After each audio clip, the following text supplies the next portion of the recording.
Alright, get ready, because today we are watching one of the strongest gods. Aquarius shake with absolute terror. Just days ago, Yang Wei, the legendary Aries saint known for his insane power, was brutally taken out by someone who shouldn't even exist. It was a complete one-sided beatdown. If a powerhouse like him stood absolutely no chance, then the killer has to be another zodiac. But which saint would betray their own? Our main character finishes Yang off, thanking him for the power boost. 10 more targets left to hunt. See, the 12 zodiacs were the peak of human strength, hand-picked by the gods themselves to protect humanity. But they never actually wanted to wipe out the monsters. Doing that would cost them their fame and luxury. Their plan was to do the bare minimum. But one man among the 12 had a very different idea. Legion was by far the absolute strongest. A battle-hungry warrior determined to end this crisis once and for all. So when they gathered for the deadliest mission inside the Crimson Eye, the others trembled in sheer panic, and Aquarius literally collapsed from fear. Now watch closely here, as Legion charges straight into battle, calling for his team's backup. But looking back, he realized they all abandoned him. With no one to distract the boss, he was entirely on his own. That started an endless war. Legion had no idea how many terrifying monsters were waiting for him. Years flew by as he fought. He kept wondering if anyone would ever return, even just to check if he survived. With no choice left, he kept pushing. 2 decades trapped in that hell, one arm torn off. He finally killed the last beast. But then the entire dungeon began to collapse, buried alive under the rubble. He knew this was a bitter, unfair end. His betrayers were surely living like royalty while he died abandoned. That was the end of Legion, in a world now ruined by disasters. Fast forward, and 2 kids are running for their lives. One screams, "Run, I told you not to come here." The other yells back, "How was I supposed to know? Today was marked safe. How could I predict a high-level calamity would strike?" A terrifying horned hound and other beasts close in on them. One of the boys breaks down in tears. "We are dead. The fortune teller warned me I would face a monstrous beast today. I should have listened. And honestly, you and I would freeze too." A giant beast crashes down, forcing them to split. One collapses crying while the other, trapped, desperately mutters that if the Great Legion had survived the Demon Tower, they would be safe. He stares desperately at the massive, ruined tower, the very place where Legion entered decades ago with the other saints. Suddenly, the ancient gates creak open, unleashing a blinding flash of energy that completely engulfs the area and detonates. Both boys shield their eyes from the blast.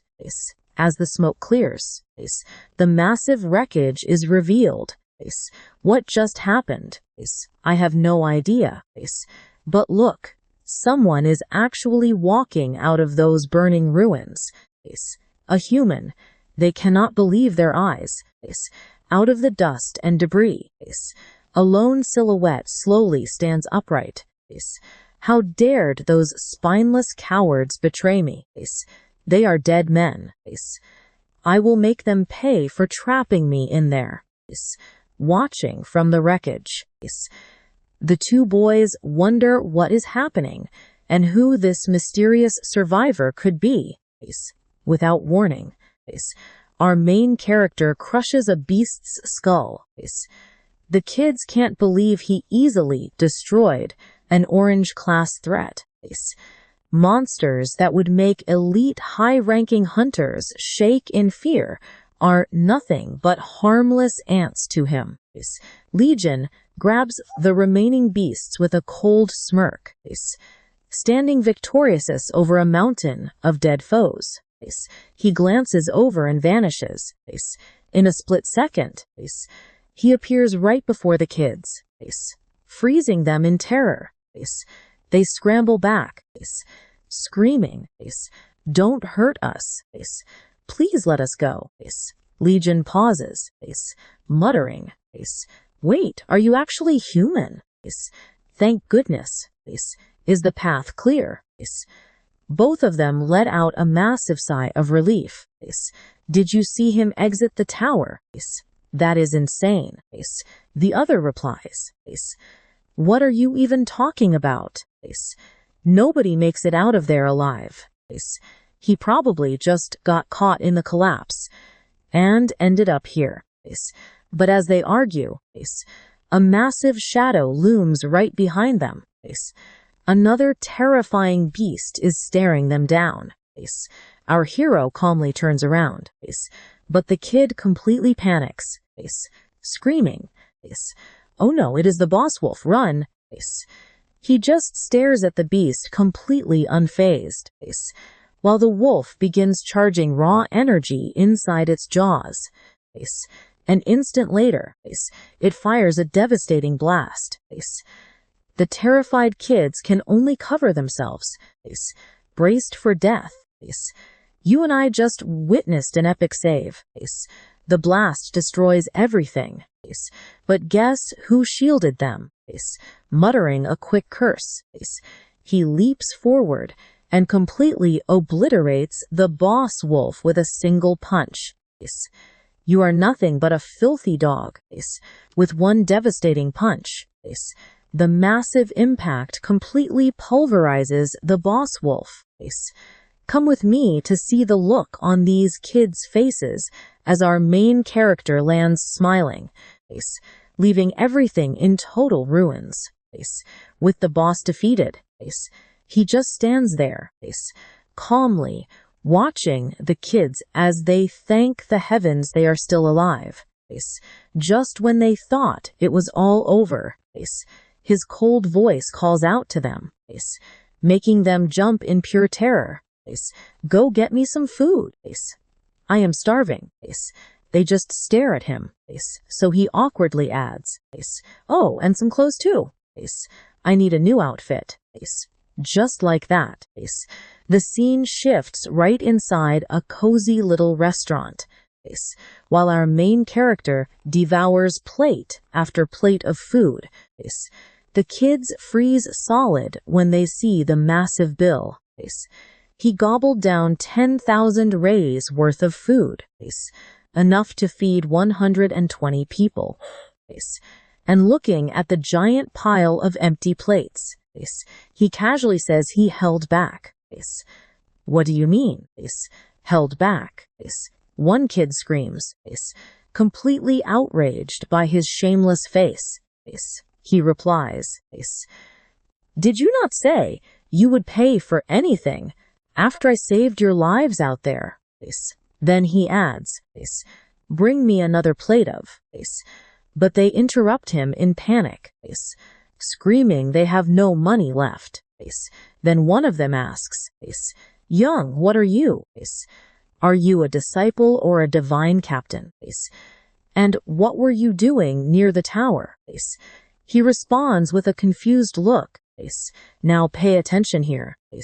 He reveals he just stepped out of the tower, leaving the kids frozen while he ignores their shock. "Never mind that. I want to ask you something. You look pretty normal. So why do I feel such massive magic power from you?" One explains that he's a disciple, and then they ask if our main character is one as well. someone blessed by a god. Hearing that, he sneers. Those trash gods. Why would I ever thank those bastards?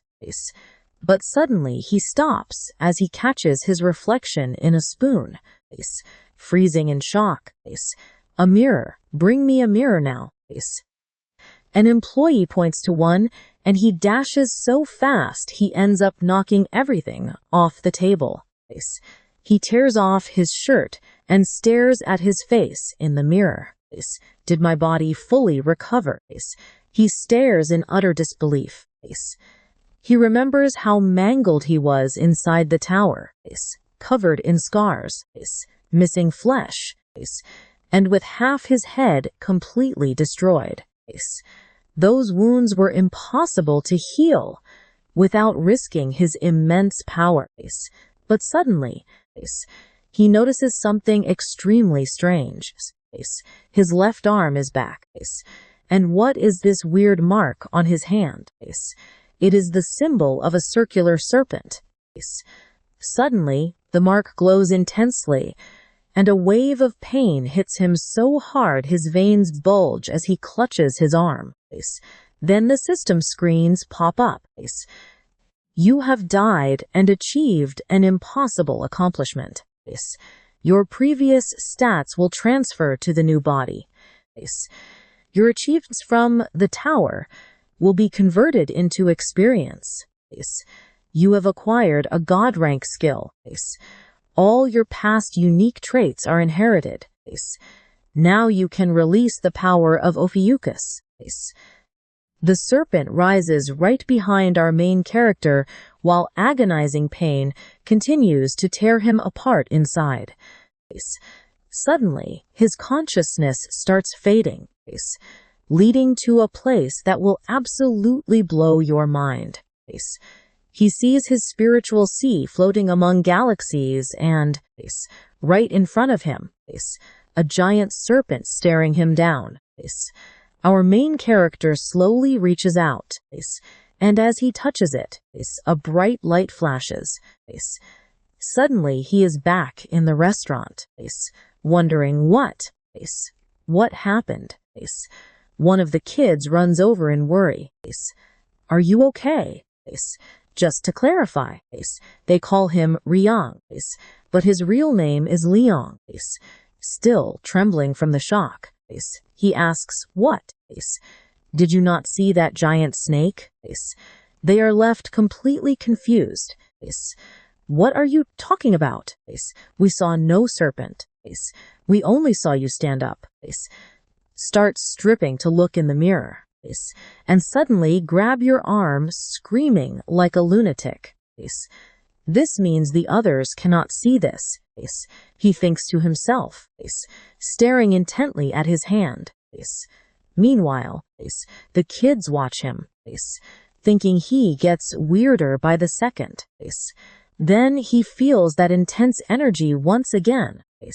A system window pops up instantly. You have become the owner of Ophiuchus.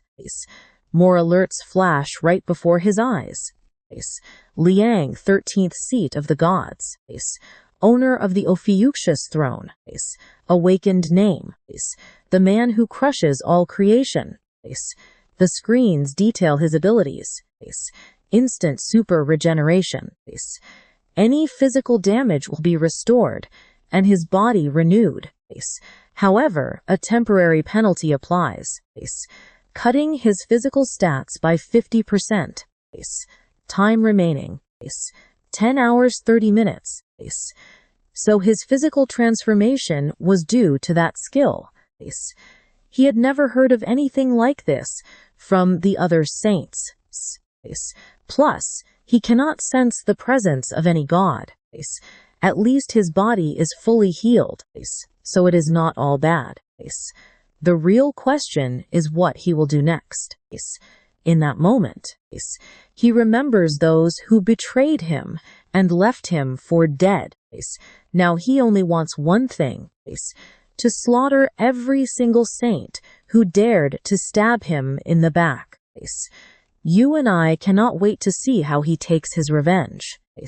while the kid trembled in terror just looking at his face. All right, you and I are jumping right into the aftermath of a massive explosion, with rescue crews and reporters everywhere.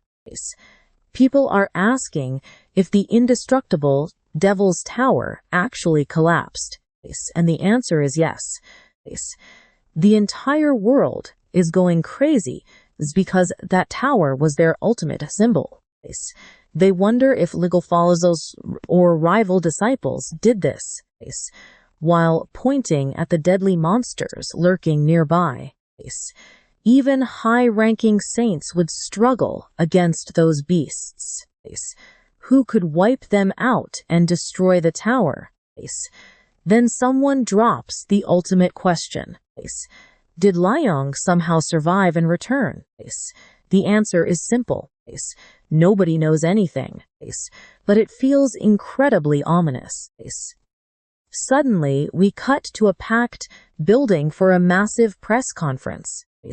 Flashbulbs explode and reporters scream, demanding to know what Yoongi thinks happened. Does he think Liang could still be alive? The burly man from earlier stays completely silent, just watching the crowd. His name is Yang Wei, the legendary saint of the Aries constellation.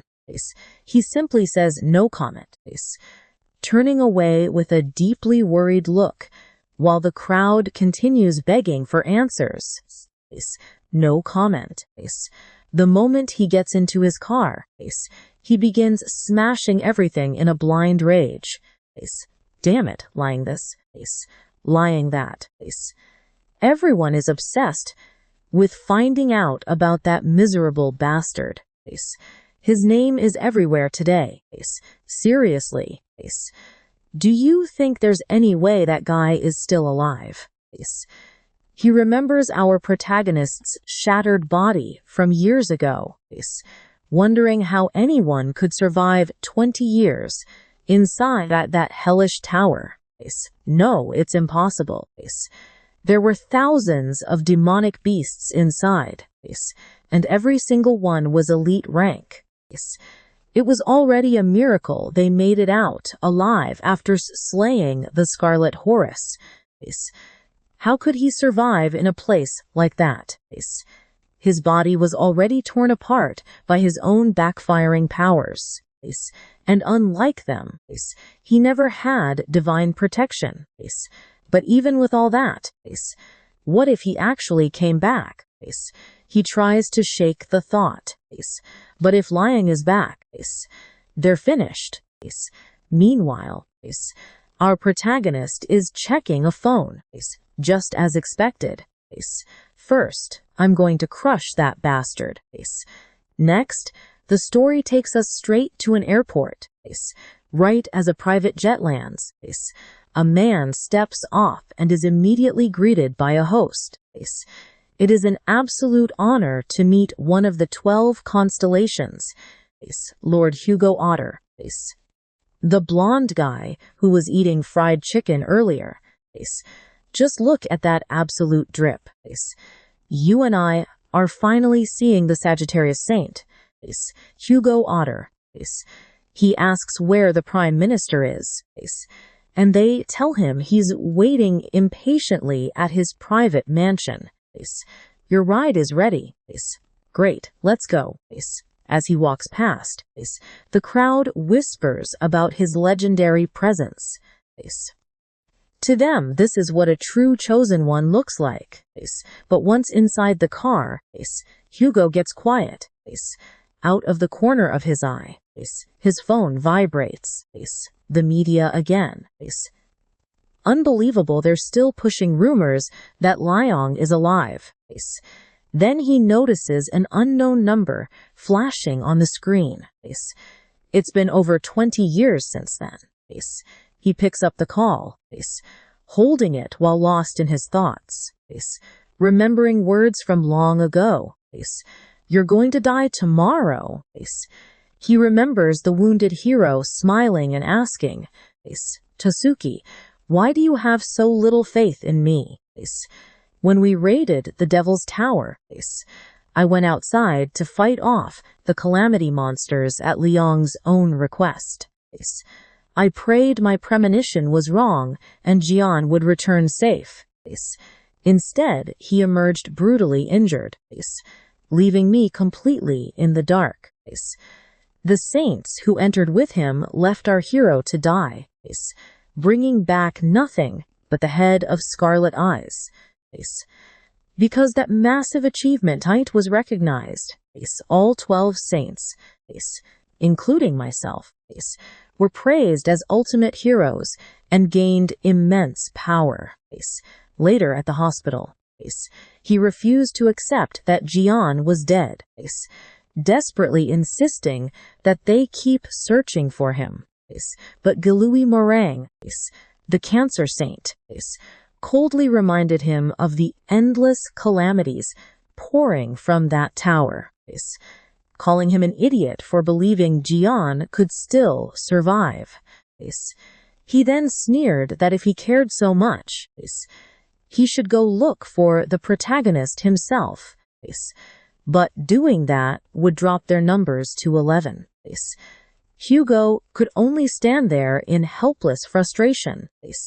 Cut to the present. He was still lost in his thoughts, repeating to himself that no matter how strong Jian was, survival was absolutely impossible. And after so much time, it was simply too late. Suddenly someone calls out, "Lord Hugo, the Prime Minister is calling." The incoming call flashes on his screen. Hugo answers, and the Prime Minister immediately asks if he can hear him clearly. He asks if he saw the news about the Devil's Tower collapsing. But Hugo just brushes it off casually. He apologizes, warning that if this is about finding Jian, he'll decline. "Trust me, we are in for an epic ride. Come along with me to him." Our hero died in the Devil's Tower that day, and this whole scene is just his followers doing. And if he thought they were only using him to score votes, the Prime Minister stopped him cold, saying that was not the case. He explained that South Korea just received urgent news from a recent call on a specific line. Hugo stopped in his tracks, asking which line. The private line made exclusively for Jian. Hearing that, Hugo froze, screamed, asking if it was true, and started beating the poor driver in pure panic. "Stop the car right now. Pull over." The driver scrambled to obey his orders. He slammed on the brakes, and in that moment, Hugo realized something. Maybe that previous call really was connected. His phone had 30 missed calls and 1 message. Seeing that, he turned pale and immediately called back. When he picked up, a voice said, "Hey Tyson, I am coming to find you and kill you." Those words completely shook Hugo. Then he smiled, unable to fully believe it, just from his way of speaking. It really could be him. He immediately ordered a U-turn straight to the airport. The driver hesitated because of his schedule, but Hugo snapped, demanding he drive there right now. We are back at the small shop, where Jian jokes that Tyson grew up and got better at making calls. Pay close attention to what happens next. One of the boys asks him who he was calling, and he simply replies it was just some random guy. Then he points at the device, realizing it is a cell phone, and notes that it is actually pretty interesting. He entered the tower back in 2005, so everything has changed. The kid is shocked he had never used a phone before. He explains that with it, he can surf the web, check the news, and even watch videos. Jian gets totally excited about the idea, wanting to search for news about himself and see what is trending. Several articles pop up on the screen. Our main character reads them silently while the kid watches in awe. Suddenly, Jian spots comment section. Some say it is impossible for him to have returned, while others insist that if he were alive, he would be strong enough to conquer the whole world. Someone else calls him trash compared to the 12 saints, sparking an absolute flame war. The entire comment section turns into absolute chaos. Our main character gets so furious he almost crushes the phone, while the poor kid begs him not to break it. He is pissed that those bastards are taking credit for defeating Scarlet Eyes, when they were actually terrified and are now trying to blame him. He tries to shrug it off, telling himself it changes nothing. But right then, he remembers something crucial. That thought stops him cold. Let's dig into this special report together on what exactly happened after Jian's death. Back then, our main character decided that if he died, all his assets would be donated to orphanages and school foundations. Now he wonders if that actually happened and searches further. But the articles claim the 12 saints mourned his death and praised his ultimate sacrifice. They also claim he left all his belongings, including his priceless relics, to the 12 saints so his dream of saving the world would live on. Everyone accepted except Hugo, the Sagittarius saint. Basically, those bastards stole everything, exploding with rage. Our hero crushes the kid's phone and swears to destroy them all, along with those useless gods. The poor kid breaks down, crying over his shattered phone, while our hero thanks him, relieved he cleared his history. The boy is absolutely devastated. Meanwhile, Jian plans his next move to make sure the entire world knows that he has finally returned. His current face looks nothing like it did 20 years ago. If he just walked around claiming his identity, they would think he was insane. So until he can make every single saint suffer, keeping quiet is best. The kid is still weeping when suddenly a system window pops up. It warns him to stay alert because someone is watching him. A crimson mist starts swirling around him, and Jian instantly recognizes this energy. As he gets up, the boy asks where he is going. Our hero replies he is just getting some fresh air, stepping outside. Bizarre flaming goats and flying monsters appear. He instantly identifies them as avatars. They are minions from the Ares sanctuary, and the system confirms it right away. These avatars raise a barrier in the name of Ares, completely weakening the influence of all other constellations. They demand a tribute. Jian clicks his tongue, annoyed that humans always have to pay the price because of these gods. He cracks his knuckles, getting ready for a fight, when suddenly he hears someone complaining loudly nearby. Lee Gun, seriously. The guy claims he has heard so many stories about Jian that he is totally sick of that name. They are trash-talking our main character right in front of his face.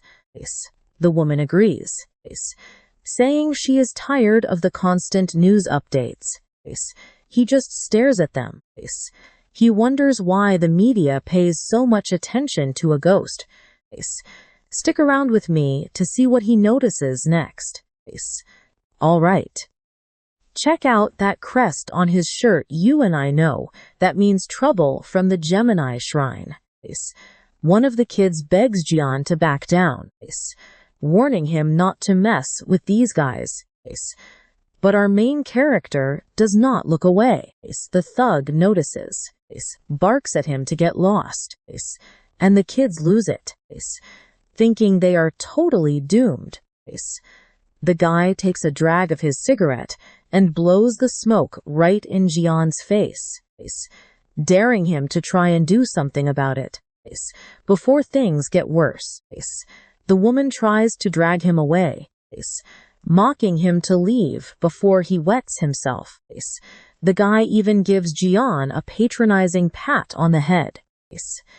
He keeps throwing insults while she laughs, asking with utter contempt why anyone would worship such a pathetic saint. He even doubts Jian was ever a real saint. And that is it. Our main character finally snaps. A shaking kid warns him they are rank a Gemini disciples. But he ignores them and calls the thugs cowards. The man spins around, asking if that was meant for him. Jian fires back with an even worse insult, making it crystal clear.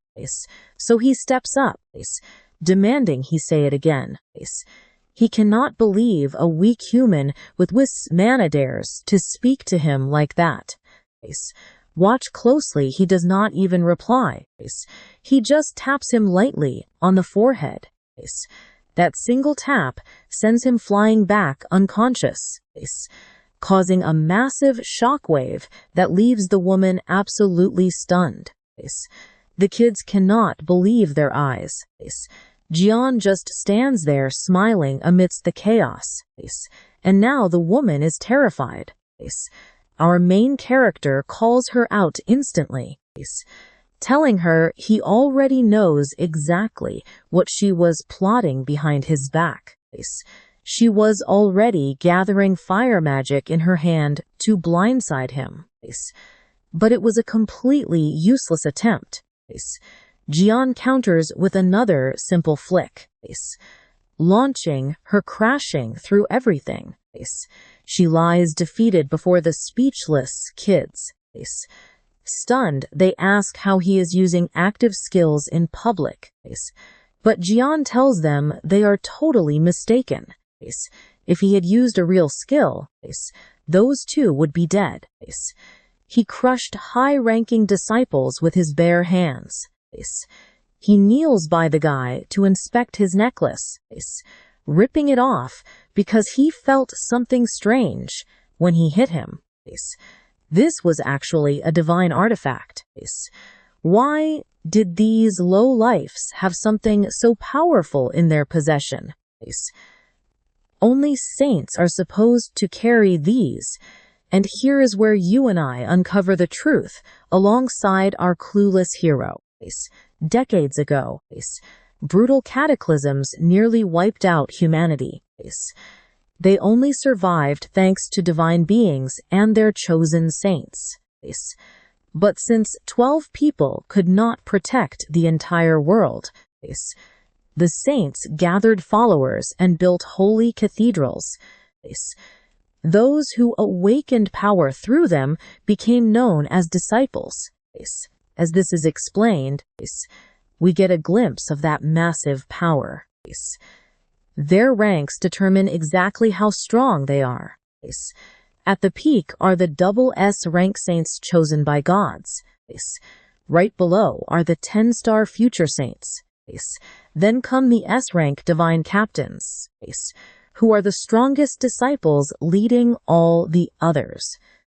Next are the ranks A, B, and below. These divine beings grow stronger based on the faith of their followers. Because of this, the cathedrals host constant events and tournaments to pull more devotees into their ranks. The chosen ones even receive celestial gifts, Listening to all of this, Jian eyes the displayed treasures very closely. He realizes all of this went down during his 20 years of absence. Suddenly, someone yells at him to look. Turning around, those bizarre goat-like figures reappear. At the exact same time, the system flashes a warning on his screen. The Owl House of Greed and Aries are enjoying this. They actually want Jian to end this couple's lives. They demand blood, promising a massive reward if he destroys them, which sends the kid into total panic. He warns that Jian caught the eye of the god's house, who acts like shadows of divine beings. Opposing them means challenging actual deities. The kid begs him to comply, but Jian just smiles and talks calmly. He says he was wondering what the idiots from Yang were doing here. Now everything makes perfect sense. They were trying to feed that disgusting pig. Seriously, nothing has changed. And with that, Jian begins unleashing his power. He stomps down, sending a massive blue shockwave ripping through the area, violently slamming into those floating goats. The kids shield their eyes from the blinding light. A few seconds later, all that red smoke vanishes completely. How dare Fatshilin him? The House of Aries. The barrier shatters, and they realize this guy is unreal. Jian points to the bully on the ground, asking if he was actually a Gemini disciple. The kid nods yes. They belong to the strongest divine cathedral in the nation, an elite group filled with incredibly influential figures. Jian gets straight to the point. They are loaded. Right. The kid looks confused. And you and I want to see what is next. Get ready. Because you and I are about to witness the ultimate heist. Everything that guy had was super expensive. So our hero goes straight to rob him. Later that night, they finally arrive. And our main character complains that the day felt absolutely endless. The kids start explaining where they live. One points to his second-floor apartment, while the other says he lives just a block away. They thank Jian for saving them and bringing them home safely. Then they just stand there, waiting around. Jian yawns and asks if they are going to head inside. He is seriously exhausted. Next thing you know, they are already indoors. Jian takes off his shirt and starts cutting his own hair. Once he is finished, he says he finally looks decent. His style is back. Impressed, the kid gives him a thumbs up, asking if he really cut it himself. Our hero gets a little embarrassed. He explains that before, the side effects of his powers made every single strand of hair extremely valuable. A strong breeze could literally make him go bald. It reminds him of how miserable he used to look half bald and completely broken. Now he can barely believe his luck. Even his hair returned to normal. But suddenly, he stops in his tracks. Now watch closely, because things get weird. Why is there a monster in the house? He crushes the bug. It turns to dust, and the kid loses his mind. Normally, not even professionals could kill it with their bare hands.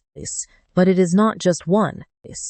More are coming, and Jian wonders what they want. Someone asks if he is emitting an aura that attracts monsters. Our main character immediately dismisses that ridiculous idea. That usually means Something in the house is drawing them in. The kid stares at him. Jian says it is probably due to some evil relics lying around. The kid argues, claiming they were gifts from a saint, even if they are not his. He insists they are still blessed items. He responds by smashing one of them right then and there. The kid falls to the floor in absolute despair. Meanwhile, our hero calls it disgusting. Then he points out the items one by one. That mask is actually a divine relic used to spy on its owner. The music box steals personal data, and the watch attracts monsters. The poor kid looks completely devastated by this. Jian is furious. Those corrupt saints not only stole his money, but they also sell cursed relics and steal people's private data. Just thinking about it drives him insane. Shouting at the stunned kid, our angry hero orders him to throw everything in the trash. Wait, someone has just arrived outside and hears all the yelling. Inside, Jian just stands there while the kid cries and clings to him. The newcomer walks in and looks around, totally confused. He asks who he is, and the nervous kid blurts out the name Sunjai. That immediately infuriates him. He yells that he is the landlord and starts releasing his power. Wow, the story now shifts over to the Ares sanctuary at the Yang residence. I bet you didn't see this coming. He finds out the Korean avatars have vanished, leaving that entire branch in complete chaos. Yang cannot believe it. An avatar is a direct servant of the gods. Only an extremely powerful awakened being could ever push them back. So he orders his men to contact the other saints to ask if they had anything to do with it. They obey but add that they still have not been able to reach the sanctuary of Hugo. Yang brushes it off, saying Hugo probably went to the United Kingdom to play mercenary. But they inform him he changed course upon arrival. That prompts Yang to ask where he went. They reply he went to Korea. Hearing this, Yang gets nervous. Hugo was very close friends with Jian. So Yang wonders if this is connected to the rumors that our main character actually survived, which would mean he remembers the hero's past, horribly disfigured self. Did he really return? Damn it. He refuses to believe it and throws a candelabra at an innocent servant. Then he demands they give him every single detail they have. They report that near where an avatar disappeared, they found an unconscious Gemini disciple lying on the street. According to witnesses, he fought with a very handsome man, a good-looking guy. Then Yang assumes it cannot be Jian. The one he knew had a disfigured face. But regardless, things are going badly lately. The main character might really be alive and back. For some reason, the avatars in Korea are vanishing, and even worse, they also recently failed to defeat the Spider Queen. If this keeps up, Yang could lose his entire position. Therefore, he orders his private jet to be prepped and ready. They ask if he plans to go in person. He says yes. He needs to see it with his own eyes. So he sets off with his men. We go back to Korea, to a hospital linked to Gemini. The guy whom Hest missed with our protagonist earlier is still completely unconscious. A furious old man demands to know who did this to his grandson, while the thug lies motionless in the hospital bed. Someone tells him not to worry, which is why they sent the president of Gemini. He is the S-class knight Meng Hun. Back at the apartment, the newcomer asks if they crossed paths with Jian today in the Devil's Tower. They tell him he defeated all the monsters alone and empty-handed, while the kid nods nervously. And here comes the next question. And you and I both know that is insane. Did he really knock out an A rank? The kid confirms it, and the landlord completely loses it. All right, you and I are about to watch Jian smash every fake relic in the house, claiming they are all cheap knockoffs. On the verge of exploding with rage, the redhead demands to know which sect he belongs to, but our main character just smirks, replying that he doesn't need one at all, seconds from blowing up. The redhead asks which god he serves, but Jian replies he only serves himself, not some idiot gods.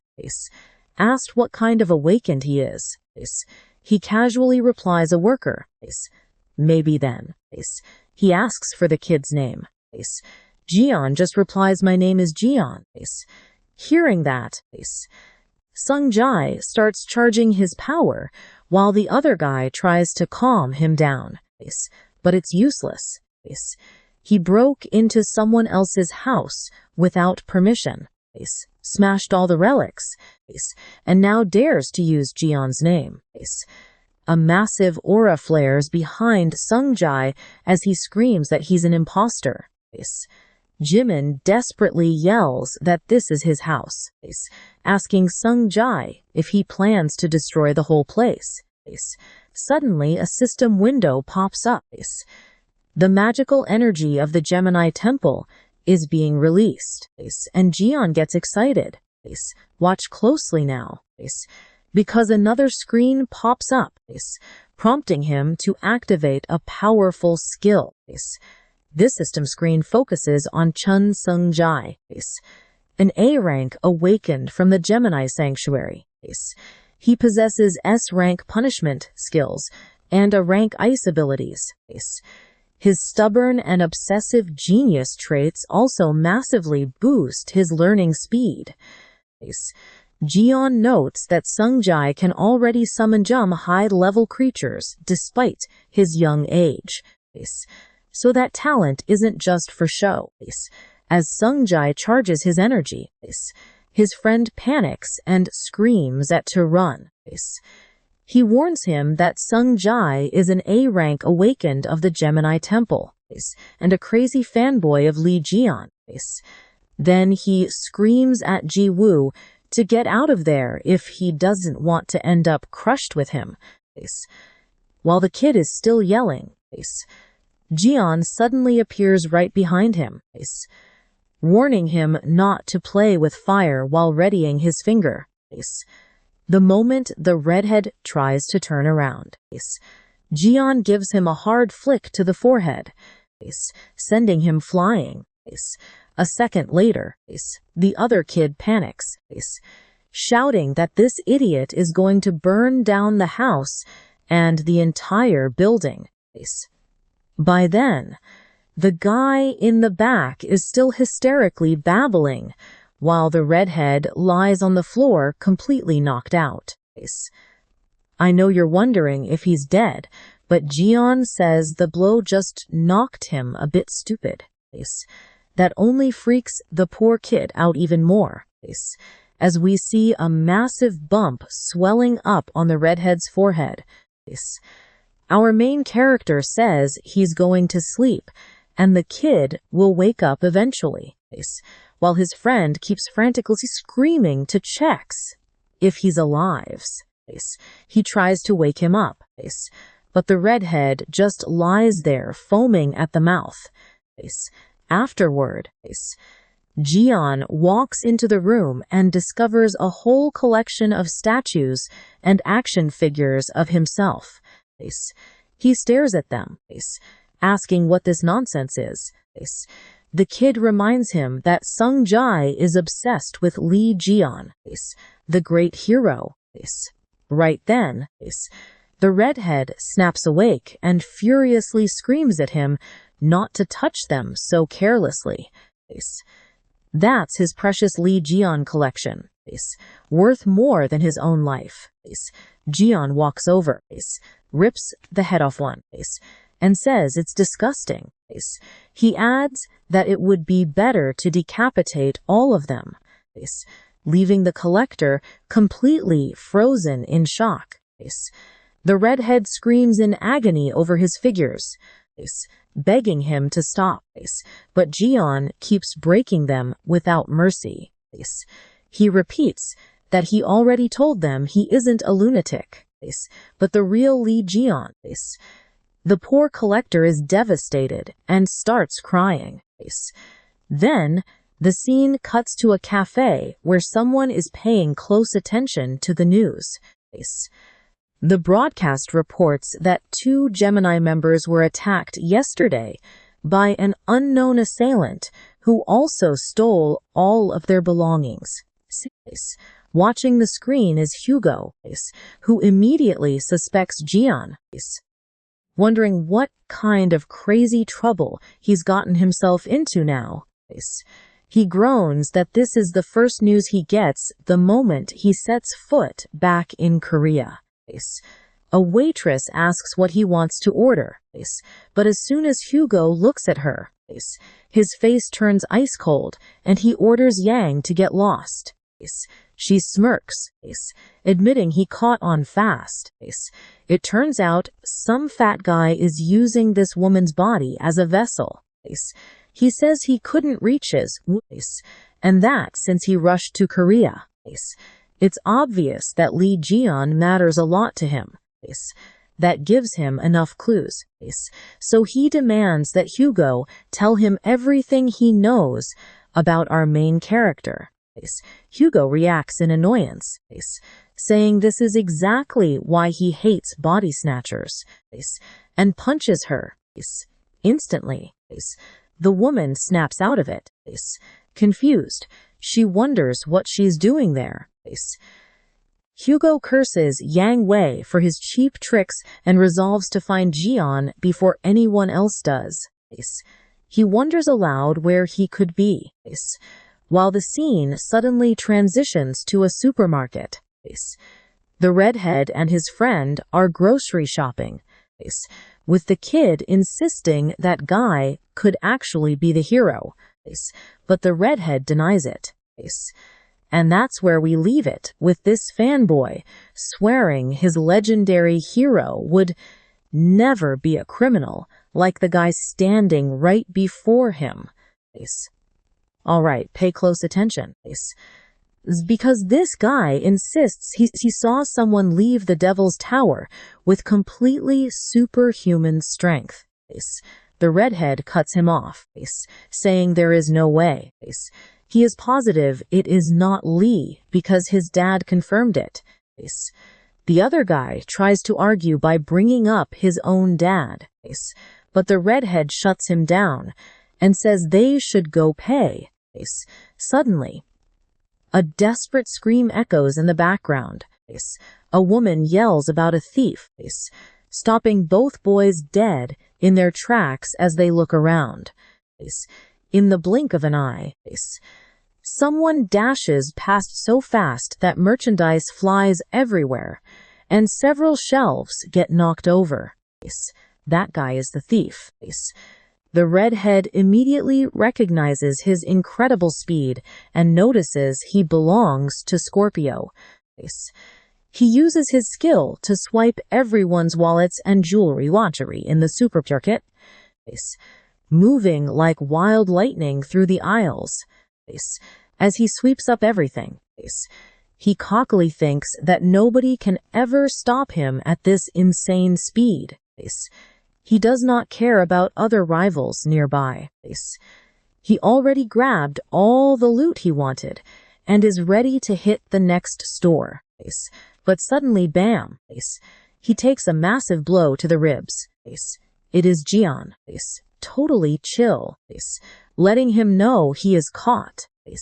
Don't blink, because the thief freezes completely, and the other kid asks what he is even doing there. Our main character calmly replies that he came back because he forgot to order chicken. The thief collapses in pain as onlookers whisper about Jian. Catching someone from Scorpio is incredibly tough due to their legendary agility. Even so, seeing his low energy, they assume he is just an ordinary believer and warn him to call the police next time. That arrogant thief does not even get to celebrate before something highly unusual catches his eye. He turns around, and suddenly the entire store starts shaking. Panic sets in as he fears a massive earthquake is hitting. Then he figures this chaos is the perfect chance to escape. Bolting away, he fearfully recalls that weird guy's heavy blow. But luckily, this shaking gave him the perfect escape route, until the ground cracks open right in front of him and a giant centipede emerges.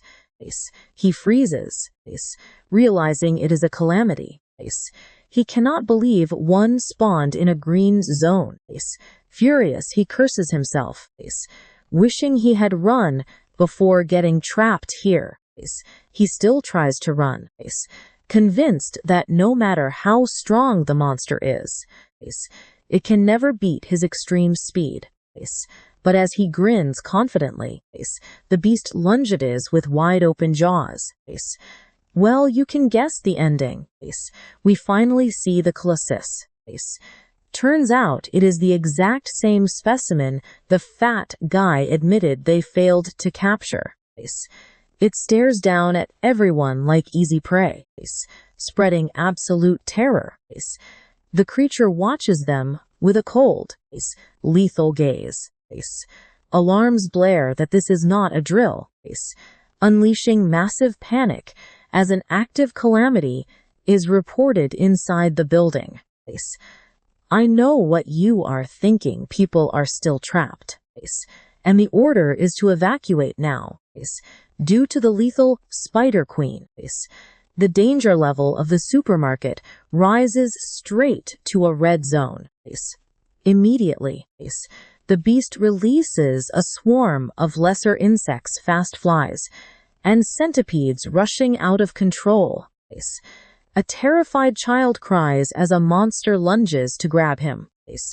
But a green flash erupts and Jian brutally tackles the creature. He sends it flying with a devastating punch right in front of the stunned, helpless little kid. Our main character asks if he is all right and tells him to be careful. But seeing him close, the kid runs off, terrified without even saying thanks. Jian stands there completely confused, though at least he can tell the little boy is completely unharmed. He wonders what kind of store has more monsters roaming around than actual customers.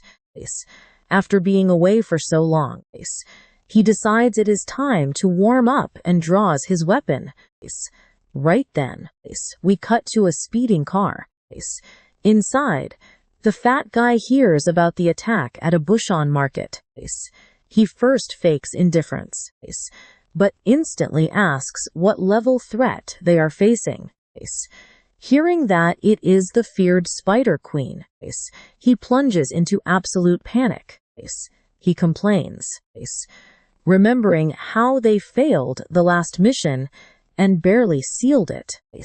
Terrified it escaped, he knows he cannot defeat a red class alone. Here, we learn that the government classified these calamities into 6 deadly threat levels. Blue is low danger. Green is safe. Yellow is alert. Orange demands immediate evacuation due to imminent threat. Red means total enemy control. and black represents inevitable, absolute human extinction. With the Spider Queen loose, the supermarket is now a red zone. The driver then asks Yonggi what they are going to do. He ponders in silence and orders them to bury the site. The horrified driver asks to confirm the command. Yongwei insists on covering up the truth. If they find out, he hid their failure and caused casualties. A colossal scandal will erupt. So he commands that all hostages be declared dead, ordering them to collapse the building right on top of everyone. That is where we leave it, trust me. You and I must see what comes next. A bald guy curses at the bugs and casts an ice prison to freeze everything in sight, roaring at them not to underestimate an S-rank hunter. All right, you and I need to get ready, because this bald guy was actually sent to hunt down Jian. But even though the monsters freeze, they shatter the ice instantly. The bald guy cannot believe how easily they destroyed his magic. Just then, Jian stands right in front of him carrying tin cans, totally relaxed, and tells him to get out of the way. The bald guy did not even see him arrive. Our main character looks at the beasts and says they must be starving to want human flesh. Right after that, he casually tosses one of the tin cans high into the air. He catches it at lightning speed with a grin and tells them to eat this, smashing monsters with a simple can. The creatures shriek in pain. One of them is sliced completely in half, and Jian wipes out the rest without breaking a sweat. Do you trash really dare to bare your teeth at me? Smiling like a maniac. He clears out the supermarket aisle by aisle. Losers, know your place. The Gemini members can only watch in absolute shock at the incredible speed Jian is using to sweep them away. Then the system pops up with a notification, confirming he has successfully defeated the calamities. Now pay close attention here, because he gets production materials. But what on earth is this system even talking about? A small crystal appears in his hand, as the system explains that he can use it to craft new skills and relics. His production skill has changed as well.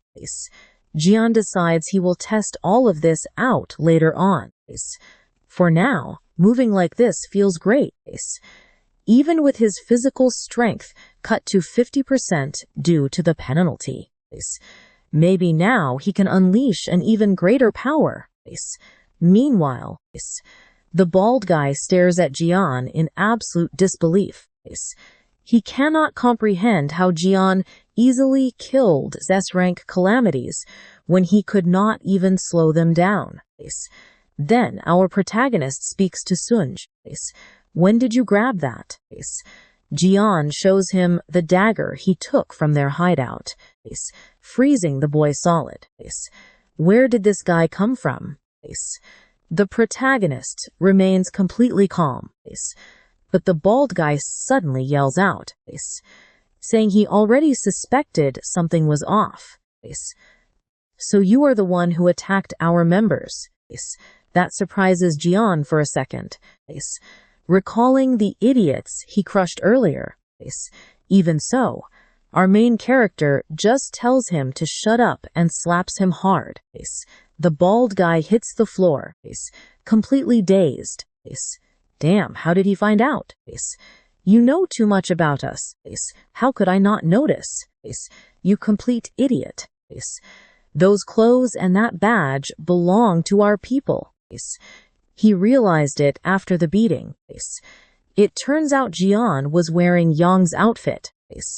Plus, that badge is an S-rank relic that only official Gemini members are allowed to carry. Sunj stares at the badge while the bald guy screams that this very relic is the source of his unbelievable power. Jian looks at it with disgust, wondering why he even kept it. But watch what he does next. The bald guy nearly faints from shock. This piece of trash is worthless. Just a cheap ornament. The witch fooled you. The man gasps in outrage, calling it absolute blasphemy. He shakes his head, unable to believe this guy and the bartender are still acting like rebels after 20 long years. While Jian talks to the bald guy, a massive monster suddenly appears out of nowhere, attacking with absolute fury. Jian's face turns serious. Sunj and the red-haired kid point in terror. It is the Spider Queen, destroying everything in her path. People scream in terror at the destruction, and the bald guy stammers that it is indeed the Spider Queen. Jian instantly unleashes his massive aura and charges headfirst right at the giant beast. "Hey Queen, I have a gift for you." He lands a savage blow that sends the spider flying. Everyone watches, frozen in utter shock. What on earth was that? He fought the queen without even using any relics. Suddenly, a strange voice echoes through the area. Every Gemini member in the market listens closely. The bald guy instantly recognizes that incredibly familiar voice. It is telepathy from Bishop Choi. He replies quickly, saying it is Sun Ho. Is it Sanjay and Sun Ho? Get out of the building right now. Bishop Choi warns that the Aries faction is about to collapse the entire place. Outside, they are already preparing the destruction. Choi warns that Yang Wei himself is coming in person. It is impossible to stop him. And that Spider Queen is a monster that not even Yang Wei managed to defeat. That is why they want to bury the whole place to cover up their failure. Sun Ho, you have a borrowed teleportation skill, right? Take Sunj and escape right now. What? Just the two of us? Something makes Sun Ho hesitate. He looks around, seeing wounded people everywhere. The chaos inside the supermarket is simply impossible to ignore now. Meanwhile, Jian keeps fighting head-on. Sun Ho remains lost in thought while Choi pressures him, asking why he is delaying. Is there a problem? No, sir, none at all. Meanwhile, the red-haired kid screams that asking for help is completely useless. And that is where we leave them, with everyone about to be buried alive. How do you think they will survive this madness? All right, you and I are jumping right back in as Sun Ho hesitates. Knowing what happens if the city discovers the Spider Queen. What will they think of them? Before anyone can answer, he warns that the public will blame the divine sanctuary. Their faith will waver, draining their holy power. Mortals must stay devoted if they want to keep the gods' protection. He explains only 2 teleports remain, meaning only 2 people can escape. Soon you are coming with me right now. I have strict orders to rescue you. But Sanjay refuses to leave his friend behind, while others are still trapped inside. Idiot, do not embarrass me now. I am not going to die in this terrible place because of a useless brat. He begins channeling his ice magic again, declaring that he cannot disobey the direct orders of the saint. So I will just eliminate this deadweight to leave you no choice. Hearing that, The red-haired boy draws his weapon. You are absolute trash. Soon, do you really think you can beat me? We are not even on the same level. Forget your morals and make the smart choice. But before he can finish, a giant centipede slams him from behind. He crashes face first onto the ground, sliding hard. That is when Jian looks over and asks him what is wrong. Are you still here? This is dangerous. Get out now. The boy yells back, respectfully calling him Big Brother. The red-haired kid then explains that the exit is completely blocked by calamities, leaving them trapped inside. They must either teleport or defeat these beasts. And trust me, that monstrous Spider Queen is still hunting everyone down. The injured are everywhere. Outside, suited men gather violet energy as the Ares sect begins sealing off the entire area. Jian clicks his tongue. What a massive headache. The bald guy struggles up, screaming about how the main character dared to crush him. But Jaunt cuts him off, assuming he had already fled and abandoned everyone. Shut up, idiots. Survive on your own if you want. But I am leaving here no matter what. But as Heiss tries to teleport, a web snags his back. The Spider Queen has him. What? Impossible. She drags him straight into her jaws, finishing him off instantly. Only his phone clatters to the ground. Everyone stares at the massive spider with grim expressions. Jian will tell the other two that he will handle this while they rescue the injured. The red-haired kid and Sunj hesitate. But our main character insists he will wrap this up quickly and tells them to move. Meanwhile, outside, the magic barrier keeps rising as Yang arrives, demanding an immediate status report. They report that the store is blocked and the building is on alert. But he is completely unimpressed by their slow reaction. Did they honestly think they were safe? The barricade is failing, and something powerful is blocking it. A sudden green light explodes, shattering the barrier and blasting everyone back as a massive serpent symbol appears in the sky. What on earth is that? A serpent. Terrified citizens begin fleeing the supermarket in absolute panic. They beg for help, screaming that the calamity is still trapping people. Agents struggle to control the crowd while survivors shout about a man catching spiders. Yang watches the chaos unfold in complete silence, catching giant spiders with his bare hands.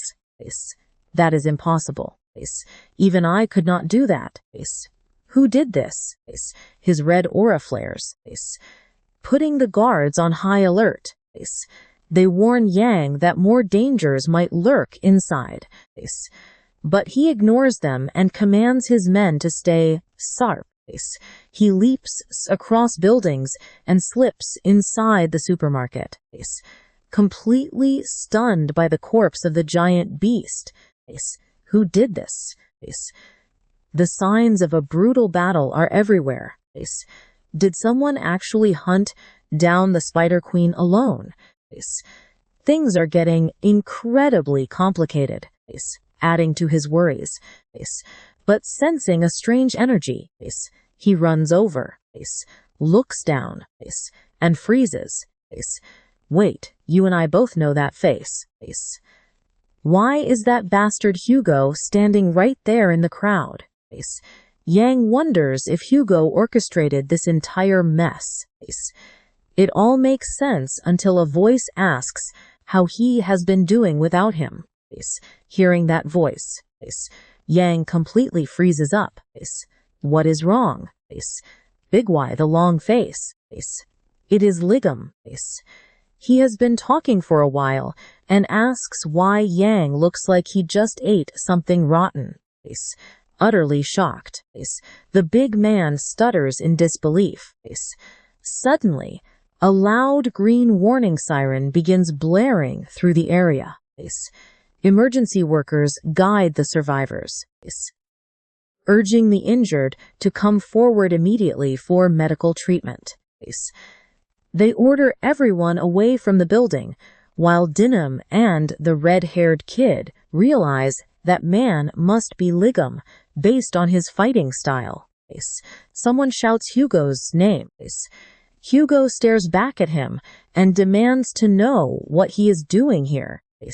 Dinham freezes, whispering about the Sagittarius saint, while the red-haired kid is confused, asking when he got back.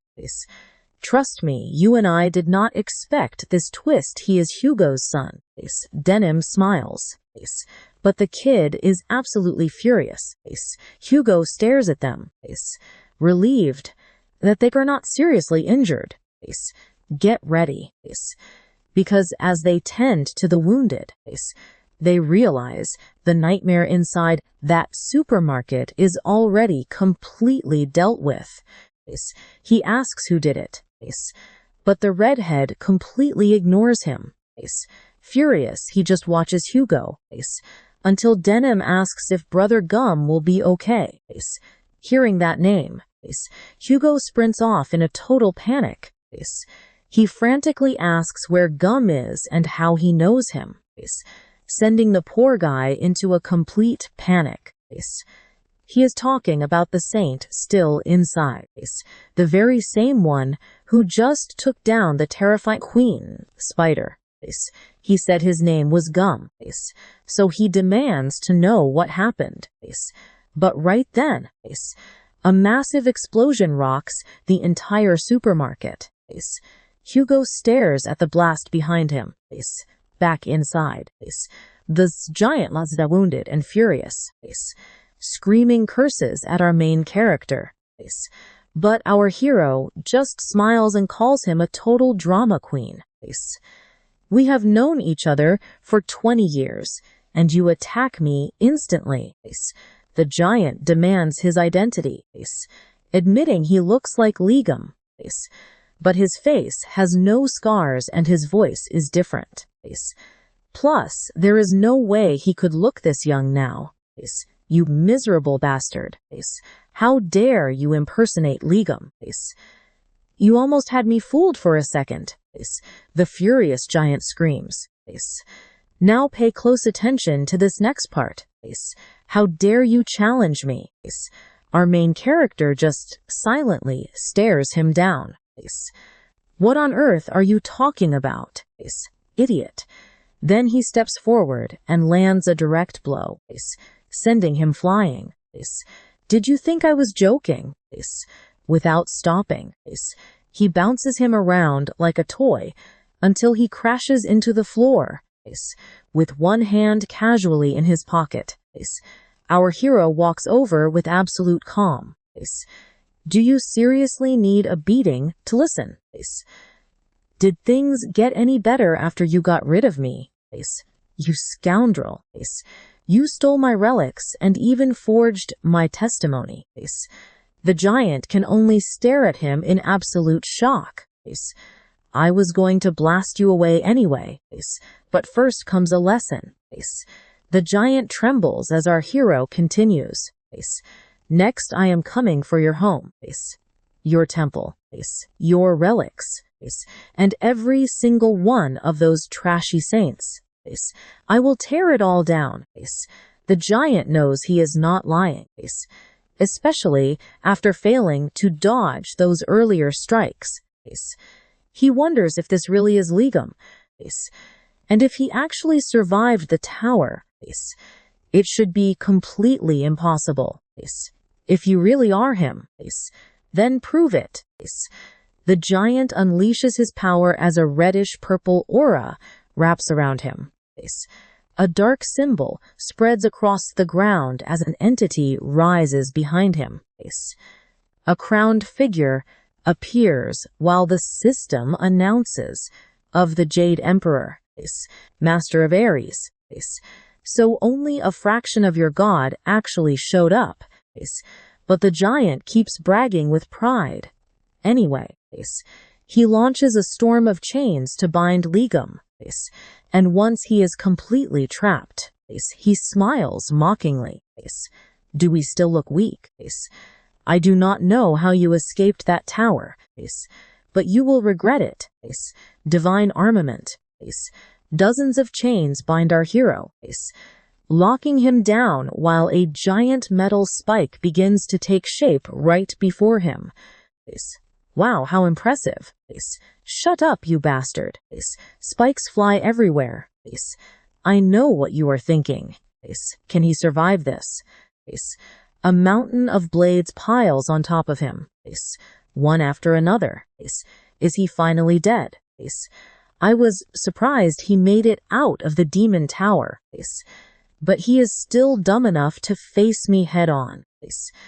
He thinks leveling up and getting experience is enough. What an idiot. Did he think I did nothing for 20 years? Suddenly, a brilliant green light shines from beneath the spikes, and the giant freezes in terror.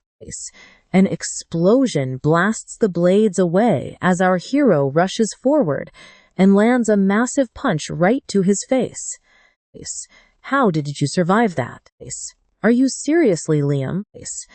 Our main character just bursts out laughing. You finally figured it out. You fat bastard. He stomps his foot onto his stomach as he speaks. That is right. I am back. How did you survive, and what happened to you? Even your weapons smell like trash now. Healing like this is impossible, even for Aquarius healers. Suddenly, system alerts start popping up. Near-death experience. Conditions met. Skill unlocked. 13th sense. Thanks for making me stronger. Now let us try something new. Hey, wait. Please stop. The system messages keep showing that the god Ares is absolutely terrified of Legum.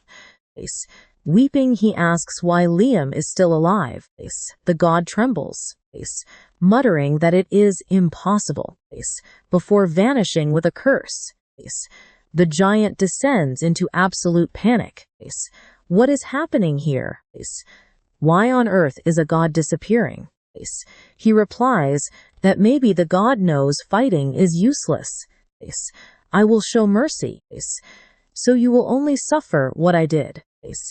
He says this with a smile of pure pity, before absolutely unleashing a brutal beatdown on the giant. A moment later, Hugo arrives with his men and asks what the hell happened to leave this place completely destroyed. Hugo puts it all together. This energy confirms Liam is back. Trust me, you and I are about to see an epic revenge. Get ready. Because you and I are diving into a wild story today. One of them senses Youngi's energy, but it is way too weak. They ask what happened. Hugo stays silent at first, but then he unleashes his aura and orders everyone to step back. In the blink of an eye, he vanishes, rushing straight to where the big guy was. Checking the area, he swears. That trash Legum even left a message behind. Pathetic bastard. What kind of mess are you planning now? We cut to Iris's house. Our main character arrives completely chill and notices the stolen divine artifact is sitting right there. Walking inside, he quickly finds a statue of the big guy, surrounded by people rushing back and forth. The main character looks around and laughs at how obsessed this jerk is with looking filthy rich. He flaunts his wealth, but I can already sense my divine artifact. Also, what is with these fake relics? I think he even stole clothes from my place. But all these weapons are just cheap replicas. Suddenly, he spots something labeled as the toothpick used by Legum. There you are, my precious. Now pay attention, because here is where the fun starts. A red alarm blares, and everyone panics, shouting to catch the thief. All guards are ordered to Sector B. Arriving, they spot our hero holding the toothpick. Within seconds, an entire squad completely surrounds him. They demand he drop the item and surrender peacefully. He just looks at them and says he does not really feel like it. He tosses the tiny toothpick, and it starts wrecking everything, sending people flying straight into the air, as they are blasted in all directions. He calmly remarks that you should always use what you handle best. Then the object shapeshifts from a toothpick into a slime. Great to see you. Lime, the system announces that he unlocked a divine artifact, the all-creating slime, an S-rank artifact with the power to shapeshift. Suddenly, another system notification pops up. Conditions met to unlock the creation workshop. A working space of 1.5 meters has been generated. Basic functions unlocked. Production, repair, reinforcement, and dismantling. With the skill engraved, the traits of the all-creating slime can be bestowed. All right, time to get out of here. Suddenly, another system window appears. The energy of the Ares divine artifact has been strongly detected. I know what you are thinking. It is looting time. And yeah, leaving empty-handed would be way too disappointing for him. He opens the door ready to plunder everything. As we switch to Hugo lamenting that he arrived too late. The big guy's mansion is already wrecked, and people are fleeing in terror. He begs Gun to please stop, as everyone escapes.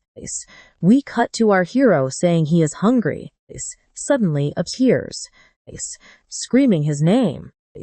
Tyson comes running, crying like a madman, but dashes right past Jian without even noticing he is there. Instead, he grabs some other guy, yelling that if Legum was still alive, he should have searched for him immediately. Then he demands to know what on earth he was doing after coming back. Our hero looks on confused as Tyson babbles that his leg looks fine, but his body does not. Asking where he is going like that. That infuriates Legum. He kicks Hugo right in the face, screaming that he is an idiot for not recognizing his best friend.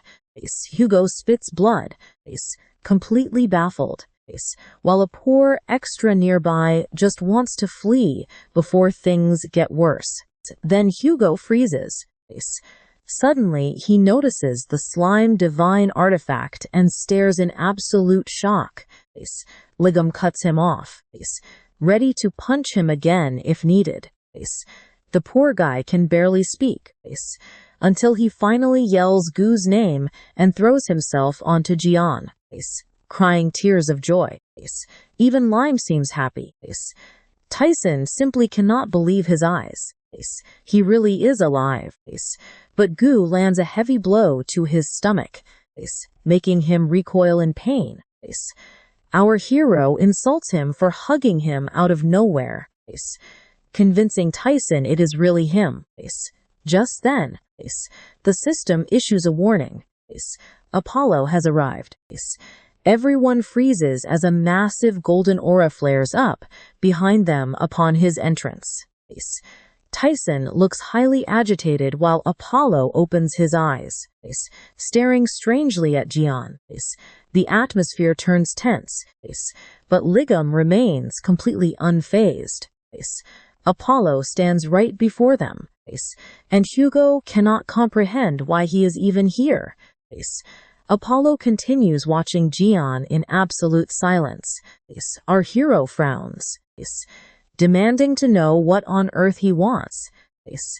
The system warns that Apollo doubts Ligum survived and wants to verify his identity. Hugo is lost on how to convince him. Apollo aims his bow, believing a fire arrow will reveal the truth. Hugo rushes to embrace him, begging him to stop. Meanwhile, our hero contemplates taking down this crazy god who dares to point weapons at a complete stranger. Hugo tries to de-escalate, claiming everything is fine and pointing out that Jian does not even look injured. But our hero wants to settle some old scores first.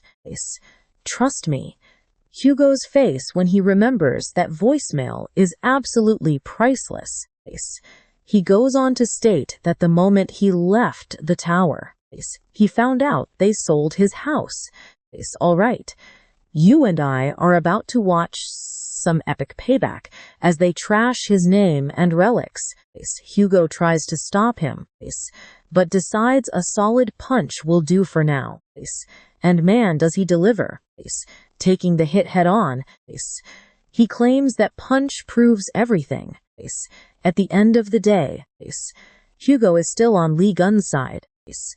Right then, Yang Wei's guards burst in screaming that they found him. They order everyone to capture the man who ran off with the sacred relics. Jian blinks, suddenly remembering he was being chased, while Hugo turns to ask him what exactly he managed to steal this time. Our hero casually claims it was no big deal while showing off a stuffed sack. Hugo instantly realizes he just raided Yang Wei's relic vault. That makes Hugo almost weep with rage, screaming at Jian to ask what kind of mess he just made. The guards want to lock him up right away, but their leader stops them, warning that our protagonist is way out of their league. Bringing more backup won't change a thing. Before they can even react, a brutal gust of wind sweeps through the entire area, leaving Hugo wondering what the hell just happened. Suddenly, something plummets from the sky. One of them realizes who just arrived when a colossal sword crashes into the ground. It is the avatar of Ares, Pixiu, the beast of wealth, roaring in absolute fury right in front of Hugo and Jian. Pay close attention here, because Hugo is in a total panic. He begs Jian to drop Yang Wei's loot and run, but our hero tells him to relax. He claims he has a plan and orders Lime to act.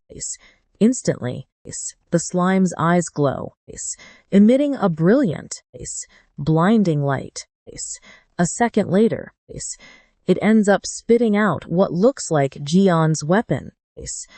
Our hero knows fighting an avatar with a broken weapon is useless, so he summons its true form, which has been dormant until today. A glowing green energy envelops his old weapon, leaving Hugo completely stunned by such an incredible display of power. Then lightning strikes, and a massive new sword appears in Jian's hands as he smirks, saying this is actually useful now. The system notes the relic awakened through the power of Ophiuchus, gaining a lethal blow effect thanks to his Snake Hunter trait. Its blade is now deadly, and its power is boosted. Plus, he has unlocked the 13th sense skill. Now, Jian can see the enemy's vital spots along his path of destruction.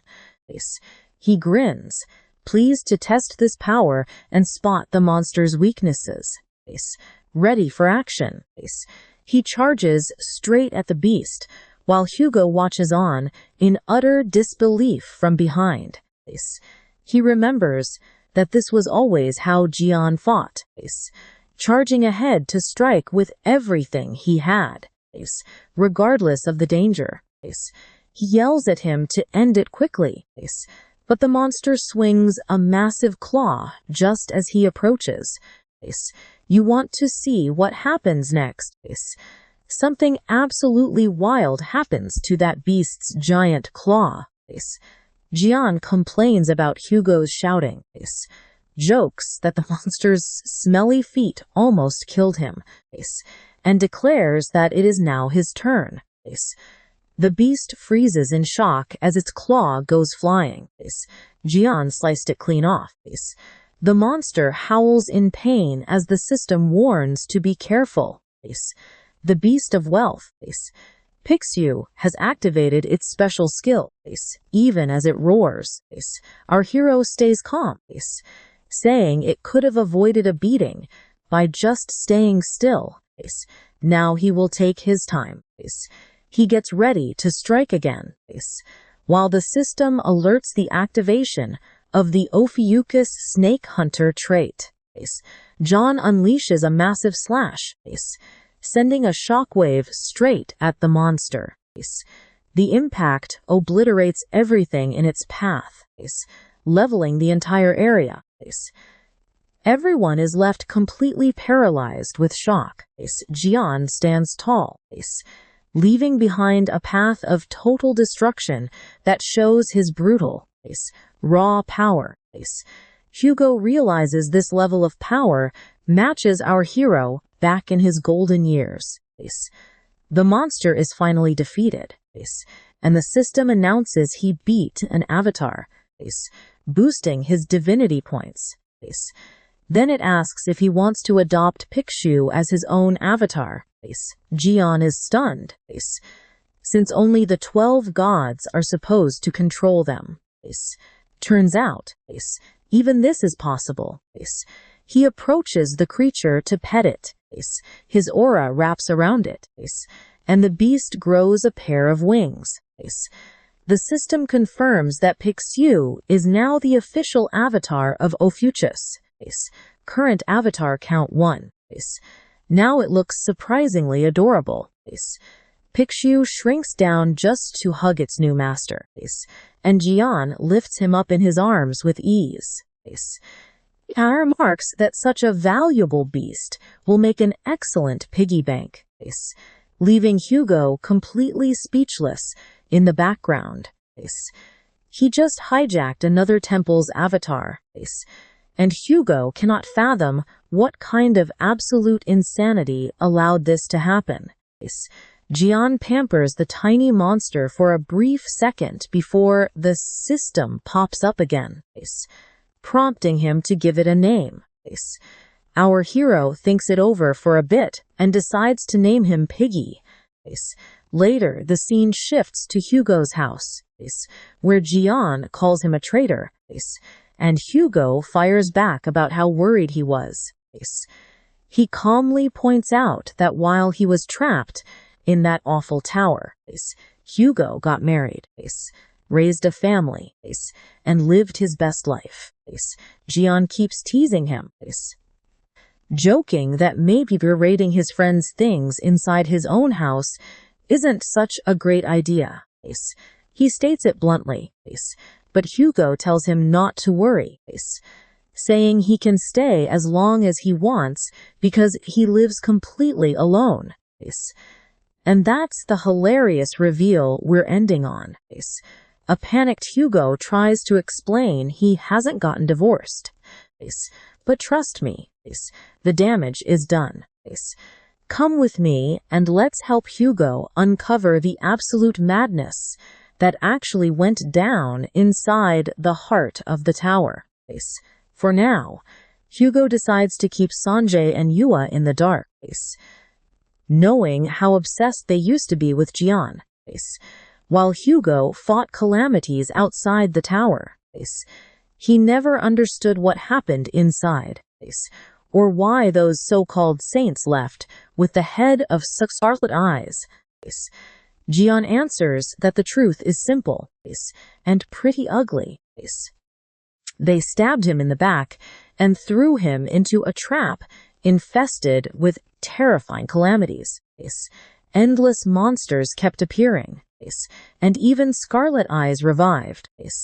Hearing this shocks Hugo, but our main character confirms it is completely real. He explains that the beast hid deep within the tower, and its true form was a massive fire dragon. Jian managed to take down that damn dragon, but the real issue was not Scarlet Eyes. It was the actual tower administrator. That guy could resurrect fallen monsters. No matter how many times our main character killed them, they always came back to life. Somehow he made it out, though he honestly thought he would never escape that living hell. That psycho tortured him mercilessly for years. In the end, he used every ounce of his power to defeat the tower administrator. After that, he was buried under the rubble. When he woke up, the cave was empty, and he found these crazy new powers. One thing is absolutely certain: the traitor who stabbed him knew the tower inside and out. That is why he trapped him in that deadly cave. He knew exactly where to send him. But now, Jian swears he will make those bastards pay. Pay close attention here. A brutal punishment is waiting for those who stole from him, especially that main traitor. But first, he needs to prepare. Hugo is completely frozen after hearing this and asks what his next move is.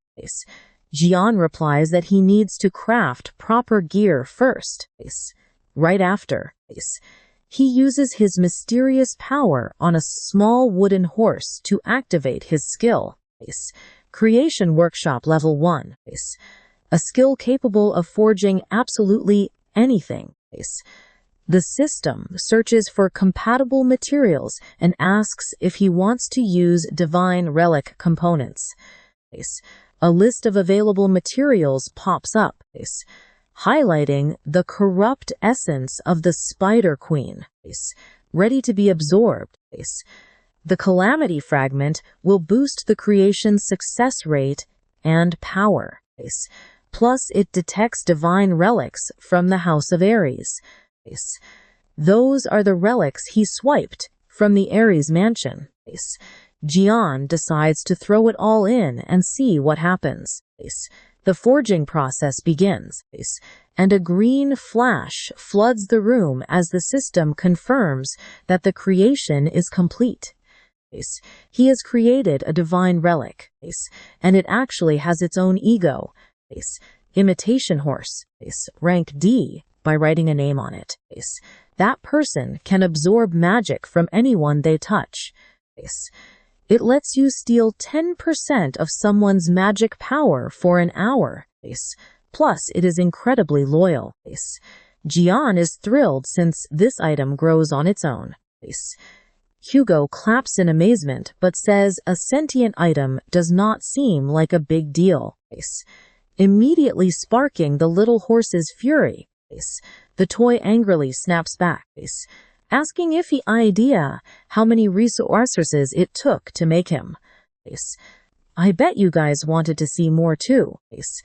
But Jian decides to save the leftover materials for the perfect moment.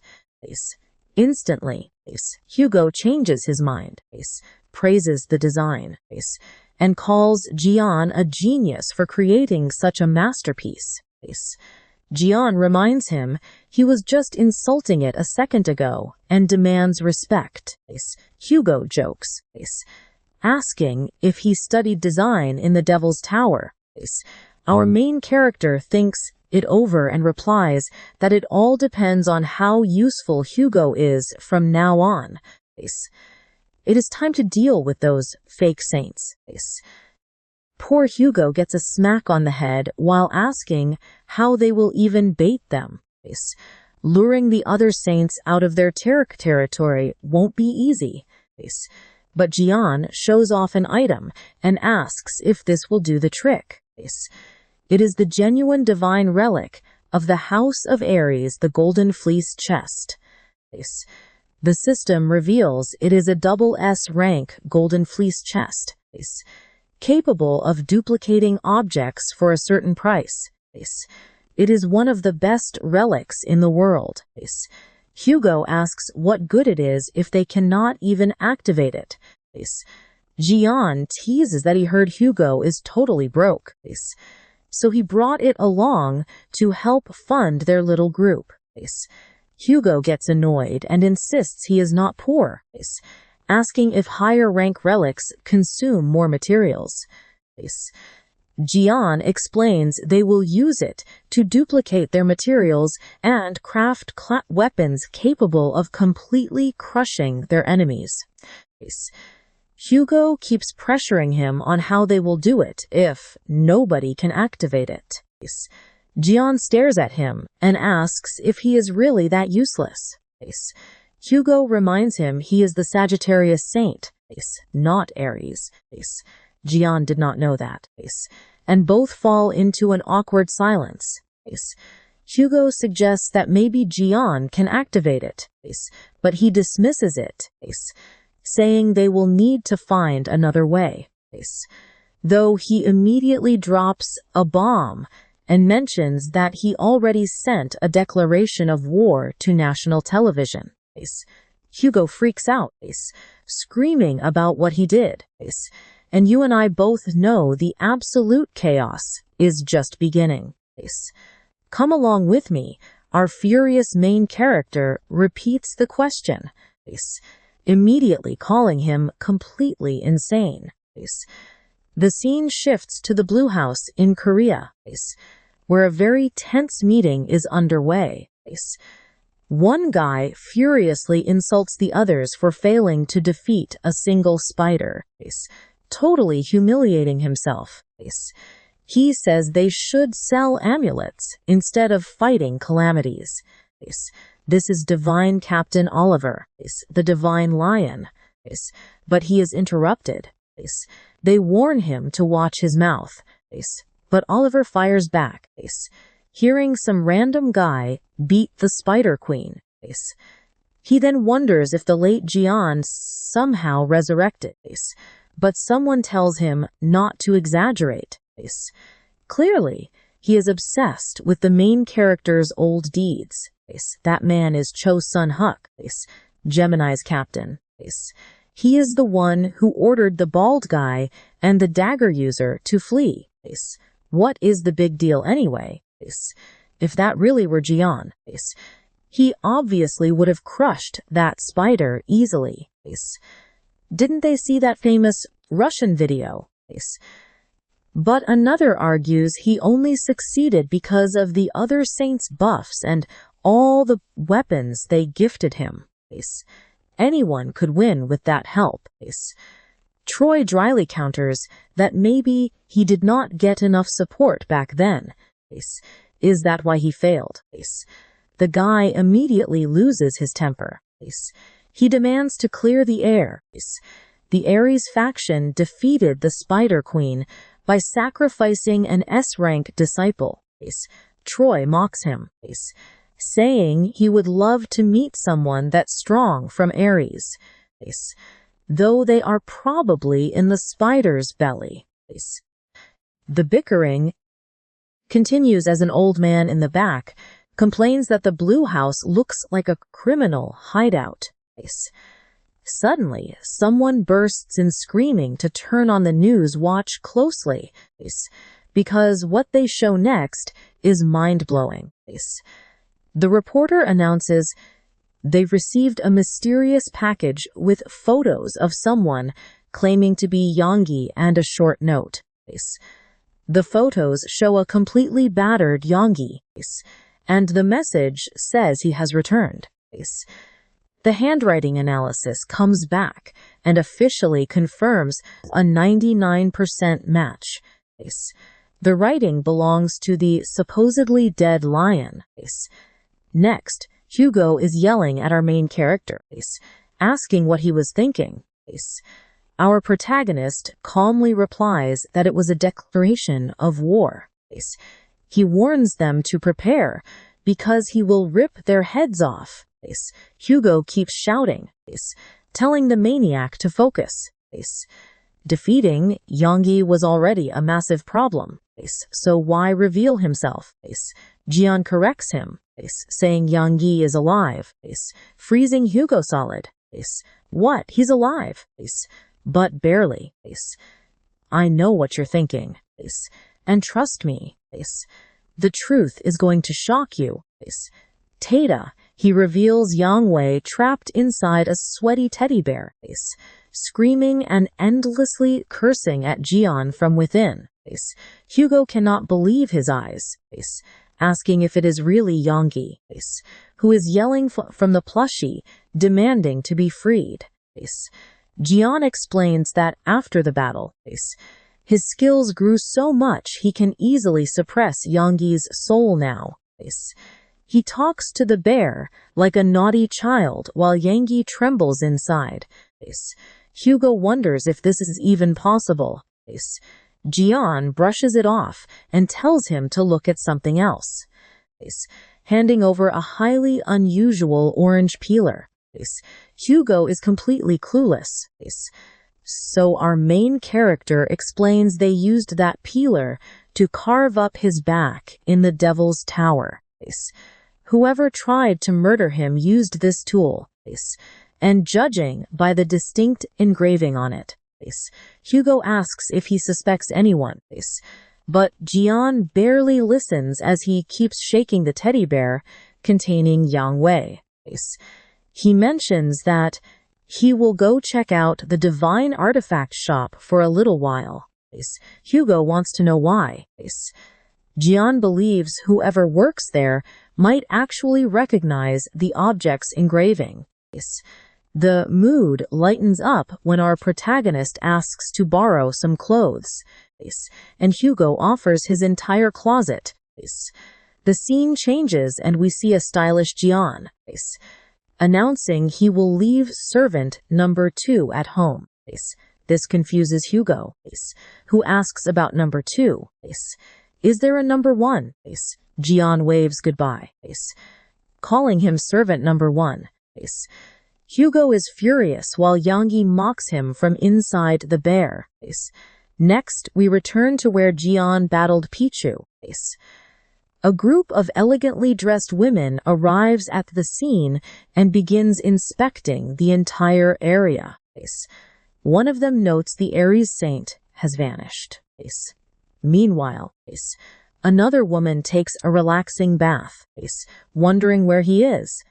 She is Sophie Morty, the Aquarius saint. She suspects he fled, taking his massive fortune with him.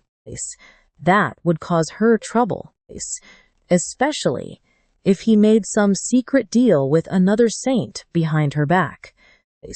She needs to find out exactly where that fat man went. One of her attendants cautiously suggests that the newly returned Jian might have kidnapped Yang Wei. Sophie just smiles, calling it a bad joke. And that's where we leave her, chillingly drowning her assistant without blinking.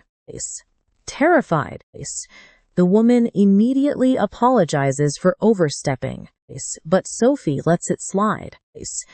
And you and I know they are heading to the divine shop next. She explains they need to prep divine gear to raise funds. And let me tell you, this upcoming auction is strictly life or death. But as she speaks, another bodyguard bursts inside, frantically shouting that they have a massive problem on their hands. The other saints want in on the dramatic auction too. Hearing this, she freezes in total shock, screaming out in utter confusion. Suddenly, we cut to the Leo Academy, where a bunch of ultra-muscular guys are staring forward in absolute horror. Before them, a beast of a man is training hard, crushing a heavy squat before dropping the massive barbell.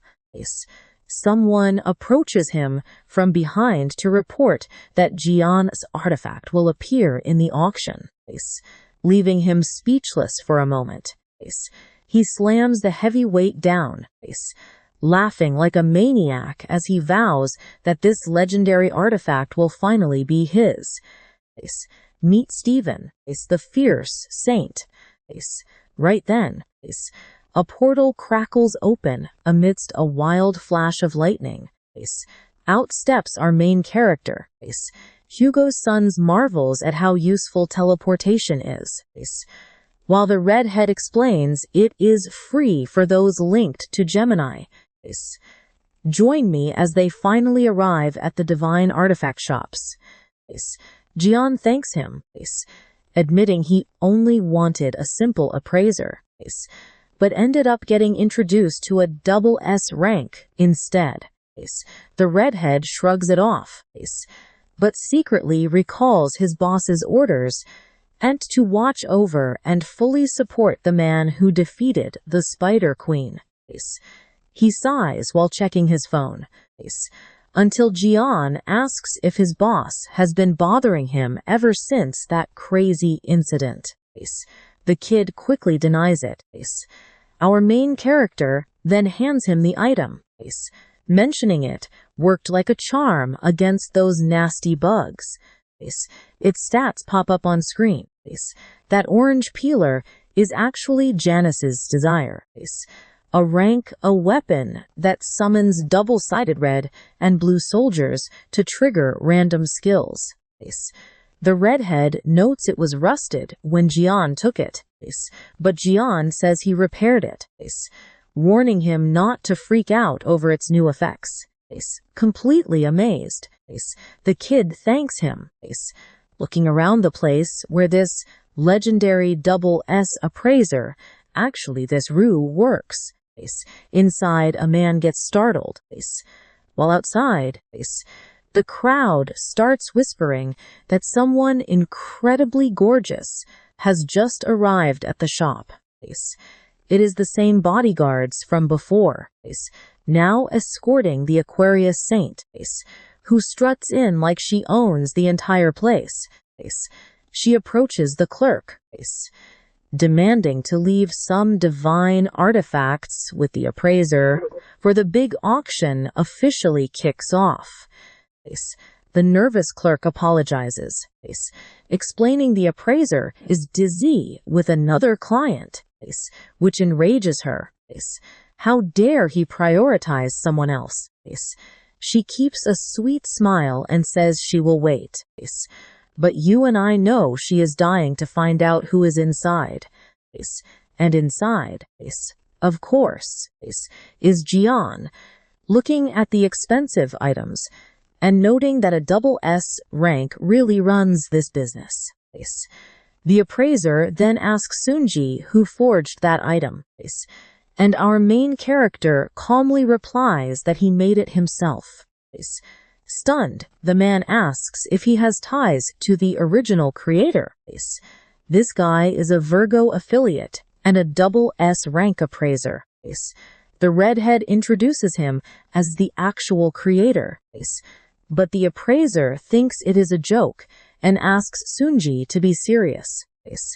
He whips around and demands to know his actual connection to the legendary creator. Our main character responds with confusion, while the appraiser explains that most know him for fighting, but he was also a legendary creator.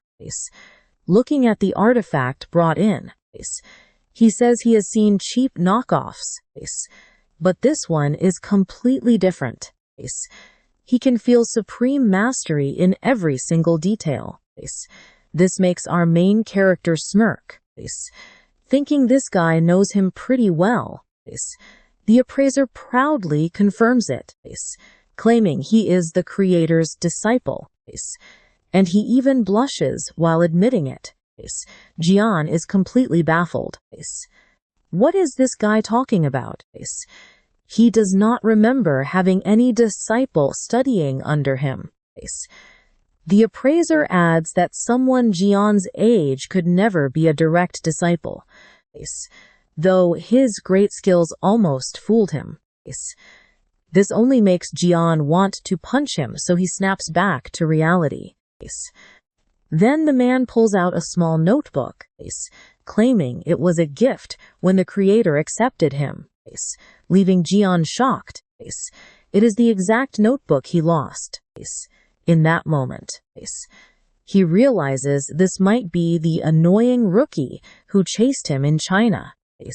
Back then, that guy was such a pest, but now 20 years later, he has aged quite a bit. Getting emotional, the appraiser recalls that Jian had an incredible eye for items and always gave him invaluable advice. One day he vanished, leaving his things behind, with only this notebook remaining. Meanwhile, our main character realizes this guy actually stole it. The man keeps talking, mentioning that the creator's handwriting was terrible and almost impossible to read, but he believes it held his grand ideas. Jian wants to scream that it was actually just his hit list of enemies. Having awakened again, he can copy stats from anyone he defeats. Since this guy is double S rank, he must hold useful secrets. The appraiser hands him the book, thinking it will help, and trust me, you and I are not ready for what happens next. Come along with me as our main character finally gets his cash-filled notebook back with pure relief. Suddenly, the system announces that the notebook is reacting to its owner's magic. It will become a divine relic using Ophiuchus's magic. And the appraiser is amazed it stores memories. He adds that our hero has unseen power as the old notebook restores itself, glowing bright green. Right then, someone rushes in to warn Jinyong that something just happened, and the old man turns, confused, until his assistant reveals that the saint is waiting outside. Jinyong gets annoyed by all this fuss over one saint. Jian listens, intrigued, asking if she is really one. Outside, the saint of Aquarius is waiting, furious at how those low-class people are staring at her. To her, public crowds are nothing. Behind her, the redhead drinks juice, noting she only does official events. He even heard it is extremely difficult to get her to step out of her church, losing patience. She decides waiting is a waste of time and goes in to confront the appraiser.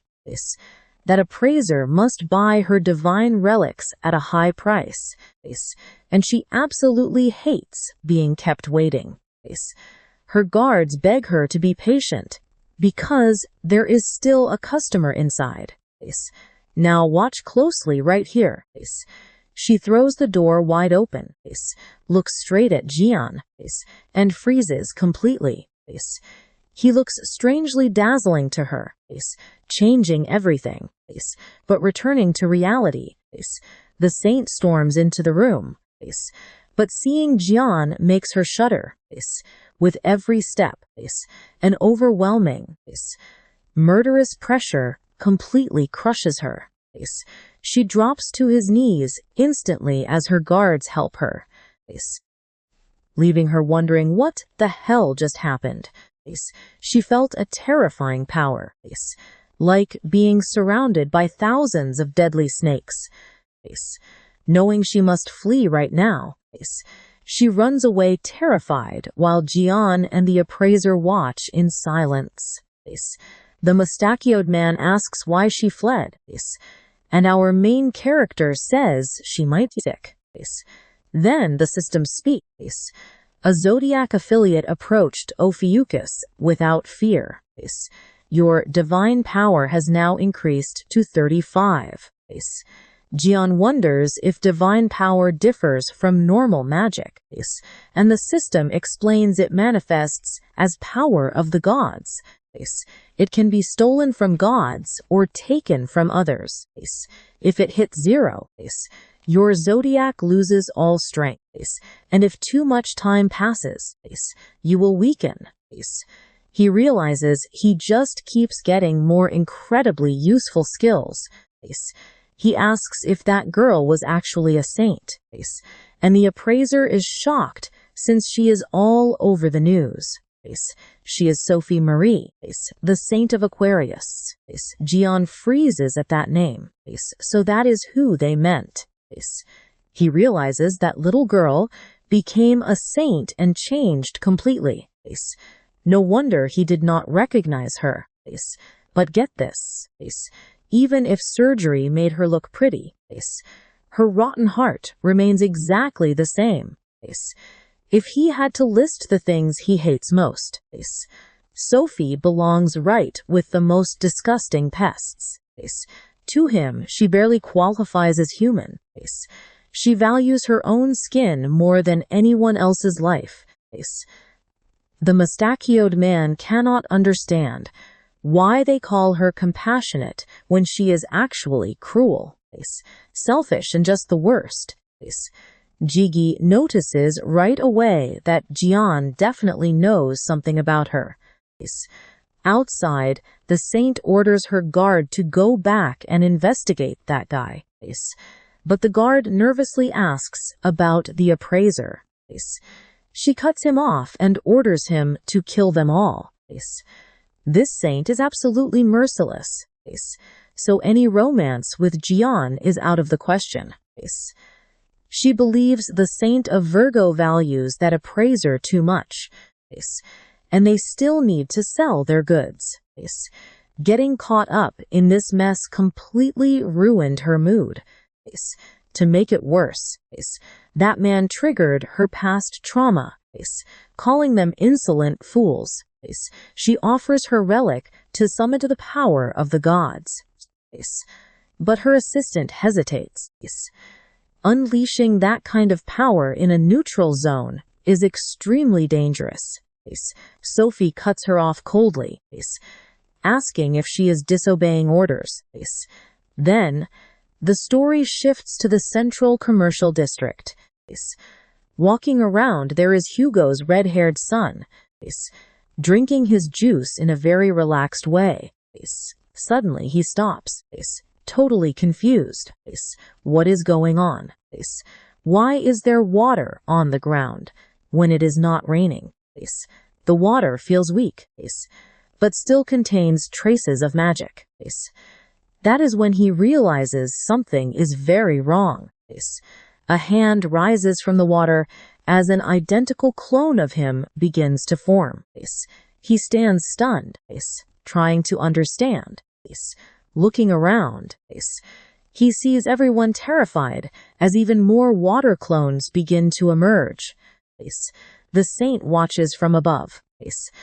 Trust me, we are in for some absolute chaos next. Get ready, because today we are watching a horde of ranker-level clones launch a coordinated attack.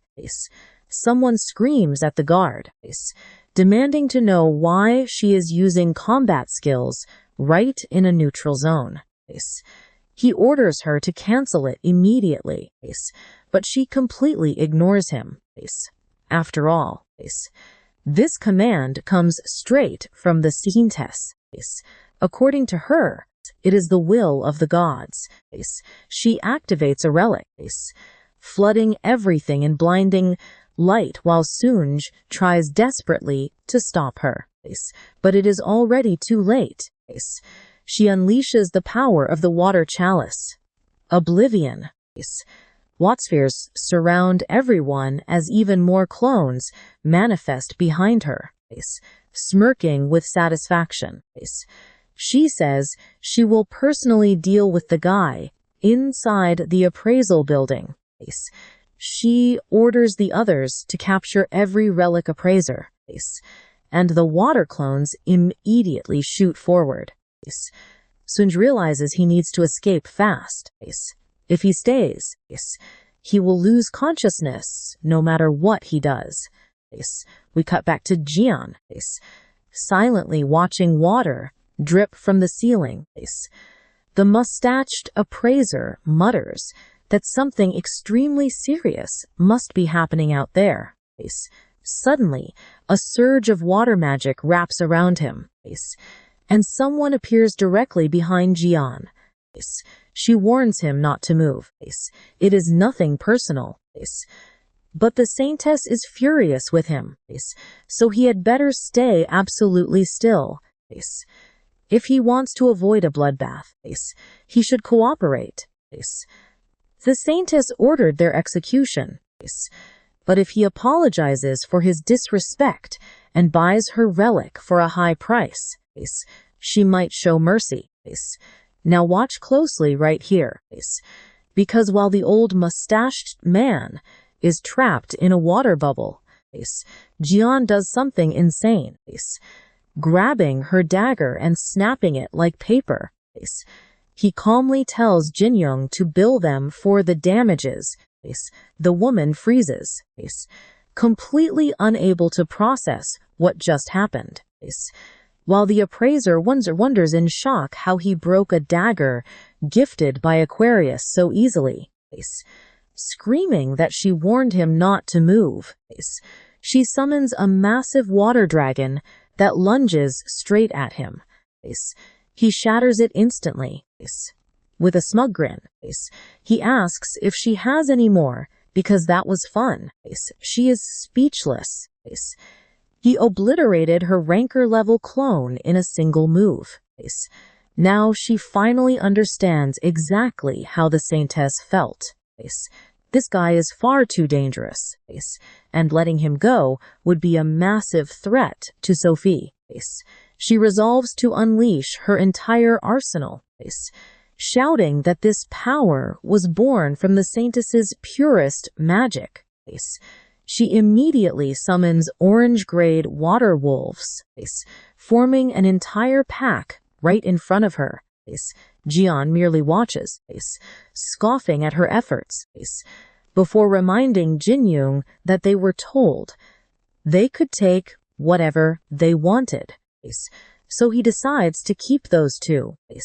In a flash, he vanishes from the appraiser's sight, slicing straight through both the woman and her wolves in a split second. He is deeply impressed by the dagger, noting that it cuts through enemies like butter. This material easily surpasses any normal grade. He only came to appraise his items, but found a much better treasure. After wiping out the wolves, the system notifies him that he has obtained data from a duplicated mirror fragment. System alerts pop up one after another in front of Jian, who simply remarks that it is beautiful. I know what you're thinking. How is this even possible? The woman is in total shock. Every single summon was easily destroyed. Is this really the end? She realizes he is on an entirely unreachable level. If he attacks again, she is finished. So she spins around and runs for her life. Jian just smiles as he watches her flee, leaving the mustached appraiser absolutely stunned by such a mind-blowing display. Right then, the red-haired kid rushes in, asking if Jian is okay and explaining that he was also ambushed out there. But seeing the remains of the defeated wolves, he can't process what happened. spotting the magical residue. He realizes they were the saints' summons. Jian jokes that if she keeps sending these things, she is basically gifting him rare, high-value upgrade materials. Even so, he tells Sunj they should retreat before the next wave hits, but the old mustached man stops them. He reveals that 20 years ago, he used to follow Jian everywhere just to study his legendary, magnificent creations.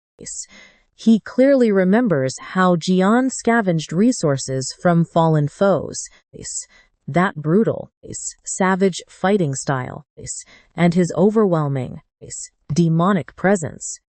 Could it really be him? Jian simply raises a finger to his lips, and the old man gets the message instantly.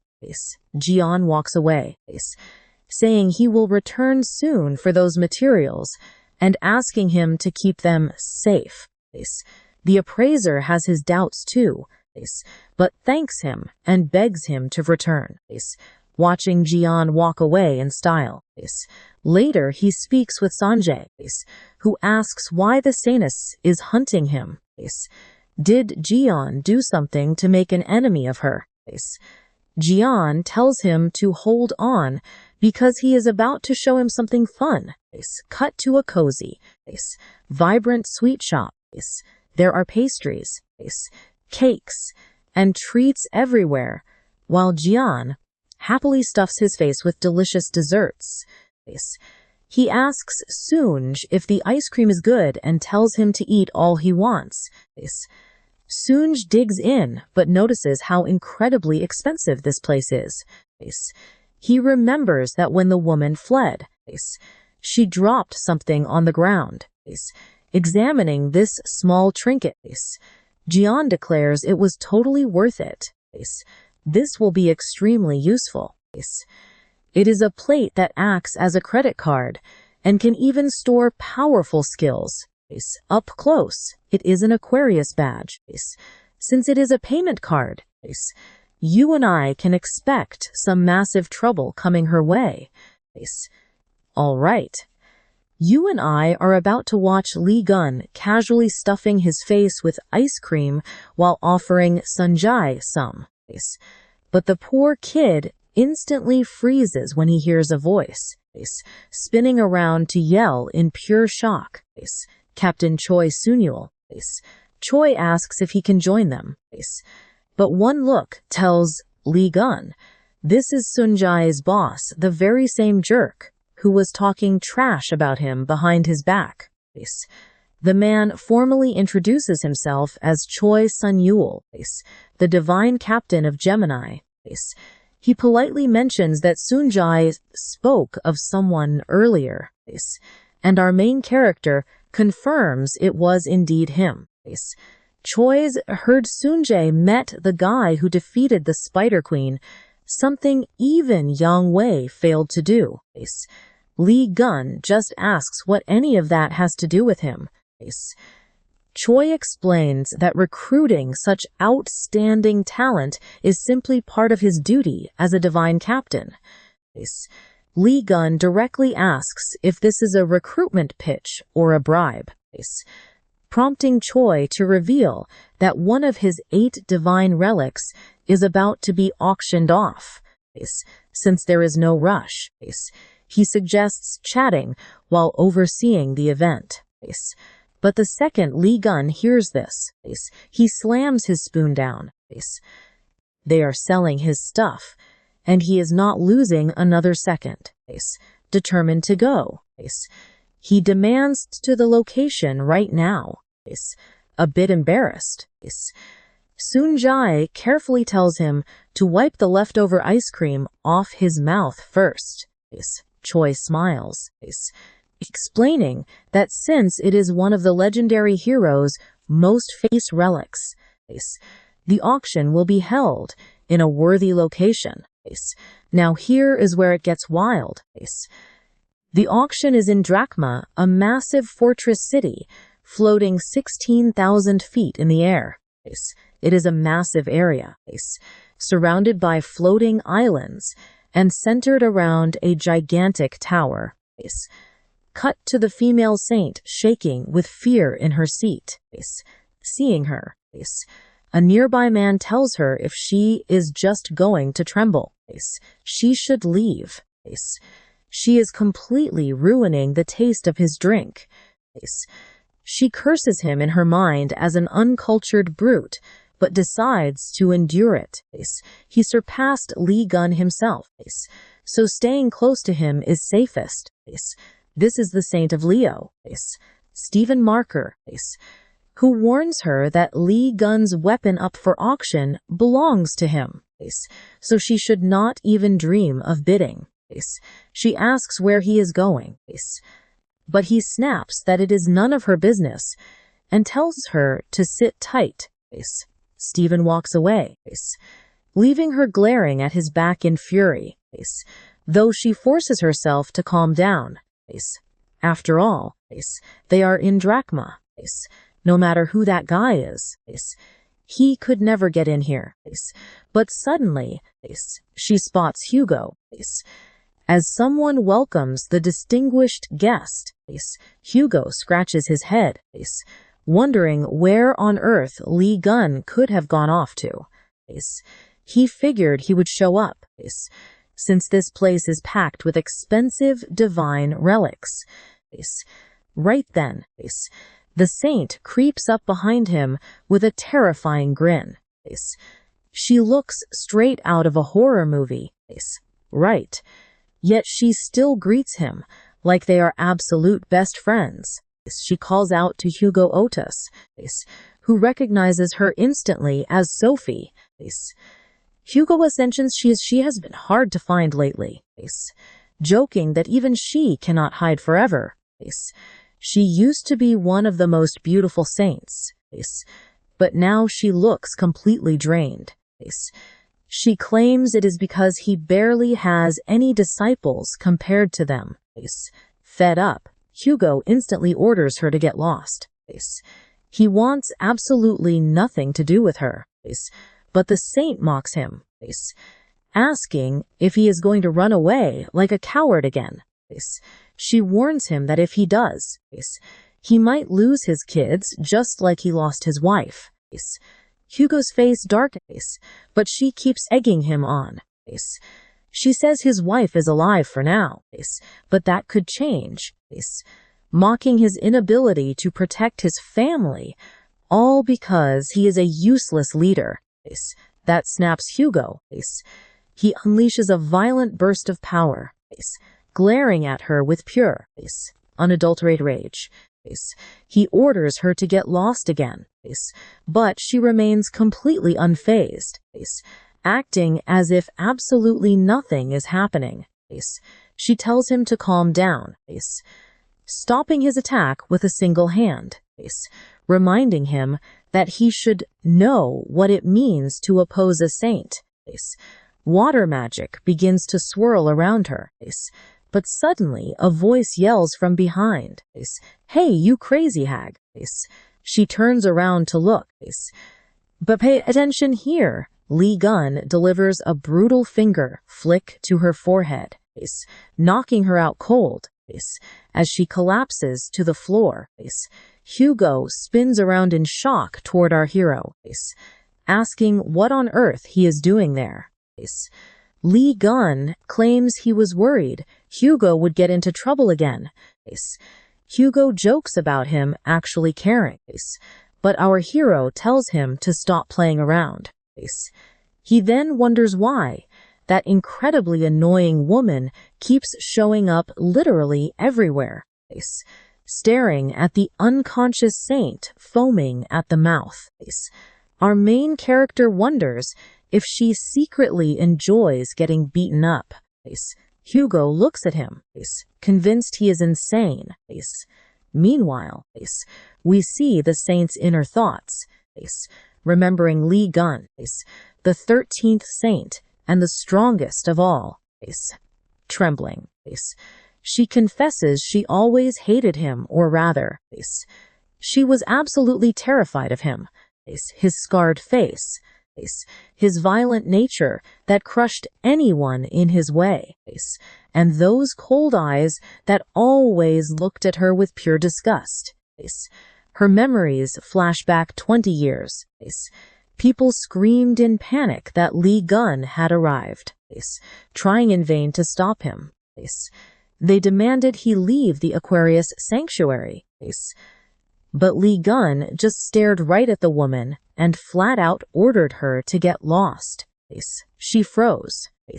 And honestly, you and I are probably just as hyped to see how this showdown ends.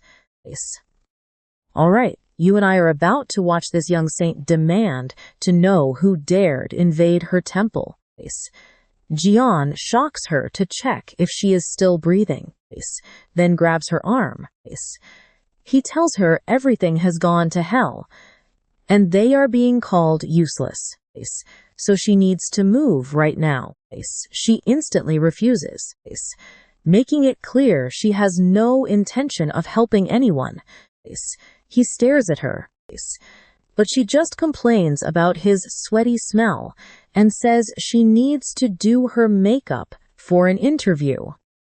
Then she demands he let go, whining that his filthy hand is hurting her. That is when Jian completely loses his patience.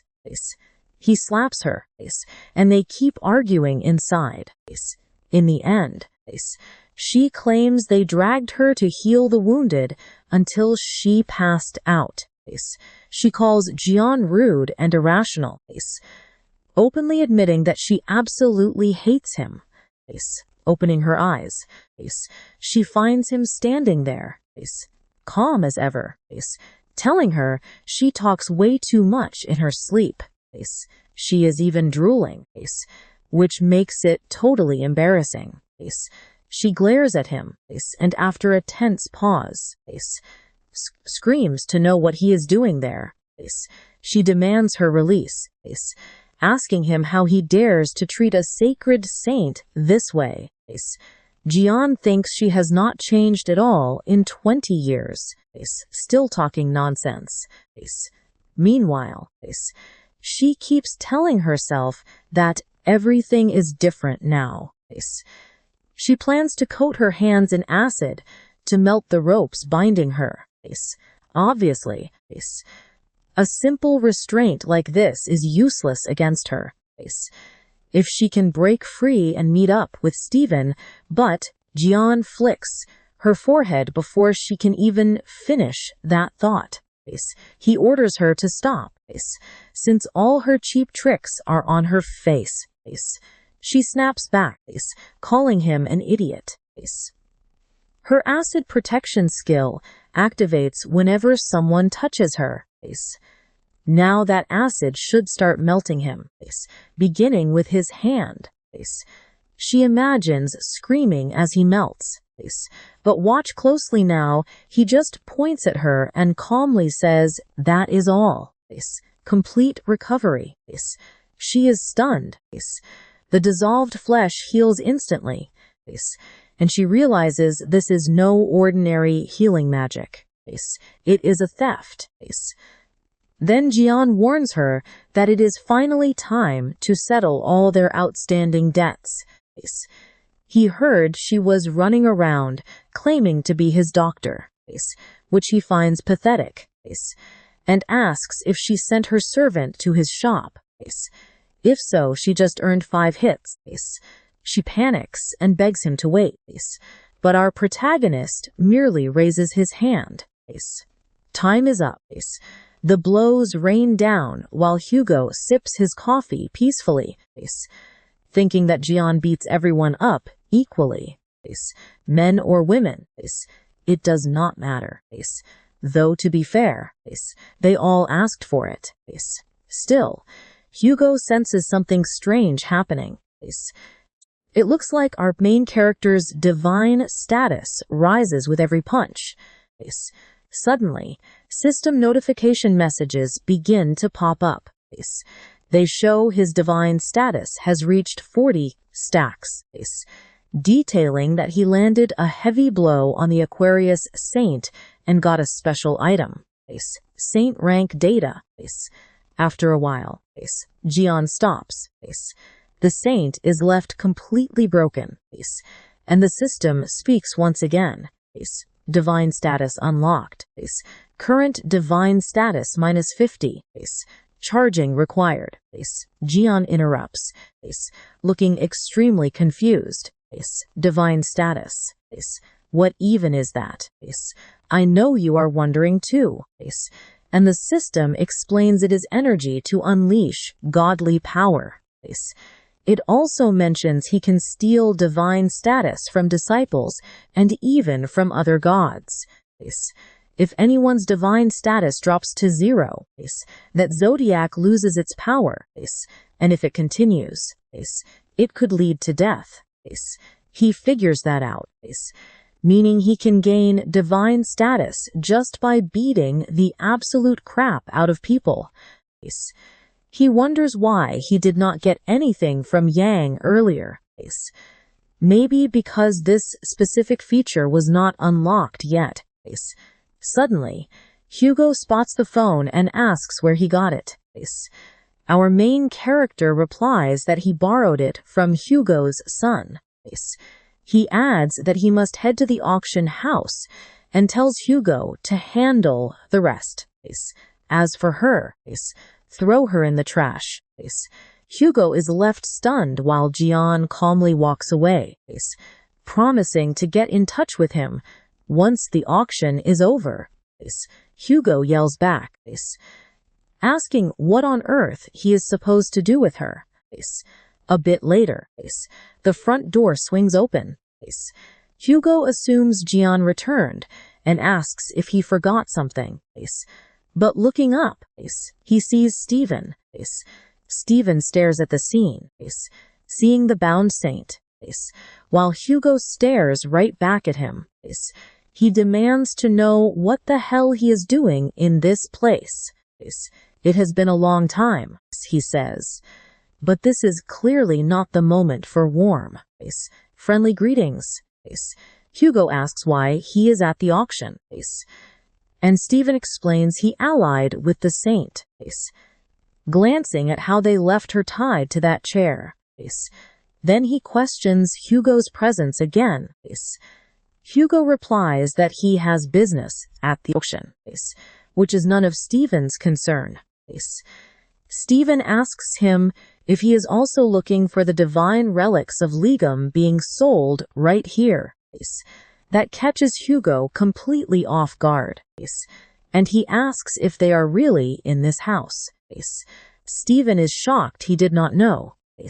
Then he mocks him, saying they will cost more than Hugo can ever afford, so it does not matter.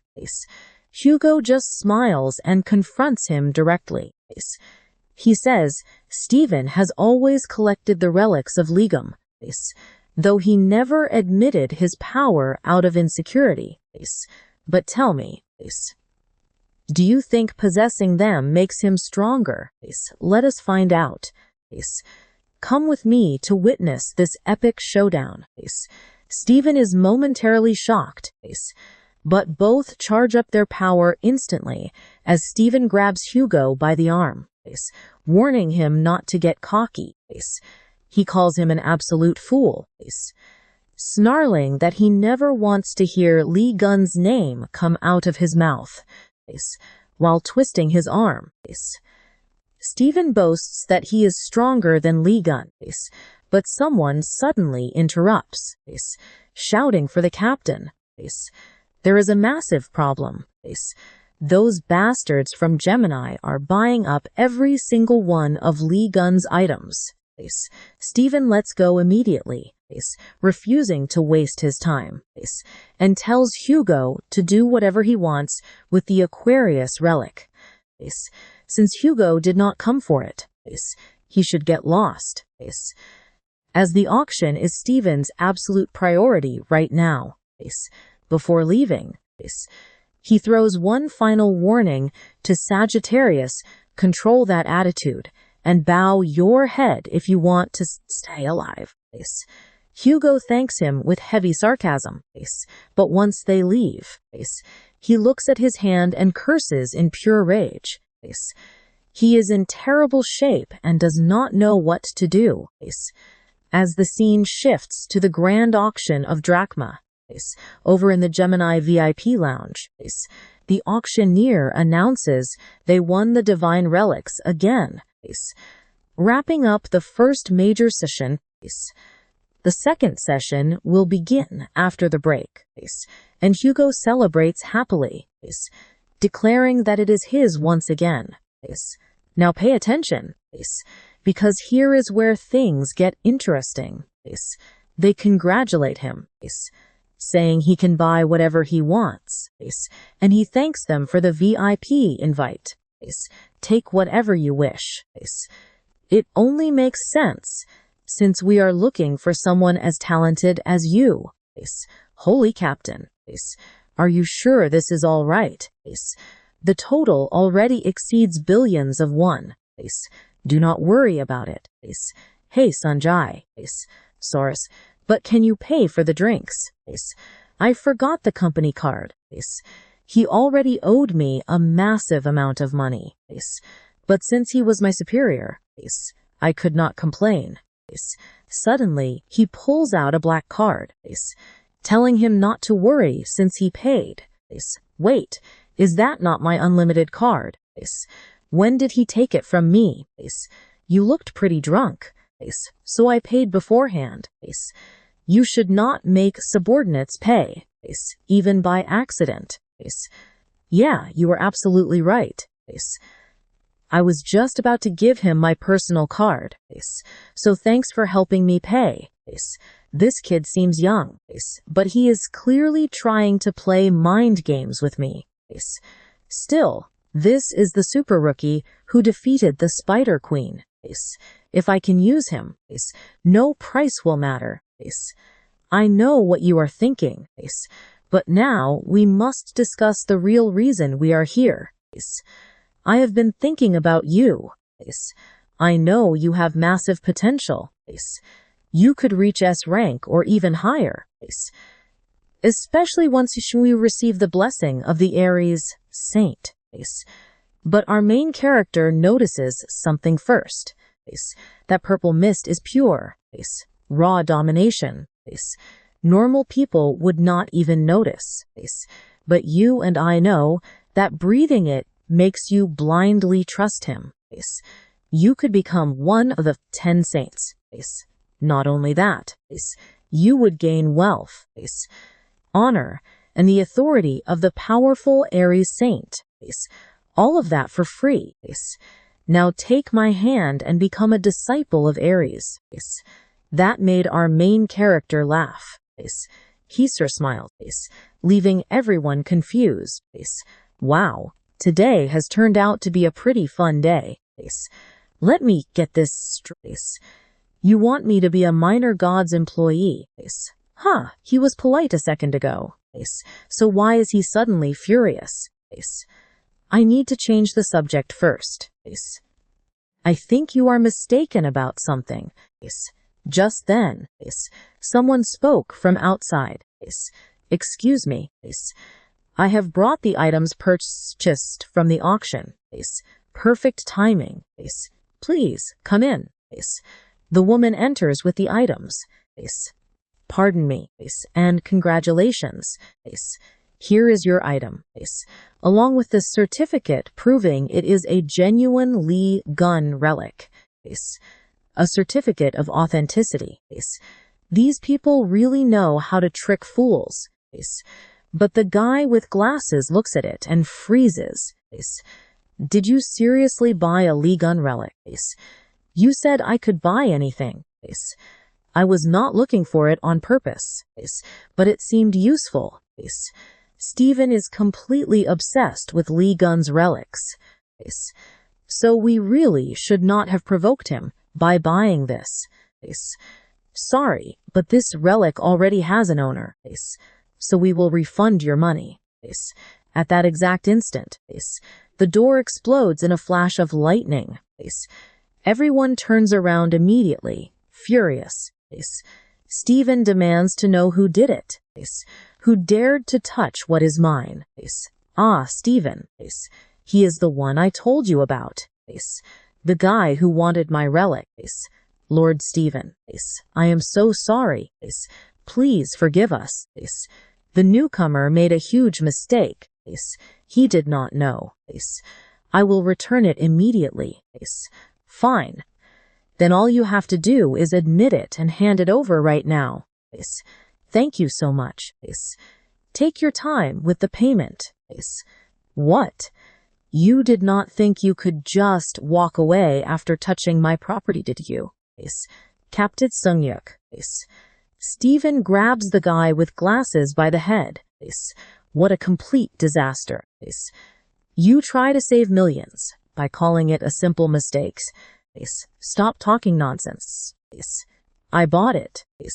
So why should it be yours? If you want it so badly. I will sell it to you for 20 billion.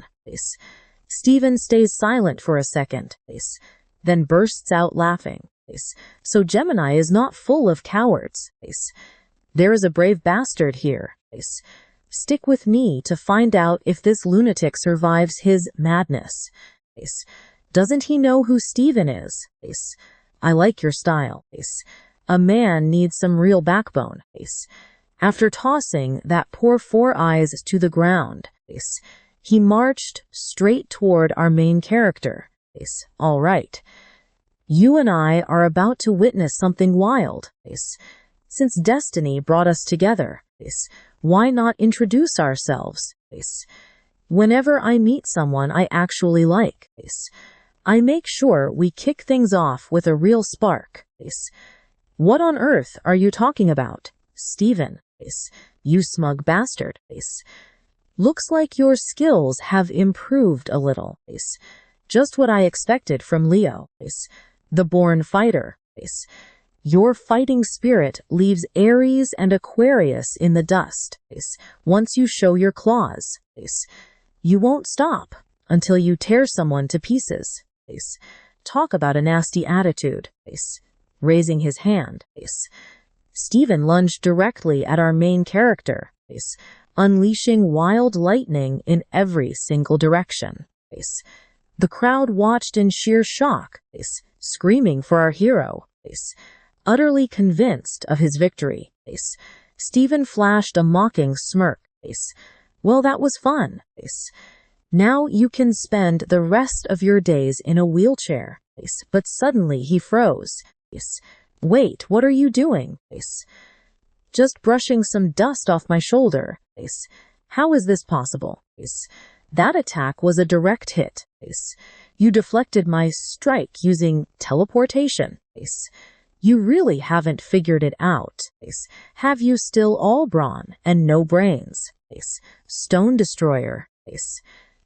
Did you seriously think the skill that I created would actually work against me? You begged me to teach you that to save lives. Yet you just show off. Who are you? Watch carefully, because everything is about to change. The hostess returned, thanking everyone for waiting, and announced that the main event of the auction was finally about to begin. Oh, is it time already? What's up next? Just another relic that rightfully belongs to me. I have plenty of questions, but the auction is priority. Keep a close eye on that pendant. I'll be back when this wraps up. Once he left, Qian Sunj turned to the glasses guy, asking how he thought that high-level attack was deflected. Deflecting a holy rank attack should have been completely impossible. Who on earth is this guy? Meanwhile, Stephen realized his target was finally within reach. His mind drifted back 20 years to that massive incident, when an unidentified calamity suddenly emerged on an island in Germany, with the island completely devastated. News helicopters circled above while reporters kept their eyes locked on the chaotic zone, reporting live. We are hovering directly over Calamity Island. It's been 4 days since the 13th awakened. Ligum entered the area. Yet we still can't confirm anything because he hasn't emerged. Multiple holy rank awakeners tried to break in, but failed due to a massive poison barrier surrounding the entire island. We will bring you updates the second anything changes down there. Back then, a young Stephen stood by as allies warned they couldn't get any closer. He couldn't comprehend how Ligum was fighting inside a place completely off limits to everyone else. Why do I feel this way? Because of some pathetic bastard who nearly died without a divine blessing. What's the difference between us?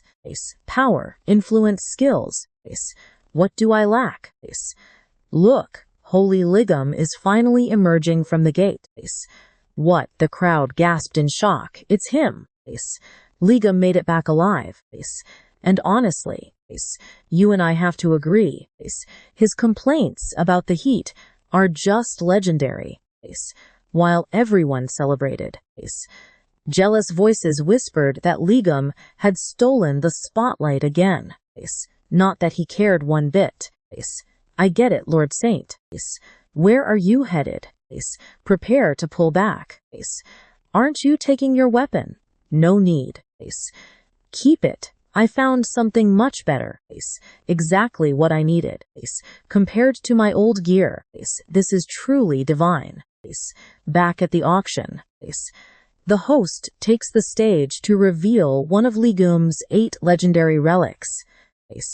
We are showcasing the most powerful weapon used against the Berlin Wolf. The crowd gasped, completely blown away. There it is. I'm finally looking at Ligum's relic again. The one weapon that will make me unstoppable. The ultimate bone club, known as the Great Bone. My God, I can't believe I'm actually seeing this. I've only ever read about this weapon in history books. It's the ultimate divine artifact for real combat. Now, who will claim the Great Bone? The auction hall instantly exploded as desperate bids started flying in. Our main character was baffled that he actually used to swing that thing. But Qian Sunung was too stunned to speak. Nah, I'm busy. Captain, we need to act. Let me contact headquarters. We can't let them take it. We can't let them take it. Our main character was annoyed at being ignored. Let's start the bidding. The starting bid is $1 million. 510. 30, now 50 million. Suddenly, system alerts flooded our hero's screen. His reputation was skyrocketing. What is going on? As the system alerts settled, he wondered why anyone would spend millions on a cheap piece of junk. Isn't it obvious that this is a legendary weapon crafted by Ligum himself? The explanations only made him more annoyed. You and I are going to find out the real reason they are acting like this very soon. Come along with me. Because today we are checking out divine relics so legendary that anyone would kill to get one. From accessories to god-tier magical weapons. Especially the Leo Saint. Stephen Marker Markin. The guy is obsessed. He hunts Liam relics across the globe. And he is so insanely strong that nobody dares to challenge him for one. Too bad those relics only make up a tiny part of his collection. Let me chill. Ultimately, the profits go straight to the government. Just then, our main character stops. Wait, that money actually goes to my account. So who cares who buys it? Perfect. Let the highest bidder take it. The auction goes on until Steven suddenly yells out, "I will pay 1 billion," freezing the entire room. Did you guys not hear me clearly? I am buying this relic for $1 billion. And if that is not enough, I will go to 10 billion. The host processes this and screams $1 billion. That move shuts everyone down. Nobody can compete with that level of wealth. Even Sunj and the glasses guy look completely crushed. They want to make a move, but it is impossible. Meanwhile, look at Jian enjoying all this drama like a casual spectator. The host screams sold for the mind-blowing sum of $1 billion. Next, we see some janitors gossiping about the auction. One says, "Hey, did you hear it sold for 1 billion? Yeah, that kind of cash is out of this world. People like us cannot even dream of seeing those numbers. Honestly, I just hope someone shows up and finally puts that guy in his place." But something distracts them, and looking up, they see a massive ice dragon. The guy instantly takes back his words. Back at the auction, Steven celebrates with his prize, though to Jian, that legendary relic still looks like a regular old bone. Steven cannot contain his excitement. "I got it. I actually got it." Everyone congratulates him as the absolute greatest. But suddenly, a massive explosion erupts right in front of him. As Steven stands there confused, a giant ice dragon emerges, triggering absolute panic. People scream in horror that a calamity has arrived. The beast locks its eyes on Steven and roars, "I found the relic of Liam." The beast charges with full force, but don't blink, because Steven just grins and prepares his devastating lightning. He unleashes a brutal strike that sends the dragon flying, destroying everything in its path. Laughing, Steven admits he is grateful for this calamity, since now he can test out his new toy. He stands with absolute confidence, releasing wild lightning while holding tight to that mysterious bone. But something is off. The devastating collateral damage of his attack is finally revealed. The magical teleportation tower is collapsing from the dragon's impact. Total panic takes over everyone. If the debris falls, the floating island will collapse. They order the disciples to unite and stop this disaster. Several others quickly join in to help. Everyone concentrates their mana, building up energy into a massive sphere to launch into the sky. The blast hits the structure, briefly halting its fall. But they instantly realize it won't be enough to save them.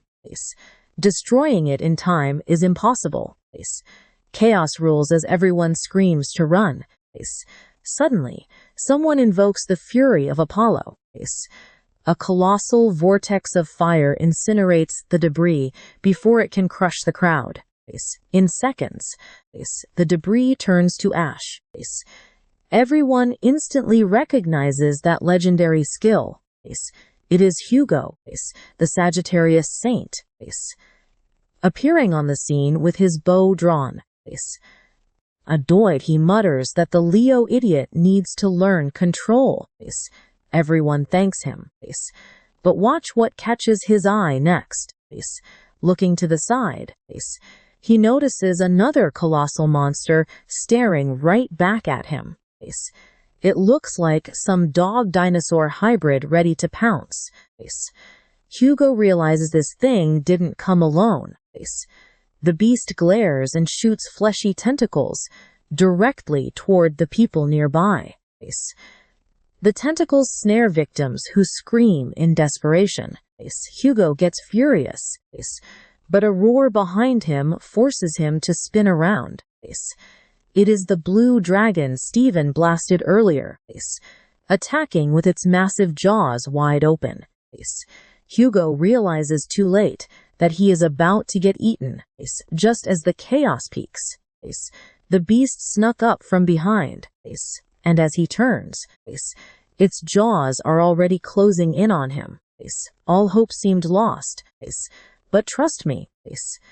Sion steps in with a strike as Hugo yells, "Hey, pay attention." Our main character sends the monster flying, and Hugo thanks him for saving his life. Jian snaps at Hugo, asking why on earth he has to save a combat saint. He even laughs at him for being weaker than a basic production class. Our main character admits he gets incredibly anxious whenever he leaves Hugo alone. That completely bums Hugo out, and they bicker like usual. But stick with me to see what interrupts them. It is Steven, charging in screaming with his bone weapon raised. He warns everyone to stay back so he can test his new toy. The beast roars right back, and Jian admits he almost forgot that ugly thing was even there, hovering above. Steven charges up his lightning again, screaming for no one to ruin stage set for him and his massive bone. But Jian senses something off as the beast roars. Right then, Steven unleashes his ultimate sovereign skill, Battlefield of Victors. A massive lightning barrier completely seals off the entire area. Grinning, he tells them to watch his unbreakable storm. Before he only used raw magic. But now they will witness the true destructive power of this legendary bone. The crowd cheers for Steven, calling him the absolute strongest saint and claiming nobody can beat him. Hyped up, Steven drags his massive bone weapon forward. Jian still has his doubts. Steven declares the beast will feel his wrath and slams the gigantic bone straight onto its head. The monster does not even flinch. Steven stares. Pay close attention here, because everyone else is just as confused. Steven slowly backs away, keeping his eyes locked on the monster. He scratches his head, and the beast honestly looks just as bewildered as him. Furious, Steven charges forward again, unleashing a relentless barrage of heavy strikes one after another. Losing its patience, the monster throws a punch that sends Steven flying. As he crashes down, Steven simply cannot understand it. His strikes should have crushed it. So why is Ligam's weapon failing? We switch to Jian, who touches the lightning barrier trapping them. He swears he will show that stupid lion no mercy once he gets out. Using his sovereign skill like that was just incredibly brainless. Still, Jian decides to handle the enemies right in front of them first. That is when we see the humans possessed by the beast. They look exactly like a zombie horde. And Hugo suddenly realizes these innocent people are not part of the calamity. They are just trapped under its spell. Standing right there, the monsters is definitely using them as human shields. This means they cannot attack recklessly at all.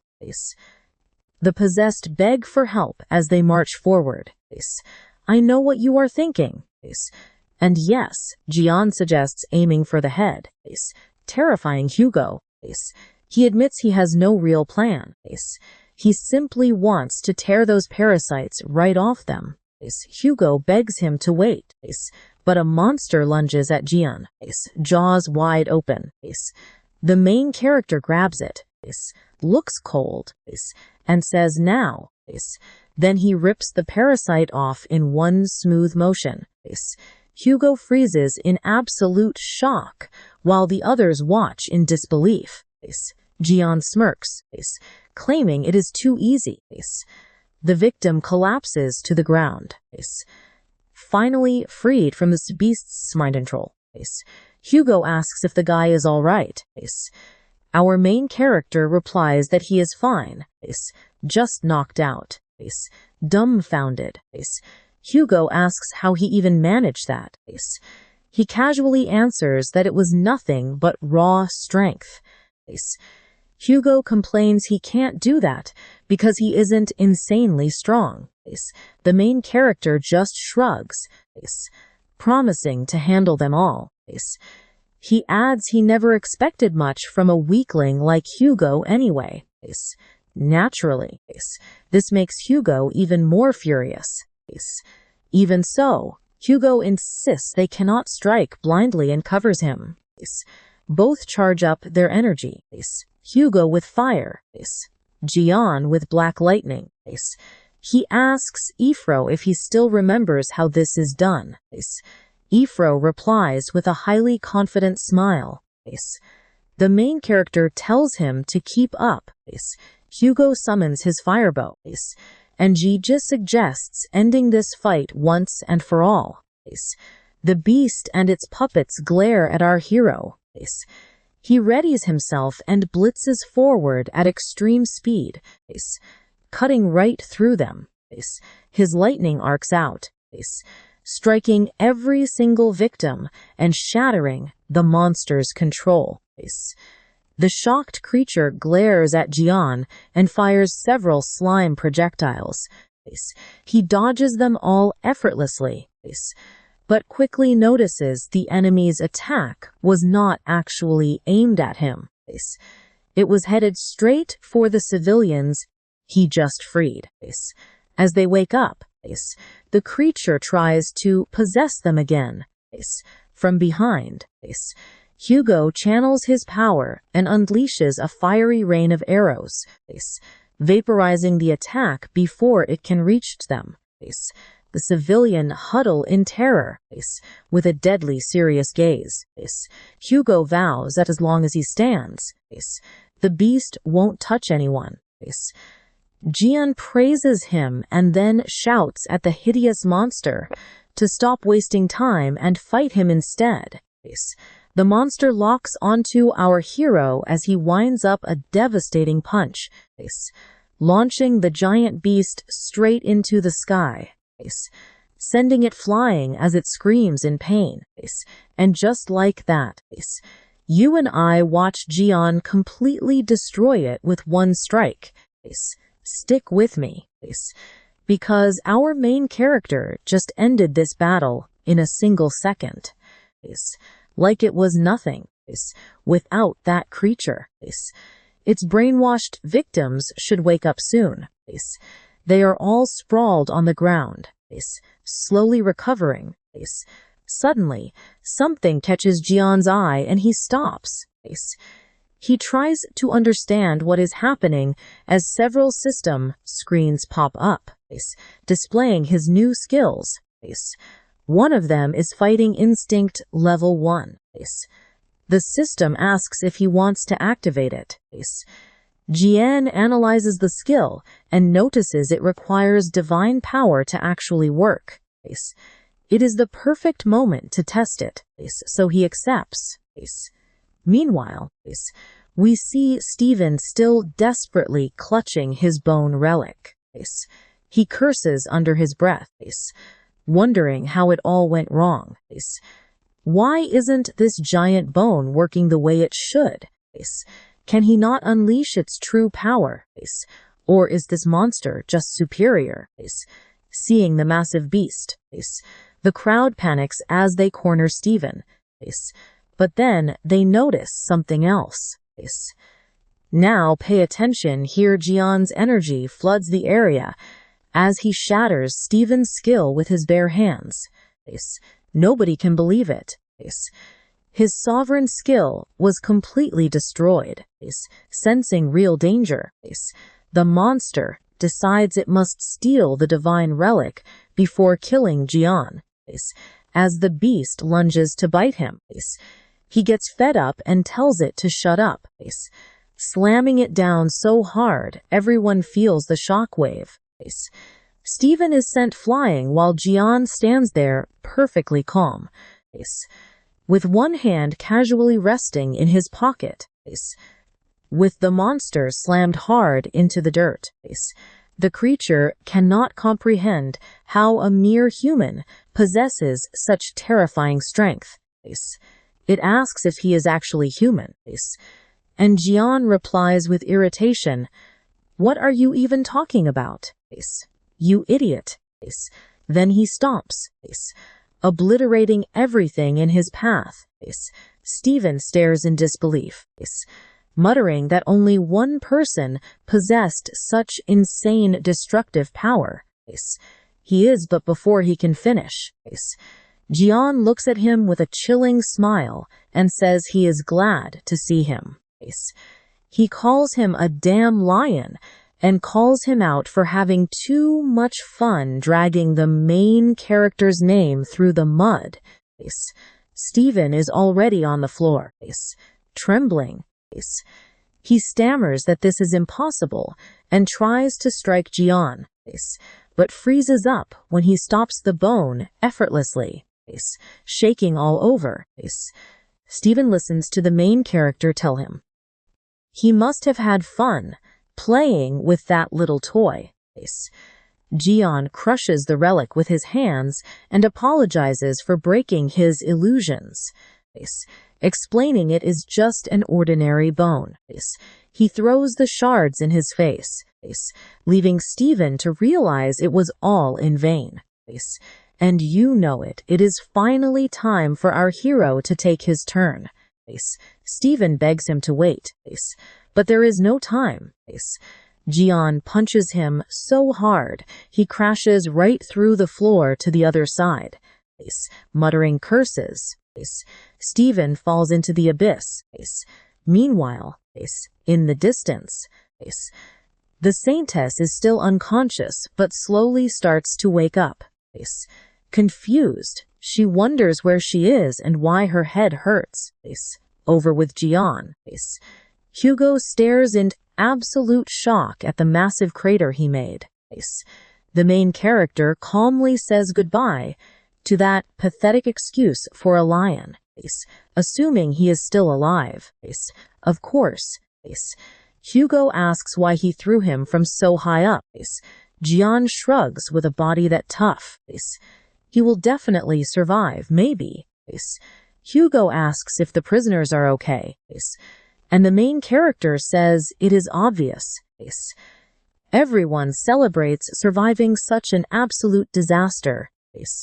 Then he snaps his fingers to summon Piggy, formerly Pichu, who is now one of his loyal pets. He orders Piggy to gather everything valuable.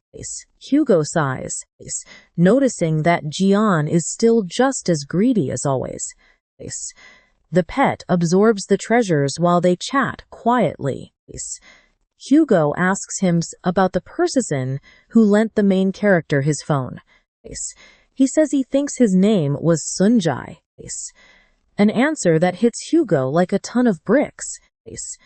Jian adds that he seemed like a young guy connected to Gemini. Still, the kid looked smart, so he might be worth keeping around. Hugo begins to shake, because the main character is talking about the exact son he wanted to keep far away from him. In his mind, he screams in desperation, unable to believe Sunjai got mixed up with this walking disaster. He tries to picture his son, thinking of how careful he was to keep him away from Ji-an. His kids worship the main character, and if they find out he is alive, his family is doomed. Then he mentions Sunjai was with a Gemini bishop who can use teleportation magic. So if he calls them, they will surely all show up together. This terrifies Hugo, who insists they must leave immediately. Jian asks why, and Hugo tries to make up an excuse, saying the main character must be sick of Gemini by now. The main character hesitates. He remembers his past issues with Sunjai and admits that Hugo might actually have a point. Maybe he really does dislike me. Sorry, Sunjai. Hugo keeps changing the subject to steer him far away from Gemini. Suddenly, a voice shouts, "Dad." Hugo turns around in a panic, wondering if they are calling out to Jian.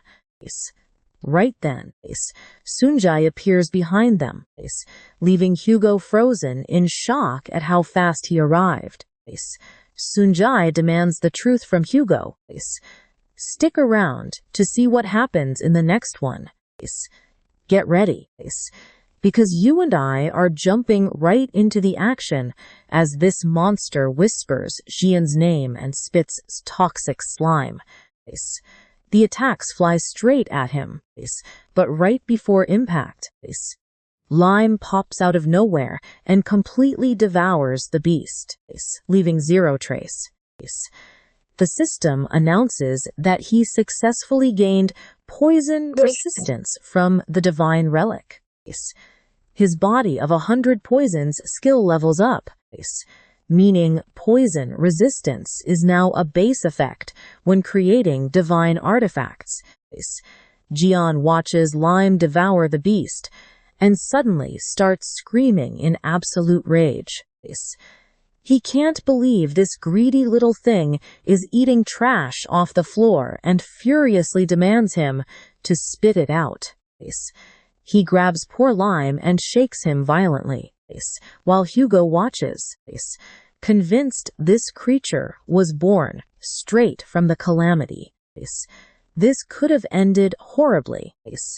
Sanjay wonders if this slime is the legendary one, and Hugo realizes he is absolutely right. He read about it in a book. It was Jian's artifact. That incredible skill our main character showed off just a moment ago. That massive magic power, and the only person his distant father called a friend. Looking at that slime, Sanjay doubts if this is really the main character. He is getting way too sensitive. Just look at Hugo feeling completely devastated while Sanjay's eyes sparkle with excitement. And yeah, Jian shaking Lime is pure comedy.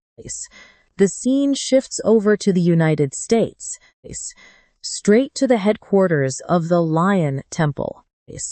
Inside the conference room, the high-ranking members argue heatedly because they still cannot locate the Lion Saint. Since Gemini excels at tracking people, they suggest paying whatever it takes to find him. That is Oliver speaking, the Leo bishop who was glaring at Dialis just a while ago. Someone doubts Gemini would even cooperate after all the absolute chaos they caused before. Oliver grumbles, claiming she was only trying to show off since it was her first major public appearance. The debate continues until someone cautiously asks if the one who defeated their leader could actually be Jian. Oliver dismisses it, arguing that even if it is our main character, they beat him before. Plus, their saint is the strongest of them all. Suddenly, a phone rings in the background with a ringtone mocking lions and praising Jian. The entire room goes silent, staring right at her while she awkwardly apologizes for forgetting to mute her phone. That is Urim, the vice castellan of the Lion, and one of their key cardinals. A guy yells in disbelief, questioning her attitude during a meeting to save the saint. Urim simply asks, casually, why they are even looking for that jerk. Everyone is stunned. So she quickly clarifies that he is a tough guy and will survive on his own. While others wonder if this was a slip of the tongue or intentional, another executive snaps in absolute rage. But Urim checks her phone and reads a text saying they have an awesome new uncle and to come back quickly. The legends were real. And as a quick side note, the word Nona is used to refer to an older sister. Now, I know what you are thinking. She does not care about the yelling. She only cares about having a new uncle. So she announces she is leaving. Lets them make the final decision. And walks out, leaving everyone completely dumbfounded. The guy with glasses is left furious, screaming at her as she walks away. The story shifts to the Aquarius dormitory where Sophie and Marty live, with a massive crowd begging the saint to speak. They demand answers about the drama incident, Liam's role, and exactly who was taken from there. They also want the truth about what happened 20 years ago, but guards step in, claiming the saint must rest today.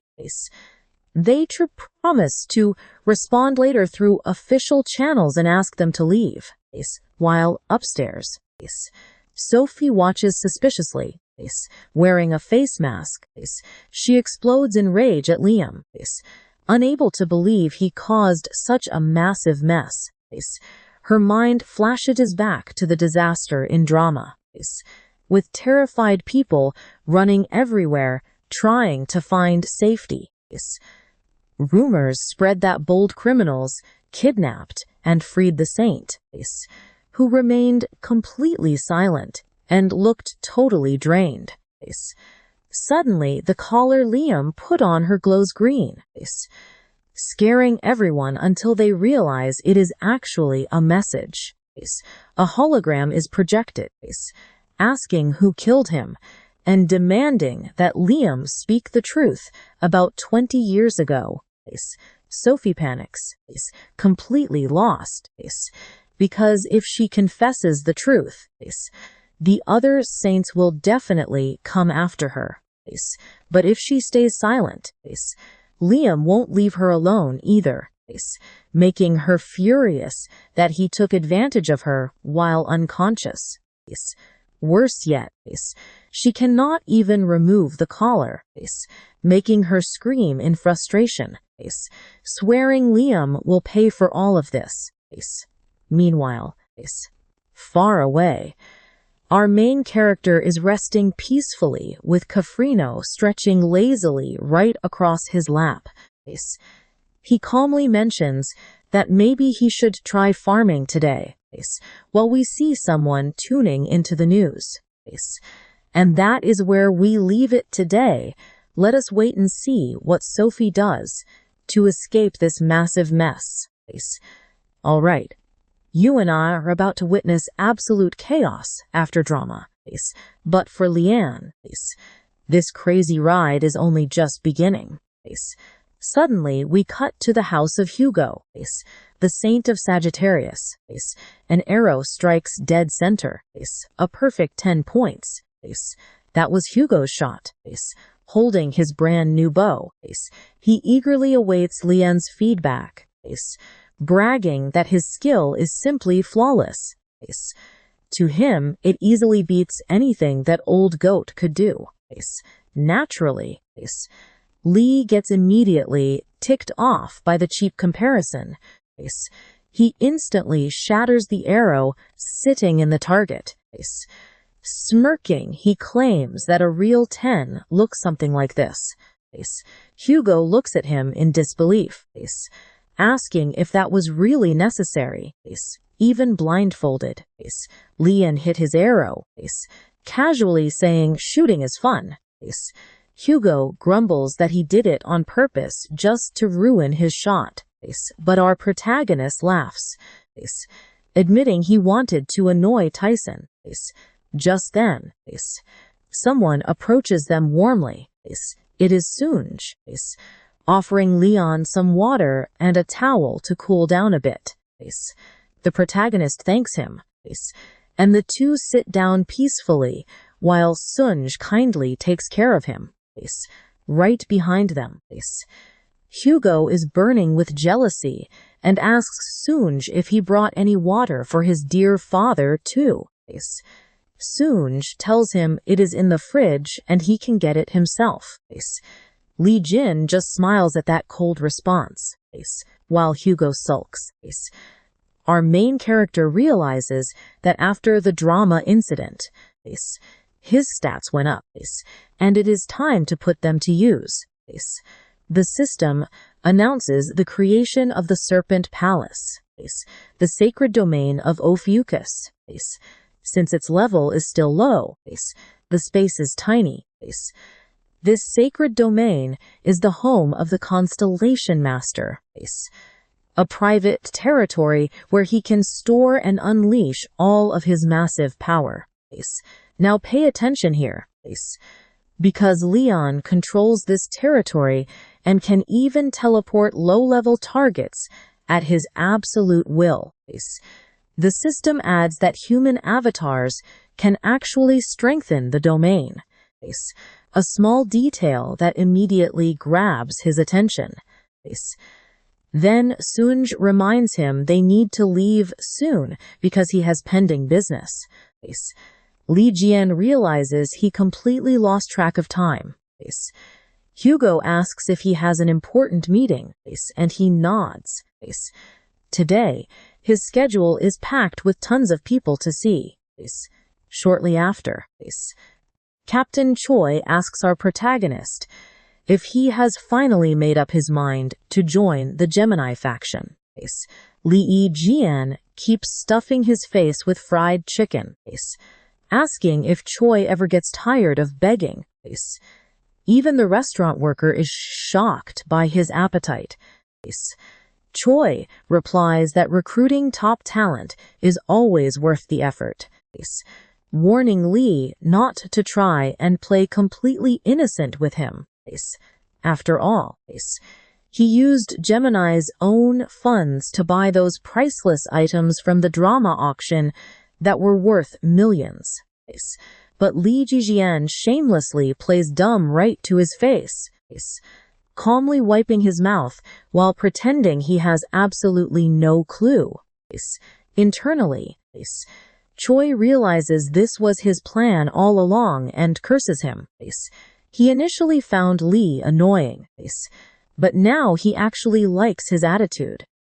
He recalls his past revenge. Now, let's see who is about to get wrecked next. Next up is that purple witch. Then he agrees to join Gemini. But even though Choi wants a date right now, Lee sets one clear condition. He demands the very badge Choi is wearing. His guards get furious, shouting that the saintess herself gifted it to him. Leon coldly tells them to back off. The adults are talking right now. He explains he needs that badge to use Gemini's privileges. They can promise support, but he only trusts what he can hold in his hands. After all, they should be investing that and much more into someone of high caliber. Choi is speechless, while the others beg him to refuse. Li Jian tells them to make it quick since he has another meeting. He checks his chat with Sunj, and we see the latter reading the text message that just popped up on his screen. Our protagonist texts that he will be running a bit late, and Sunj replies that he should take all the time he needs. He agrees, looking at his screen. Sunj wonders how shocked Nona will be when she finds out that Lee is actually her uncle. He is incredibly excited to see her reaction after all this time. He also plans to have him sign the dagger the protagonist prepared, but suddenly someone snatches it, saying it is too dangerous to play with. The guy declares he is confiscating it, causing Sunj to immediately speak up and demand an explanation. The bully is Yan Wu, a rank A Templar from Gemini. Sunj firmly orders him to give it back right now. Yan Wu glares down at him, asking if that is how he talks to a superior, casually mentioning they like this coffee shop too. Sunj is completely fed up, wishing he went somewhere else. But he holds back his punch because this guy is the son of Libra. That is why he thinks he is so special. Suddenly, a system window pops up. Janice's relic of desire reacts to its owner being in danger. A skill activates. The dagger glows. And the blonde guy freezes in confusion. Suddenly, Li Jian's head manifests out of thin air and delivers a brutal headbutt straight to his face.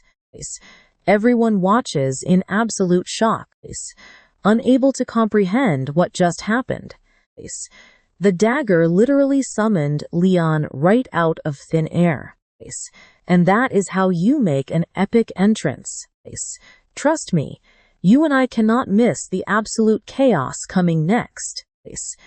Let's dive right into this. Lee looks around in pure confusion, wondering what on earth Sunj is doing there. Meanwhile, the other guy is crying over his broken nose, while Sunj asks us how he managed to show up right on time. Li Jian explains he was eating fried chicken when his dagger's unique summoning skill suddenly activated all on its own. That is enough. He glares at the blonde kid, furious that these punks dared to threaten Sunjai, challenging their utter arrogance. The others shake with fear, wondering if Sunj ever mentioned having some kind of mobster uncle in his family. No one remembers that. But they all agree this guy is terrifying as Li Jian steps forward to deliver a beating they will never forget. Absolute panic sets in. Then, the story flashes back to the restaurant, right before our main character was summoned. Bear Choice had already agreed to the deal. Even though it seemed risky, he decided to spend millions just to recruit Li Jian.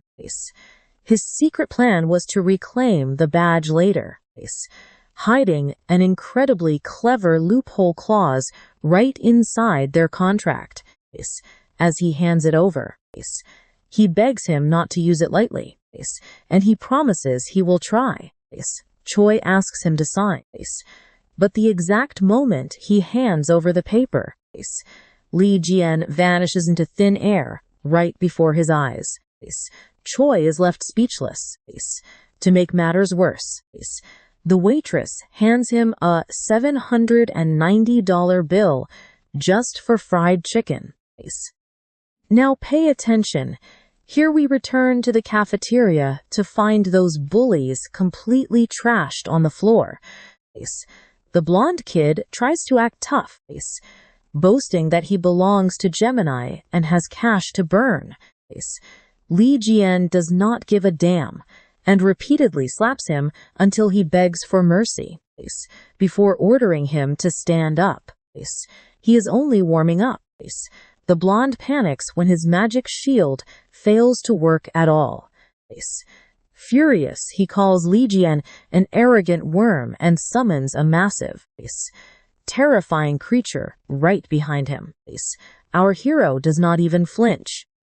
Everyone panics, screaming for people to run, knowing full well that this place is about to become absolute chaos. Jian mocks him, saying that is what happens for bragging. complaining that the loud guy is making too much noise. He expected something amazing, but this power is totally useless. It cannot even light a basic piece of charcoal. Just then, a system alert pops up. He has dominated the enemy magic, copying data from the S-rank bull of Ferris. The blonde is stunned, asking if he is a mage, but our hero simply replies that he is a blacksmith. After that, multiple system screens pop up, with the final window asking if he wants to register this data as a skill. Jian promises to show him how this power should actually be used, summoning the blazing bull of Ferris himself. I know what you are thinking, and yes, the massive beast completely wrecks the place, slamming the blonde into the wall. Jian warns him that if he ever bothers Sunj again, he will end up impaled straight through by his horns. He tells Sunjai never to fear these idiots because his uncle will always protect him, and the boy happily agrees. Right at that moment, Chen Yoha rushes in, desperately calling out to find where Sunjai is. She looks around at the absolute destruction in shock, but Sunjai runs to her, thrilled, saying she will never believe what just happened, pointing forward. He tells her to look at the legendary hero who saved their world from countless disasters, very same idol they worshipped as kids, and we see them as children, looking up at the legendary Jian with absolute wonder and admiration. Now she stares in disbelief, whispering his name while pinching her cheek to make sure she is not dreaming. Shaking with excitement, she confirms it is him, completely stunned by how incredibly handsome he looks now. 20 years ago, he was covered in scars, and after 2 decades, trapped in the demon tower. She expected much worse, but she tells herself it does not matter because he is still her hero, and she is thrilled to see him safe. Sunjai mentions she spoke out loud, making her blush instantly, while Jian smiles warmly and returns her sweet greeting. She introduces herself formally as Chen Yoha, thanking him from the bottom of her heart for saving Sunjai. He tells her to feel comfortable since she is Hugo's daughter, treating her like a niece. Those kind words touch her deeply. She apologizes for rushing things on their first meeting, but confesses that she desperately needs to ask him a massive favor. Jian tells her not to worry, assuming she just wants an autograph. But before she can even speak, a terrifying lava monster roars right behind them. He reacts with confusion to the loud noise, wondering what kind of bizarre favor this is going to be. Spotting the threat, Yoha decapitates the beast with a single strike while Sunjai hides in fear behind our main character. She asks our hero for just a second, promising to present her request properly after clearing out these annoying monsters. Sunjai jokes that she got all flustered because of him, leaving Jian wondering what exactly he meant by that. Ask for my hand. That is where we leave it. What do you think? Get ready, because you and I are about to watch total chaos unfold as alarms, screams that disasters are attacking the city, and everyone must evacuate. Huge beasts swarm the sky, tearing everything apart. People run for their lives. But one of these massive monsters is already completely shredded and full of holes. The one behind this masterpiece is Yoha, wielding her devastating spear. More beasts close in, but she pushes herself to the absolute limit, moving faster and faster as she slices through every single enemy in her way. She wants to wrap this up quickly to speak with her uncle, but right then, fresh waves of monsters keep roaring from high above. Irritated by this never-ending parade of destruction, she decides she is going to wipe them all out in one single, massive blow. She starts spinning her weapon, charging straight into danger, while screaming in pure fury that they should not interrupt her incredibly important proposal. She throws her spear with devastating force, obliterating everything around her as she yells the name of her ultimate technique, lotus flesh. The impact leaves absolute destruction behind. Watching from afar, Sunjai is stunned, realizing that worrying about her was a total waste of time. Her combat instinct easily surpasses Hugo, but the moment Yoha spots Jian, she gets completely distracted. Suddenly, a monster leaps right behind her. Before it can strike, he steps in fast to save both her and Sunjai. Blushing furiously, she admits it is incredible how he managed to dodge even her earlier attack. Pay close attention right here, because a terrifying monster woman wielding a whip arrives, declaring she will turn Jian into her personal pet, riding on a massive mutant turtle. She asks our main character why everyone lately seems so obsessed with playing with fire. Jian replies that he was not looking for trouble, though he confesses he does need materials to craft more sacred relics, so he will gladly take this chance. She claims he will be her main fuel and a fun human to train. Our main character recognizes this bizarre race and decides to stop them, then asks Yoha why she is losing focus during battle. He warns her that she almost fought alone again, telling her to leave this to him and evacuate with Sunjai immediately. He knows how strong they are, so they should trust him with these foes. Yoha smiles happily and agrees right away. Sunjai starts summoning his massive structure while Yoha readies her spear. Jian dares his enemies to entertain him a bit. Right then, the monster woman attacks him fiercely with her whip, demanding to see more pain and suffering from his side. With one hand kept casually in his pocket, Jian easily dodges every single violent strike. She finally catches him with her whip, but he remains completely calm as she laughs maniacally, tossing him violently into the air.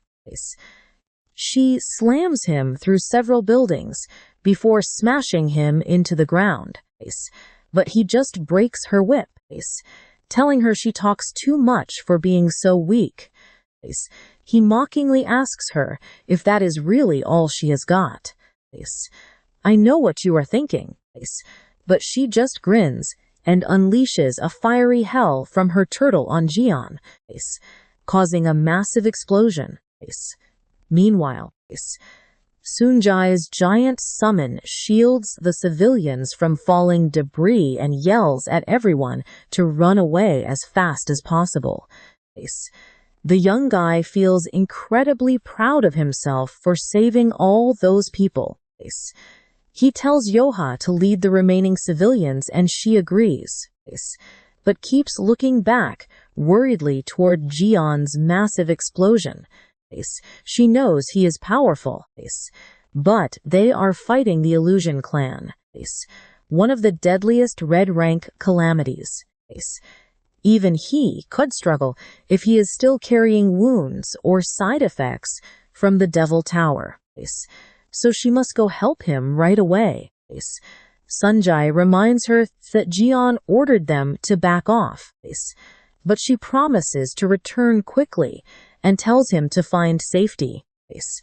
The entire area is completely obliterated after the attack. But our main character stands there, completely unharmed in the thick smoke.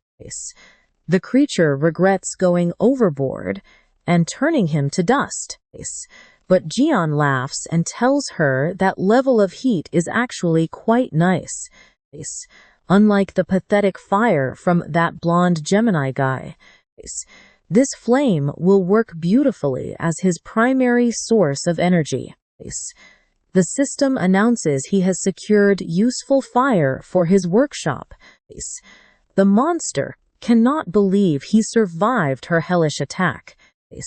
Now that he has the necessary fire, Jian has no reason to hold back and instantly summons his hammer of creation. The interface confirms that useful fire has been detected inside his creation workshop. Level 1 of the workshop activates upgrades and repairs using his initial luck, prompting him to choose the target he wants to improve. Jian replies that he has already chosen his target. A green circle surrounds him, while the monster woman watches him closely from afar. Confused, she decides not to let him finish his plan. But suddenly, Yoha appears right behind her, using her lightning roar. A massive red bolt of lightning strikes the enemy violently, but the girl is horrified to see it did absolutely no damage. The enemy curses her and blows her away with a single hit. Yoha spits blood from the impact as the villain orders her beast to finish her off. Just as that massive beast opens its jaws to swallow Yoha whole, something grabs the beast by its tail, and Yoha realizes Jian saved her. Trust me, you and I are going to love what comes next. Come along with me on this. Jian asks that beast where it thinks it is going, then slams it into the ground. Turns out it is not a turtle, but a giant lizard slamming into the floor with its mouth wide open. Even the monster woman is left in pure shock, seeing John lift and toss that beast with his bare hands. He warns her that if she touches Ya again, he will wipe out her entire race, unleashing terrifying, panic-inducing pressure. She feels that aura swallowing her whole. She cannot believe a mere human is humiliating a proud member of her clan. So she decides to get serious and begins transforming. While Ya shields herself from that immense power, Jian stays totally calm. The woman admits she hates using this form to train him, but now she must treat him as a real enemy. She is Hellwings, a red danger level calamity of the illusion race. She swears to reduce Jian and this entire area to ashes.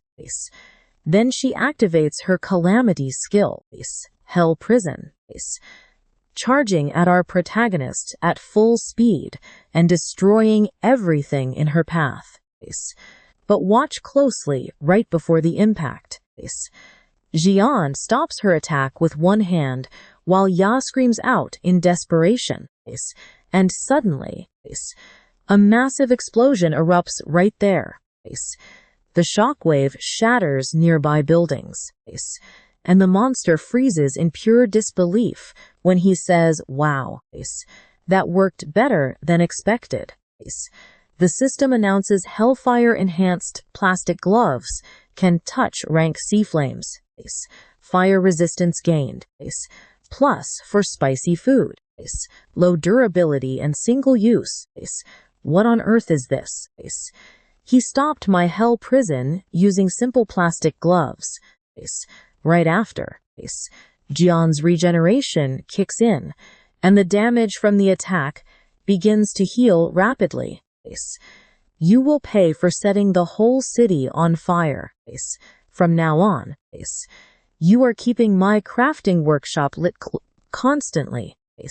What kind of insult is this? Insult? What are you even talking about? You are really underestimating the power of my plastic gloves.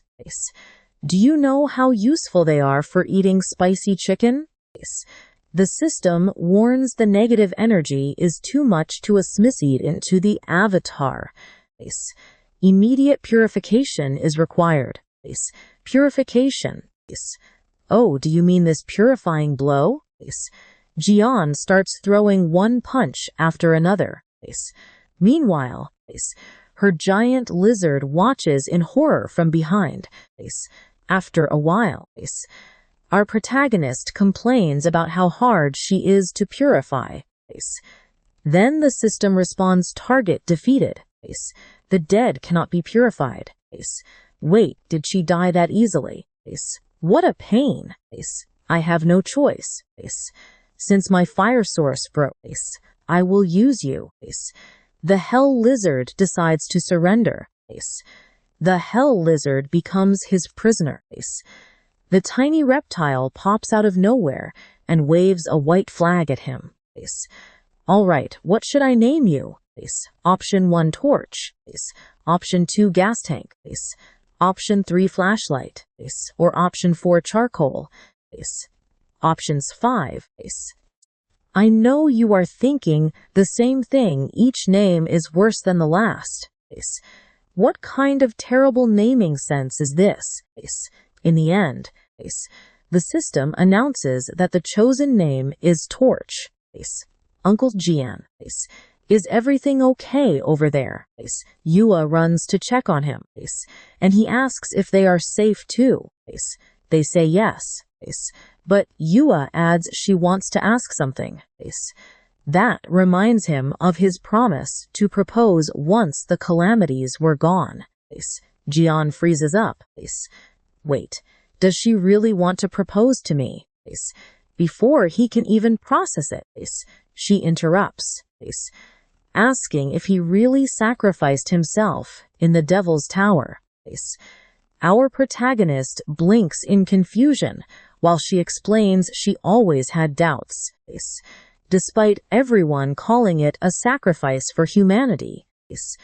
But something about the Red Eyes incident never quite added up back when humanity almost went extinct. How could the strongest saint of all fall? With no proof or way to investigate. She kept those suspicions quiet all this time. But seeing how powerful he still is today, she is absolutely sure that Jia never sacrificed himself. He was caught in someone's trap. Jian admits she is indeed as clever as Tyson's daughter. He confirms to her that, yes, that is exactly what happened. 20 years ago, he was stabbed in the back at the Devil's Tower by one of the 12 saints meant to defeat Red Eyes. Yua cannot understand it. Were those saints not supposed to save the world with you? Uncle Jian, you were humanity's only hope. Why would they do that? He replies that it was probably because he was simply much better than them. Since he defeated Red Eyes all on his own, they tried to kill him for that very reason. Without the leader of calamities, they could rule the world at will, and the only obstacle left in their path was Jian. He says he cannot be sure, but it is the only logical explanation. Yua is left completely horrified. Stay with me to see how he takes revenge on those false saints who stole his glory after he saved humanity. Our hero thanks them and begs them to stop crying. Come along with me as he swears to make the guilty pay 1,000,000 times over. The others are left speechless until Jian starts scrolling through his phone and spots a massive headline. Saint Sophie Marty suddenly visits Korea. A press conference tonight at 7 p.m. is my final schedule for the day. Cut to the press conference, where the saint is already waiting inside an incredibly luxurious hall. Reporters crowd around, taking photos and recording, eager to hear her speak, while two people whisper nearby. One wonders what could possibly be important enough to call this sudden press conference. The other suspects it is that weird message on her drama necklace, or maybe those recent rumors that Jian is still alive. Either way, they are sure she will reveal something huge. Sophie tries to look elegant, but inside, she is absolutely panicking. Oh my God, I am dead. Should I just ditch this conference and run away? But with that relic hanging around her neck, she has no idea what could happen. It could even be a bomb. If she wants to live, she must obey Jian. Imagining him controlling her like a puppet, she realizes a terrifying truth. Now pay attention here, he was definitely not joking about ruining her. And thinking of it makes her tremble with fear. She finally announces she called everyone to reveal the painful truth of what actually happened 24 years ago. Do you remember the Devil Tower incident from back then? The crowd's reaction is instant. The Devil Tower. The Red Eyes raid. They cleared it successfully. Right. That is why the 12 saints are still heroes today. Sophie takes a deep breath and confesses that the real hero who defeated Red Eyes that day was actually Jian. At first, the crowd mutters his name in doubt. Some think it is old news, but once it sinks in, the room explodes in shock. The reporters shout, "Saint, what do you mean? Is that really true? Are you saying Jian killed Red Eyes alone? Not Stephen Marker? Tell us what happened." Total chaos erupts. Does this mean our hero is alive, and the saints lied to us? Sophie hesitates, completely paralyzed and speechless. Just as she is about to confirm it, a voice interrupts, saying that is impossible, as a sinister man appears behind her. She turns pale with pure terror. You, Jinli, the cancer saint. Junlu Morin smirks, mocking her pale face. According to him, it is clear she is in no condition to keep speaking. Right, Sophie. He plays up his fake concern, insisting she looks terrible and that the conference must be cancelled immediately. She tries to stammer a reply, but he suddenly snaps at her to shut up, demanding to know what she is trying to say with an open mic, while sneeringly reminding her of her place. He says all she had to do was keep playing the role of a devoted saint, just like she always did. What is she complaining about to make a scene? I bet you are thinking the same. If she does not want everyone to watch him rip her mouth apart, she better shut up. Then he cuts her mic and faces the press. He apologizes to the reporters, falsely claiming Sophie is being blackmailed into giving this fake testimony. Even so, he tells them not to worry, because he will keep her safe. Apologizing again, he declares the conference over. The reporters immediately protest. Over. What is going to happen to Jian? Right then, dark power surges from him toward the crowd as he yells that our hero died 20 years ago. What else do they need to know? He argues that if Jian really returned, he would have shown himself by now. So why is he hiding? But the journalists push back. If Sophie is being blackmailed, why would the extortionist use that specific name? Ending things like this only makes the saints look guiltier, so they demand answers, making him even angrier. You filthy insect, learn your place. He gathers energy in his hand until a voice behind him snaps.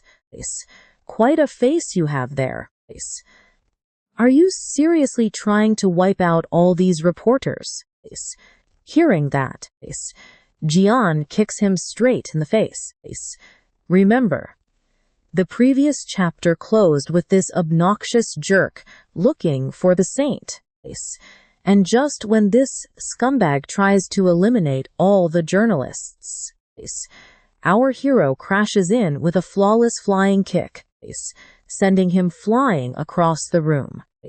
Sophie screams in relief. He is finally here. The guy barely processes it, wondering what on earth just happened. Jian smirks. It has been a while. You rotten crab. Your face is still as wrinkled as ever. Here is a little gift for you. With that, he slams something onto him. The man stares blankly at it. It is a tail. The scene briefly cuts to Torch, Jian's new pet who lost his tail. Back to our hero holding the tail, shouting, "Hey, rotten crab. Trust me. What comes next will leave you frozen." All right, stick with me because we are diving straight into this chaos. Who does he think he is? Canceling this. Wait, is that the infernal lizard tail? But suddenly, the guy creeps up right behind our main character and repeats the exact same thing. Is that the infernal lizard tail? I heard someone defeated it the moment it appeared. So it was you. Jian clicks his tongue in total disgust. This has to be a joke. Just a clone. He is shocked that his division ability was exposed instantly, demanding to know who he really is. He answers like it is the most obvious thing. Me, who do you think I am? I am that man. Hearing this, the entire room falls completely silent in utter shock. Everyone just stares at him until someone finally bursts out laughing. That breaks the tension, and the crowd explodes into mockery. Jian, what a joke. A reporter whispers that he is way too handsome to be the hero. So now everyone is making fun of our guy. You seem talented, but you are also completely out of your mind. If you wanted to show off to everyone, you really should have chosen a better victim. But Jian does not even let him finish.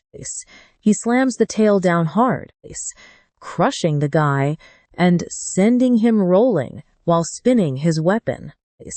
Seriously, does everyone here need a good beating to finally get the message? Now, pay close attention, because things are about to get completely wild. He charges the reporters, and they scatter in sheer terror, begging for help. Sophie thinks this is her golden chance to escape, but in that exact split second, Jean appears right behind her, and she freezes solid. Oh no, where do you think you are going? Pest, you are finishing your pretty little speech once and for all.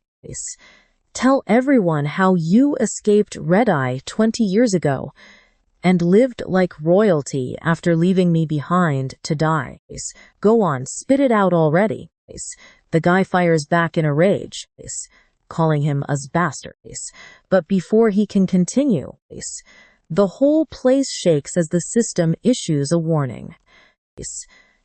A threatening energy from the darkest star is approaching. A dark power blankets the area, and Jian's body begins to fragment apart. Everyone watches in horror, completely clueless. Oh my God, this is impossible. What on earth have I done? It is not you. It is this entire mess.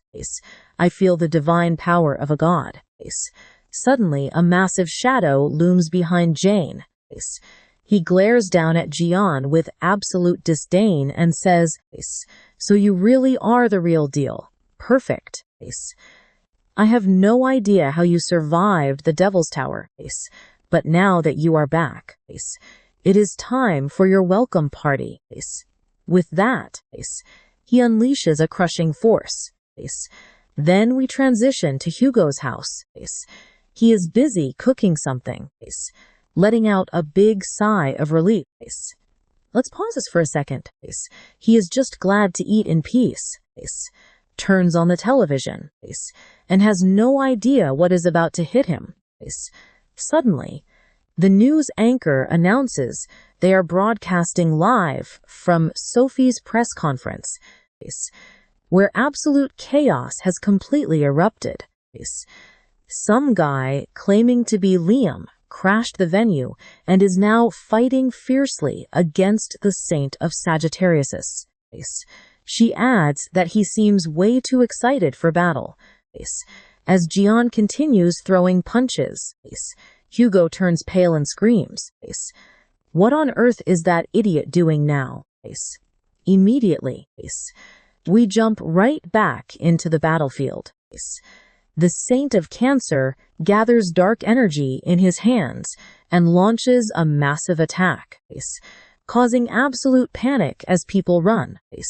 Jian dodges effortlessly, mocking him for having such weak hits.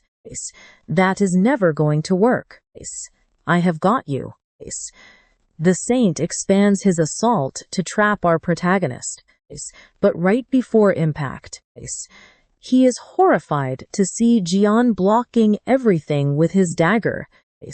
Not only that, he is doing a handstand on just one arm.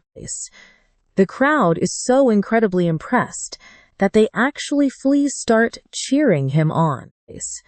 The villain keeps firing dark blasts, but Jian flawlessly evades every single one and lands right in front of him. All right, my turn. He charges at full speed, while the other charges up energy, mocking what? Did you spend 20 years just practicing acrobatics? He fires another dark blast, but Jian dodges it laughing. Is that all you have got? With one clean slash, he cuts the Saint of Cancer right in half. However, Jian is caught off guard when he sees the guy dissolve into ashes once again. Damn it. So you spent all these years perfecting this cheap little trick. What are you trying to do? Play Naruto. The Saint smirks, saying he will take that as a compliment as Sophie readies herself. Then he conjures a dark vortex that drains the life of everyone nearby. Jian curses him, demanding to know how he expects to cover up this disaster. The Saint replies that he will handle the fallout when the time comes. For now, he is bent on finishing Jian off by turning the entire crowd against him. I see. So you were the one who stabbed me back in the Devil's Tower. The other guy laughs, asking if he is really that obsessed with finding the culprit. He adds that it is hilarious to see the hero who saved the world clinging to such petty grudges. Anyone would think he is a criminal rather than a saint. Jen naps back that he only talks trash, hiding behind clones like a coward. He chuckles, clarifying that these are not just ordinary clones. He made them using the life force of the reporters. If Jian destroys even one, that energy vanishes, and there is no guarantee they will survive. And trust me, those dirty tricks suit him perfectly. Join me as we watch the saint ask if those are his last words before sending him straight to the afterlife. He throws all his clones at Jian, but they suddenly panic. A tail, how did that get there? Well, so that is one of your skills. Rahma Jan is already behind him, charging fast and shouting to take this, landing a direct hit as the system explains his shield skill. You can summon a target of your choice to act as a shield for the vessel of Ophiuchus. You can only summon things recently touched, up to 3 targets, which will move based on the last one you contacted. What is this? Our protagonist strikes him again, leaving the guy wondering how Jian knew which body was the real one. The 13th saint detects his enemy's weak points, and Jian reminds him that his dirty tricks will not work anymore. I would be an idiot not to notice. Bullseye right there. Jian rips a crystal from his body, making the saint gasp. Not even the Gemini constellation could locate my core.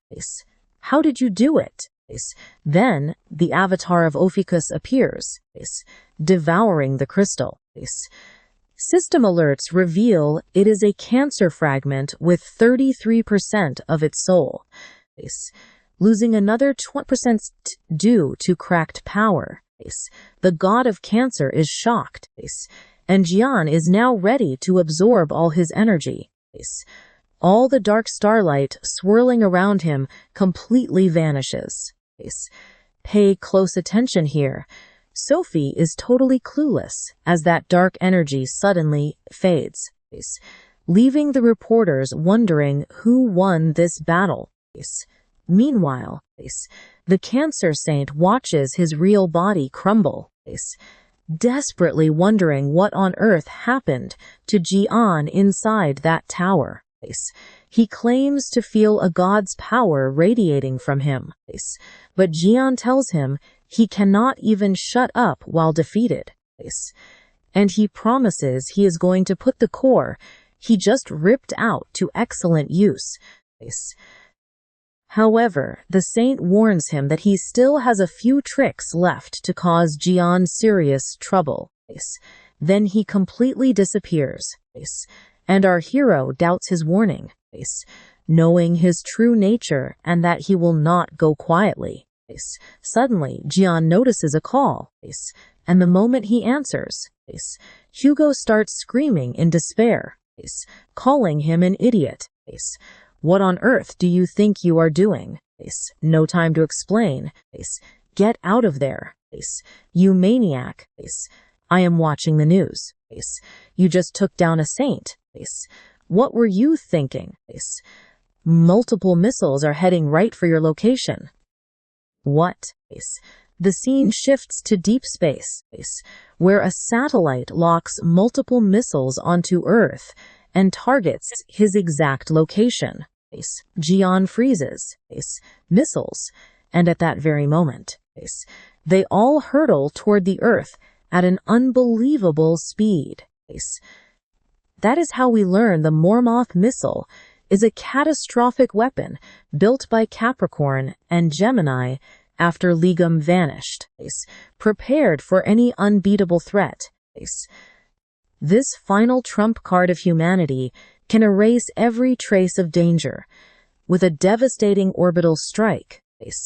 What? I cannot believe they actually built something so incredibly destructive. Then Jian realizes the genius design the missiles would automatically launch if the saint's signals completely stopped. He remembers the saint's warning about his final move. So that high-level clone he defeated was actually his real body. Would you run if you were him? Hugo screams at him to flee. But Jian knows running solves nothing. Those missiles could wipe out entire cities like this one. You are right. But what on earth do you plan to do? He smiles, claiming he has a plan, then looks at Sophie, who pales as he adds they still have one option left. At this point, Sophie is completely shattered after being ruthlessly messed with over and over again. Back in the skies, we see the missiles rapidly closing in on the city. Jean scoops Sophie into his arms as she screams at him to let go, activating levitation and teleportation skills under Gemini's authority. And they teleport right before the oncoming Mormoth missile, appearing right before the speeding warhead. Jian holds her tight and screams to use her power and liquefy the missile instantly. In absolute panic. She asks how she is supposed to do that as he throws her straight into danger.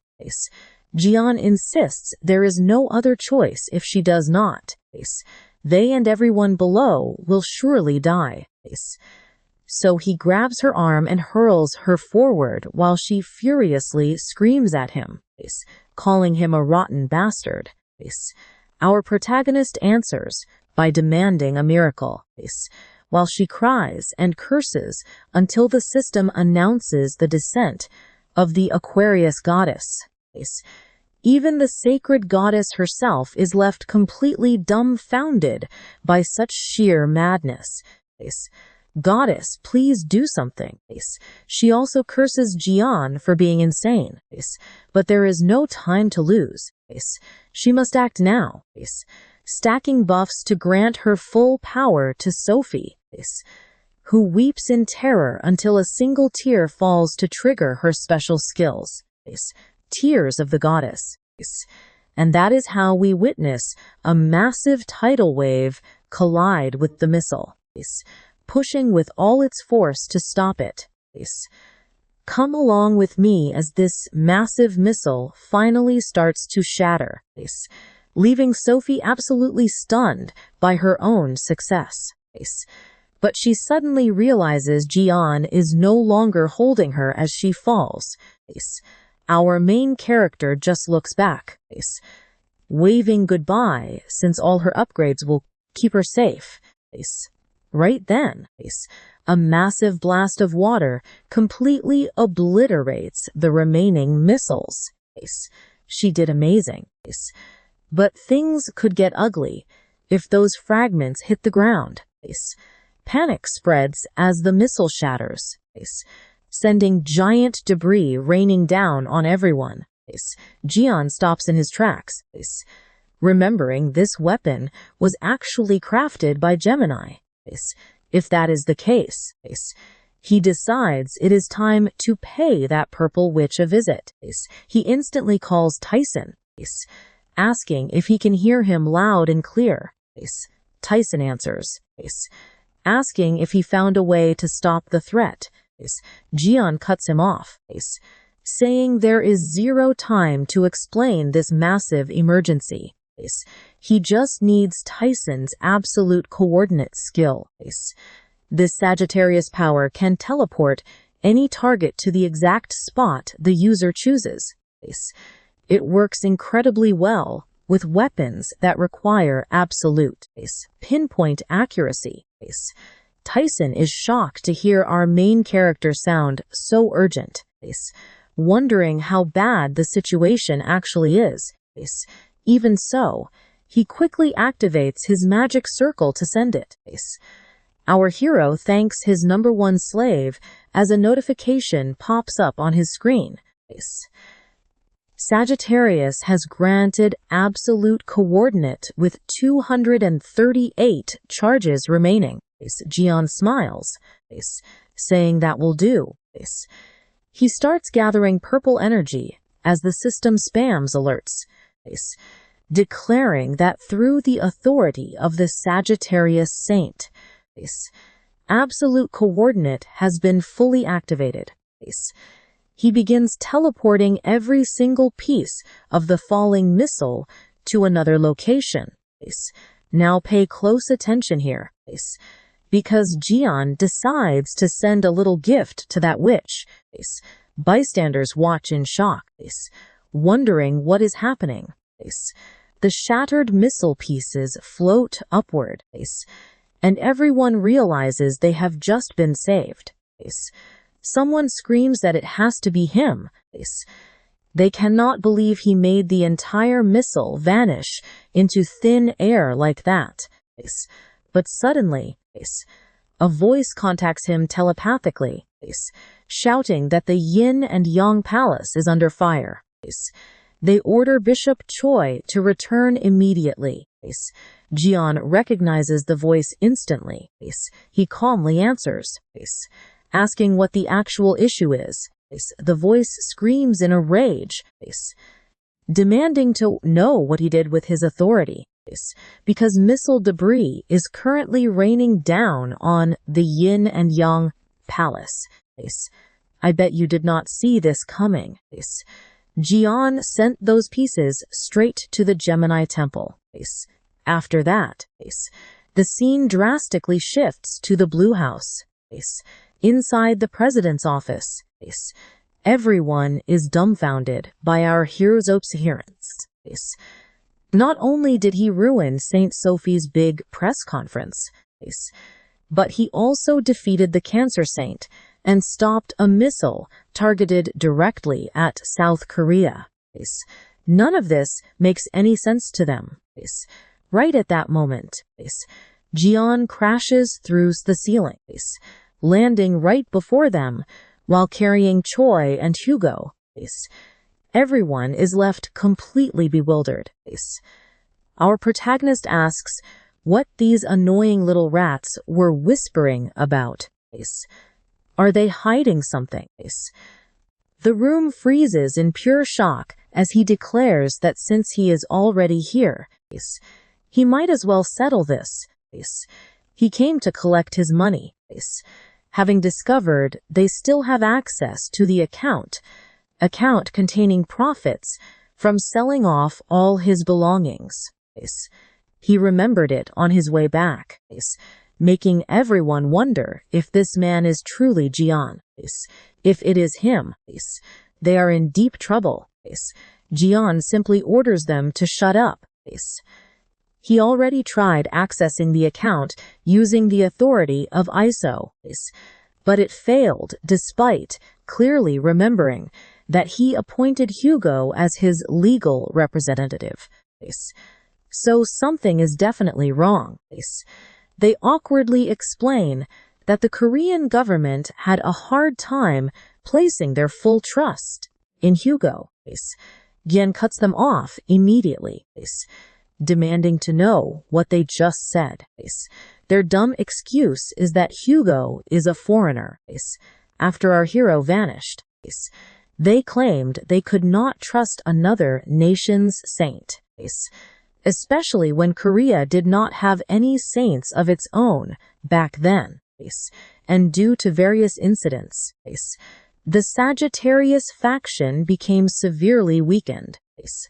Ultimately, they handed the responsibility to someone supposedly more trustworthy than Hugo, who listens to this in absolute fury. Jian just tells him to cheer up, on the verge of tears. Hugo calls him the absolute worst. Our hero shrugs, demanding they hand over his cash before he breaks everything in sight. The people inside wonder what will happen to them, but suddenly a powerful voice booms, ordering everyone to remain completely silent. That mysterious voice makes everyone freeze. A sandal comes flying straight into the room, and Jian remarks that she finally decided to show her face. She declares they have already seized his bank account, so he can get lost. With that, she enters the room radiating absolute confidence. It is the Gemini saint, Rarkin. She claims she will need every single penny of his fortune to rebuild her ruined palace. She directly accuses Jian of redirecting the missile debris straight to her temple, leaving it completely in ruins. Does he have any idea how much damage he caused? She yells at him furiously, but Jian casually asks her who she even is. That only enrages her further. She demands he shut up because she is going to end him right now, conjuring a massive magic circle above her. The system announces that the magic power of Gemini is rising drastically. You and I both know things are about to get ugly as she links with an incredibly powerful spirit. Get ready, because you and I are about to witness Gemini's ultimate move, summoning an otherworldly spirit as her transcendental energies starts to explode. Down below, Rakan screams that Jian is done for, just as the Spirit Queen, Lily Queen, answers the call. Her body slowly emerges, transforming into a beautiful fairy as everyone watches on in absolute shock. But Jian stays perfectly calm. Rakan proudly boasts that she is Lily Queen, a spirit nearly on par with a sacred god. She asks our main character if he honestly thinks he can fight against that. Instead, he suddenly appears right in front of her, grabs her tightly, and throws her away, telling her to get lost. She goes flying right through the same hole he made when he crashed in, and they can still see her in the air, while everyone screams in horror at what he just did to the saint. Her powerful summon immediately starts getting dragged right back into the circle. Gemini's magical power begins to scatter, and Lily Queen tries desperately to head back to her home. But right before she fades, Jian grabs her by the head, freezing her in place. He asks her where she thinks she is going and drags her out of the magic circle. The system suddenly announces that he has successfully captured the Spirit Queen, Lily Queen.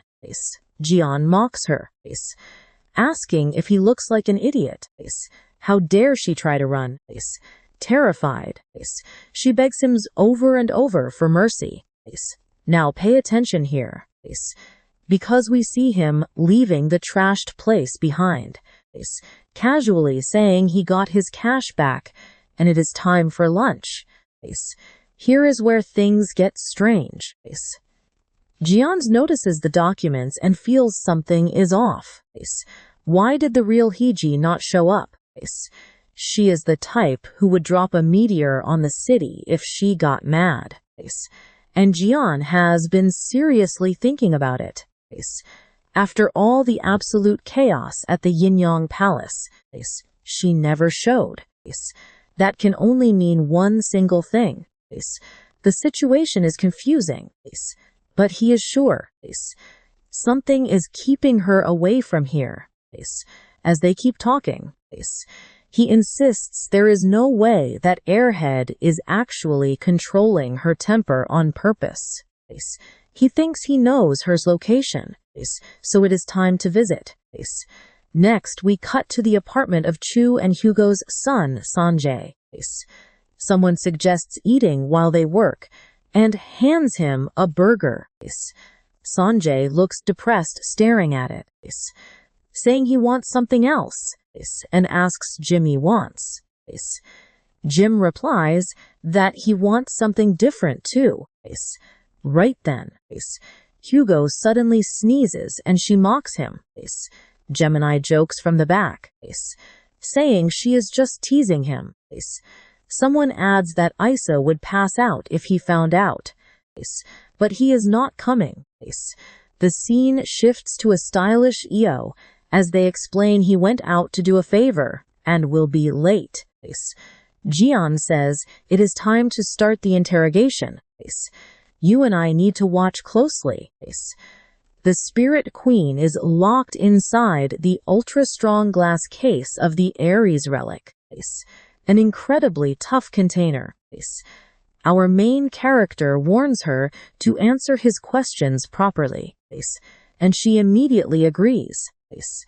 He tells her that being locked in a glass box is way better than being inside a book, so she should choose wisely.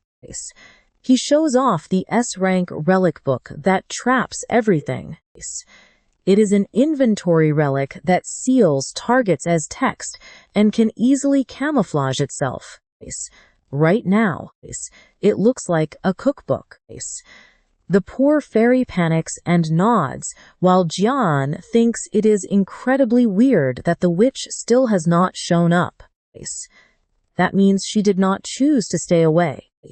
She just cannot come here. So she must be trapped somewhere. And that place is Qiansun's house. The fairy quickly confirms that he is absolutely right. Jian warns her that he is giving her only one chance. Where exactly is she hiding? He pressures her, asking if she will confess or if he needs to speak for her. Finally, she points to a statue, saying the woman is inside. Jian smiles. It is the same broken angel statue from before. He knew there was something suspicious about it from the very start. He remembers hearing that she kissed it, or something similar, figuring out that this was the witch's marking magic. He recalls Gemini saying they were not theirs. The saint personally kissed them to grant a blessing. This connects to the 13th sense. Jian glares coldly at the statue, and the system announces the sense activation, allowing him to interfere with the spirit world. Suddenly, the statue starts screaming at him in desperation. Furious, she yells at Lily Queen for telling him everything. That spirit is actually Hiji, the saint of Gemini. She floats out of the statue like a lost soul. It is Hiji in spirit form, crying over getting caught by him of all people. She cannot believe things ended like this. If only that day had gone differently after the demon tower collapsed, none of this would have started. Hiji remembers that exact moment perfectly, with the demon tower shattering into pieces, a teacup crashing to the floor, and her wondering about that strange energy. That is when she realized Lick Ligum was still alive. That very day, Jian arrived at the apartment with Sunj and Ji Wu, leaving her shocked that he had even survived. And that is how everything connects. Guys, you and I just saw him walk straight to his friend's son's apartment. Come along with me to see how this gamble pays off. She wanted to know what the main character, Jian, was plotting. She activated Gemini's teleportation skill, since only her soul traveled. She had to possess someone else's body. The angel statue in Sanji's apartment was her trap. Possessing it worked. But then he walked in, stared, and called it trash. The moment he shattered the statue, she was completely trapped. If they destroy your target during soul possession, escaping becomes impossible, and your ability gets completely sealed. So she had no choice but to stay put.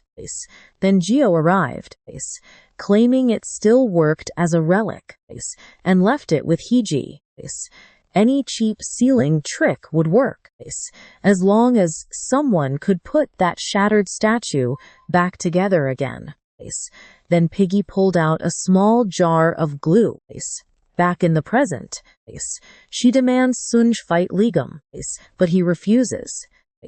He won't fight his own uncle, which she cannot understand, since Ligum and his cult have always been mortal enemies. Pay close attention here, because Sunj makes an extreme choice to avoid fighting. He quits the cult, leaving her frozen. Sunji says that even under Gemini, his uncle is his hero. If staying means fighting him, he would rather quit entirely. He rips off his badge and throws it down. Hiji watches in shock as that sacred emblem falls. The moment it lands, the entire place rumbles. Hiji panics, fearing the divine wrath of a holy god. Sunji's fate shifts completely as the Gemini goddess unleashes her divine rage against Qian Sunj without a shred of mercy. Instantly, blood starts spraying from all over his body, and he has no idea what is happening. Everyone screams his name, desperate to understand. Suddenly, he passes out and collapses. Hiji begs him to apologize right now, as her chosen heir. The goddess might forgive him if he attacks Jian. She warns him that Jian is ruthless and treacherous. Sunj shuts her down immediately. He snaps back, accusing them of abandoning people whenever it serves their own selfish interests. That is why hearing them call Jian ruthless absolutely infuriates him. He remembers when Jian ordered them to teleport out of the supermarket, leaving everyone else behind to suffer. Maybe they would do that. But he remembers Jian slaying monsters to save a child, and rescuing him and Yoha. For him, Jian always protects the innocent, and let's be honest, those hypocrites only pretend to save the world for their own gain. He even remembers seeing Jian on television as a kid, thinking one thing only: that man is my hero. So Jian is not some fool they get to judge. Right then, Freya, the sacred goddess of Gemini, finally appears. The true goddess of Gemini reveals herself to everyone, standing cold over the broken body of Sanjay. The system warns that due to Qian Sunj's declaration, his divine punishment has been raised to the highest level. She gathers energy, ordering him to vanish with his cursed hero. Suddenly, Jun quietly calls out his skill, shocking the goddess. He raises his hand, gathering dark power, abyssal slash. She freezes in horror as Jian severs every link with Sunj. At that exact moment, absolute chaos erupts inside the Inyang Palace. People scream to pull victims from the rubble using magic, while others shout that fire is spreading, demanding water spells. But just as they try to cast, one man realizes he is completely unable to channel his magic. They warn Bishop Ken that something is deeply wrong, because nobody can feel the flow of magical power anymore. Ken orders them to contact nearby Templars to find out what is happening. Everyone is shocked that magic is dead. We see the Gemini Templars running in absolute terror from the disaster. Their holy powers completely gone. Back with Jian, the result of his strike is clear. The power of the Gemini goddess has completely vanished. He reassures Sanjay that he is safe, thanking him for trusting his uncle until the very end. Sunji stares at him for a moment, then smiles through his tears, deeply moved. Suddenly, a furious voice screams from afar, calling him a bastard and demanding her power back. They turn to see Saint Ray. She is having a total breakdown after losing her divine magic. The story cuts back to when Jian used Abyssal Slash. The system explains that Jian successfully severed the direct connection between Srey and the sacred goddess of Geminis, Freya. Divine beings consume too much energy and face severe danger when manifesting directly in the mortal plane. That is why they transfer their power to chosen heirs, who then distribute it to their Templars. To put it simply, the deity is the power plant, the saints are substations, and Templars are the appliances. So if you cut the main power line, everything else shuts down in a single second. And that is where we leave it, with their bond completely shattered as Jian simply mocks her face. All right. Get ready, because you and I are about to watch this purple witch lose all her power to some sneaky crab tricks. We are talking about the Abyssal Slash, a double S-rank sovereign skill from Cancer that literally slices whatever the user chooses. And when Jian combined it with his own technique, something absolutely amazing happened. Ray stares at our protagonist in utter shock when he claims he can now even sever her contract with that disgusting goddess. This forbidden act severs memories, bonds, and loyalty. The more he masters it, the stronger he gets, and Raid cannot believe it. She warns him that no holy goddess would ever permit this, and he is about to feel the true wrath of a deity. Jian tells her and her goddess to go to hell. Honestly, this just makes it easier to drag that foolish deity down here again. He locks her in a cold, dark glare.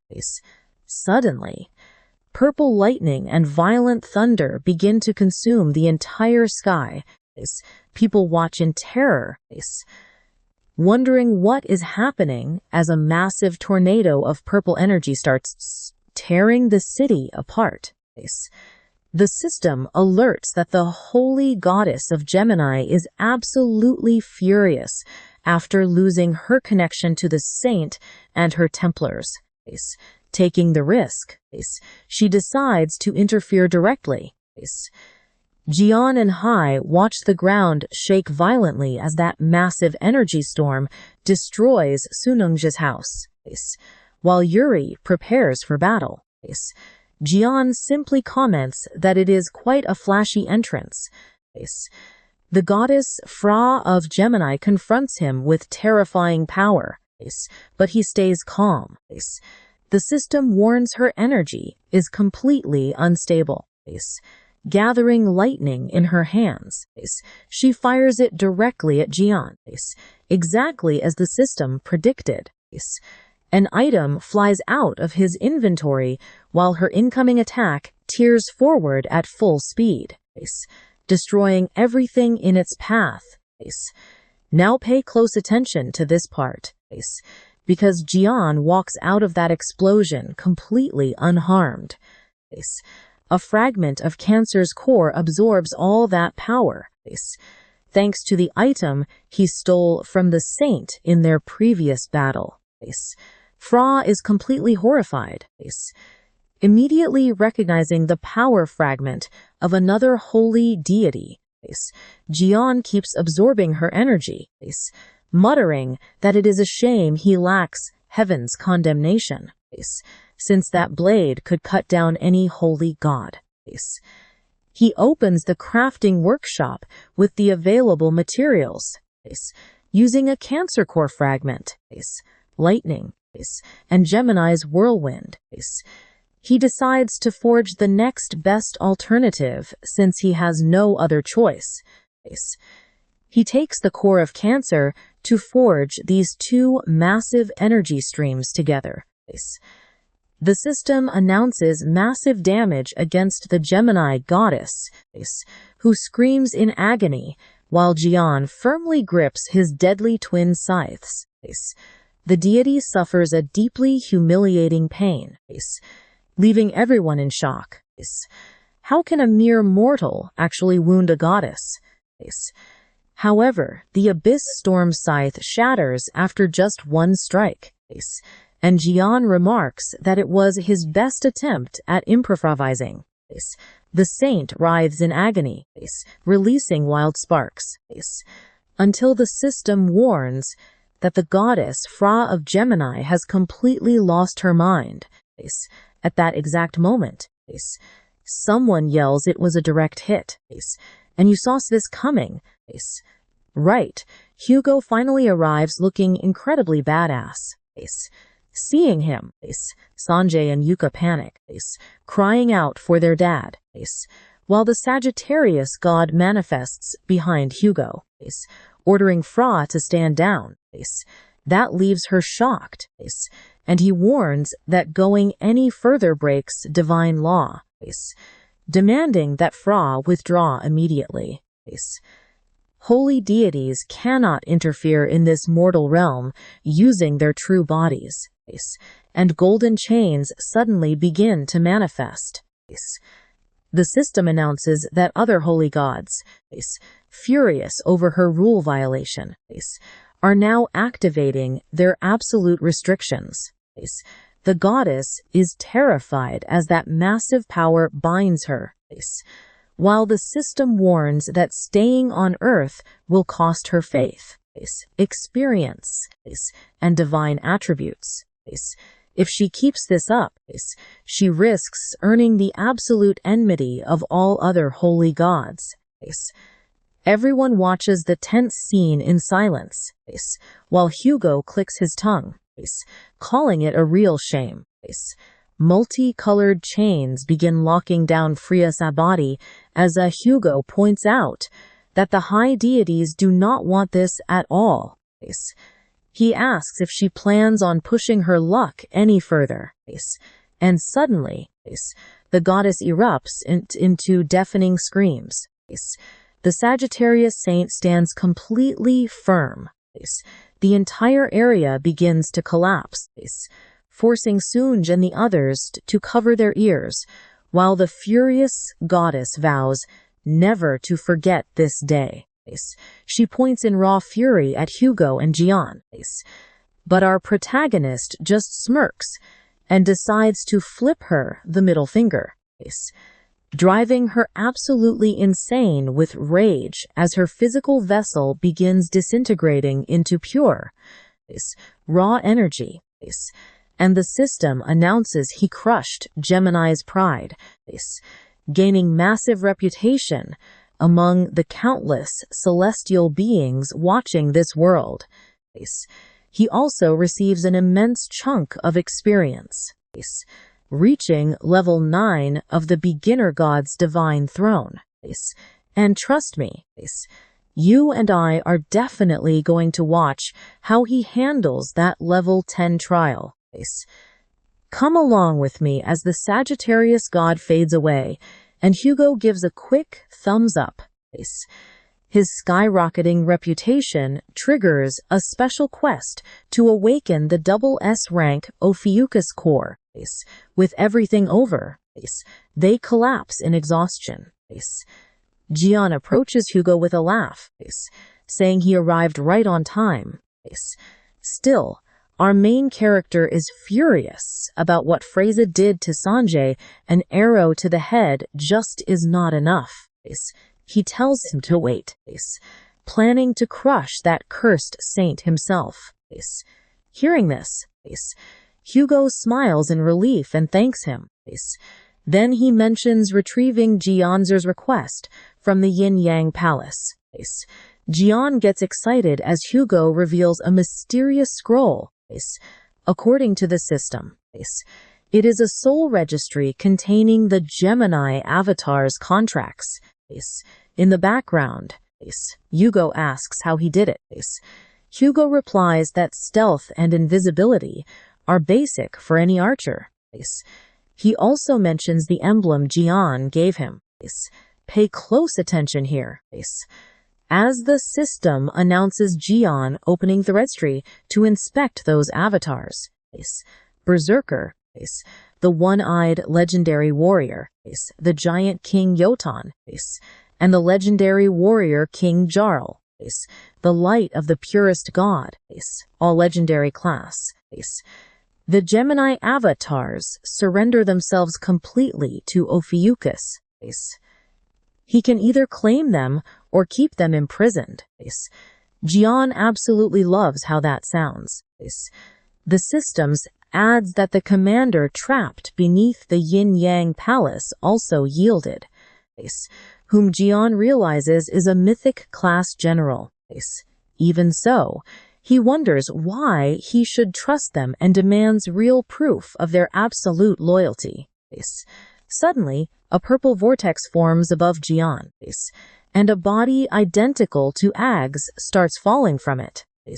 He gets startled, but it is not the real her, since she is still a ghost. Everyone watches in confusion. Ag is also baffled by her ghostly form. The system reveals the avatars are offering Jian her original physical body. He is stunned by how absurd this situation is, but agrees. The system confirms the Gemini avatars' surrender. Now these avatars belong to Ophiuchus, and he has the power to rename them however he wants. This is turning into a total mess. Jian admits he is too lazy, so he names them by their rank. Basically, Brother 1, Brother 2, and Brother 3. The system registers them, leaving the avatars in disbelief. Then Jian grabs her by the neck and warns her that her goddess abandoned her, so she better speak up. He asks if she was the one who attacked him at the Demon Tower, but she swears she has no idea. Our hero presses her forehead, unleashing power that makes her scream, explaining it is a fragment of the Abyss Storm Scythe. He says it is powerful enough to burn her soul. You can feel the tension as he demands a confession, threatening to torture her spirit if she keeps resisting. The others watch that terrifying power expand. Even the Spirit Queen hides herself away in pure fear. Hugo shields himself, doubting if she is telling the truth. Suddenly, she terrifiedly confesses it was likely Virgo. She begs John to free her. Upon hearing Virgo's name, our main character's expression turns incredibly dark. The fragment shatters as he releases her in anger, stating she could have avoided this pain. But since the intel is useful, she gets her body. She is shocked to still be alive, but suddenly asks what that thing is. And right here, everything goes sideways as the Spirit Queen possesses her physical shell and gives thanks. And although she never expected to be freed like this, she truly appreciates his wonderful act of kindness. Jian laughs awkwardly and admits his mistake. He accidentally gave the body to the queen, who immediately clings to him. Yofa instantly explodes with jealousy, forcing the others to hold her back as the scene shifts to Hugo's house. Yang, trapped inside a teddy bear body, says fixing it now is pointless. Someone asks him what he means.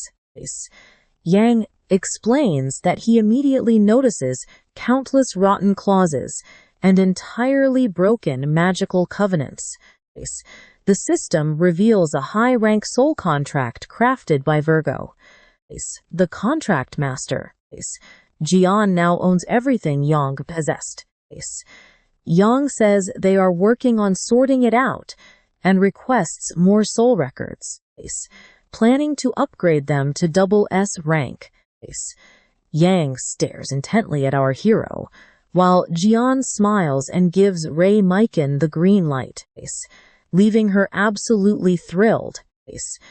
But something else catches the main character's eye. Looking over, he sees Ag crying, trapped in his statue surrounded by his figures. From her spiritual form, she desperately begs him to set her free and let her out of there. A new skill becomes available, the snake contract. He can ignore one thing, but not 3 in a row. In the end, you and I both know we are in for something truly epic next. Alright, get ready. Because today we are watching our main character's brand new avatars shower him with endless praise and respect. Suddenly, they all bow down to flatter him. And the powerful avatars he won in the last chapter finally introduce themselves. They look at him with pure admiration, leaving Hugo completely shocked, since these proud beings never, ever act like this. This immediately angers them, and they snap at poor Hugo, demanding how he dares to interrupt before the great Lord Jian. Hugo just stands there, feeling like a lowly servant. But our main character makes things worse by saying they are totally wrong.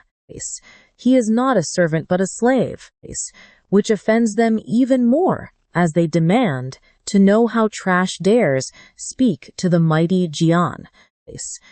Our main character cuts them off and asks why they abandoned Gemini just to join him. They claim they could not stand the Gemini goddess's abuse. But since he doubts them, they admit the real reason. They saw how their lord completely destroyed her. He recalls humiliating the goddess while everyone cheered for his legendary feat. He says he is glad they are being honest. They explain they are not alone, as the commander and other avatars also want to surrender to his immense power. But the commander is still trapped beneath the Holy Domain sea, and could not travel. Plus, they reveal humanity has already lost over half its land to the mysterious calamity civilization. On the surface, the saints and calamities seem evenly matched. But the devastating truth is, they cannot even dream of taking back the territory they have already lost. Jian analyzes this and figures that if it is near the Yin and Yang Palace, it must be in the far ocean. That would put him right next to enemy territory. So he decides it is time to investigate the situation himself. The avatars bow, swearing that by submitting to him, they hand over their absolute loyalty and their very lives.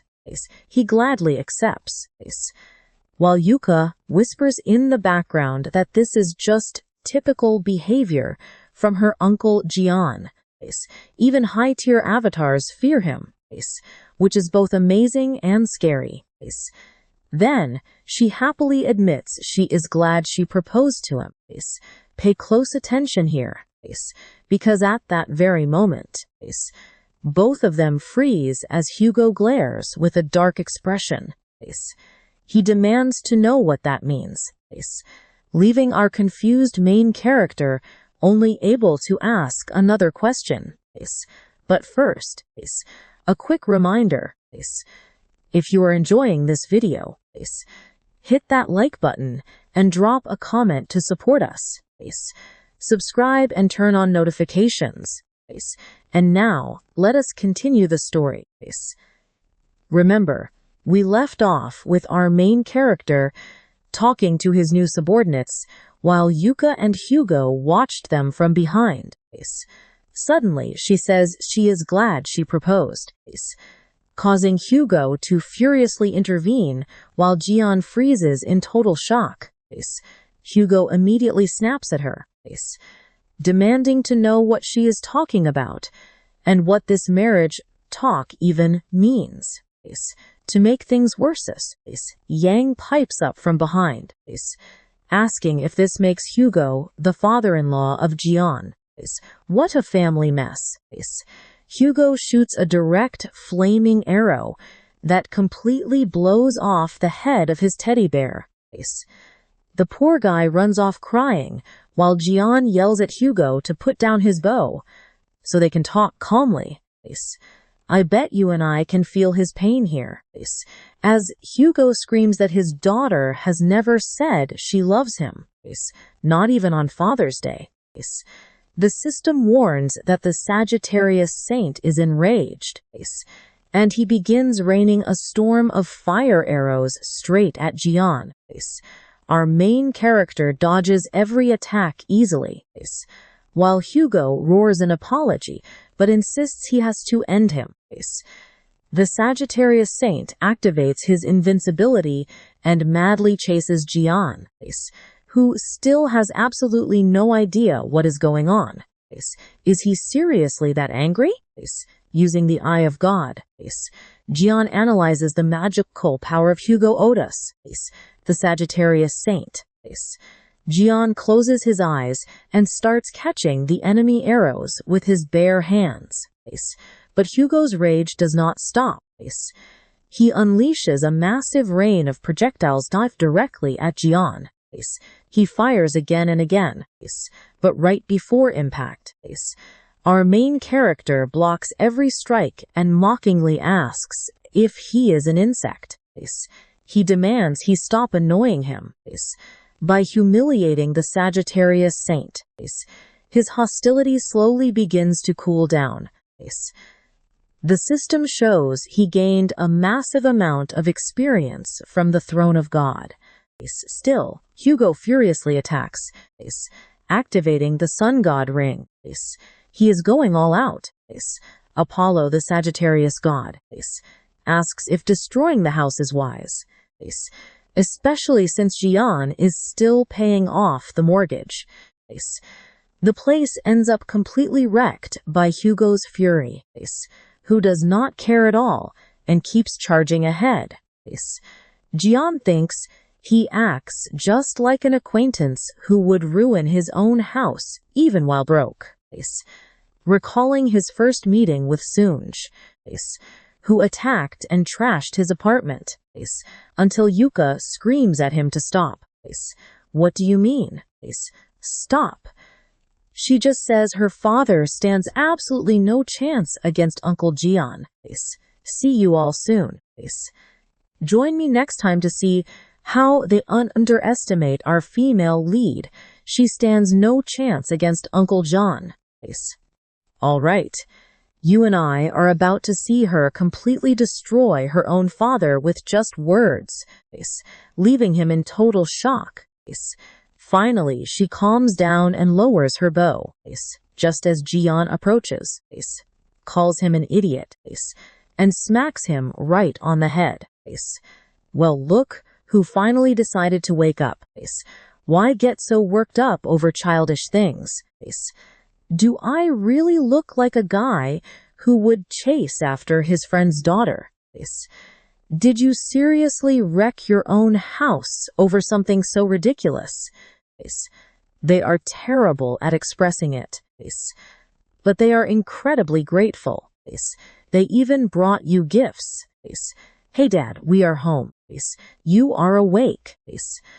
I brought strawberry cake and your favorite coffee.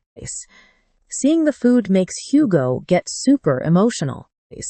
He lunges straight at Sunjae to snatch the cake, but Sunjae dodges and Hugo flies right past him. Meanwhile, Jian is already devouring the cake. Hugo desperately tries to grab it, but our main character slips away time after time. The poor guy ends up destroying half the house in the process. Later, Yang gets stitches while Yuka watches him in silence. Suddenly, something catches her eye. She looks at her phone and jumps in shock after seeing a red alert calamity warning. The thousand-legger has appeared.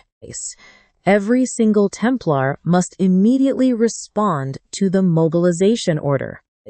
Now pay close attention, because the action shifts near Manila, in the Philippines. Lightning strikes from above as terrified soldiers whisper that a red-level calamity is too terrifying. Will they even survive this? Still, there are plenty of us here. We should easily take it down. Do not fear. Danger is a massive opportunity. Even without our saint here.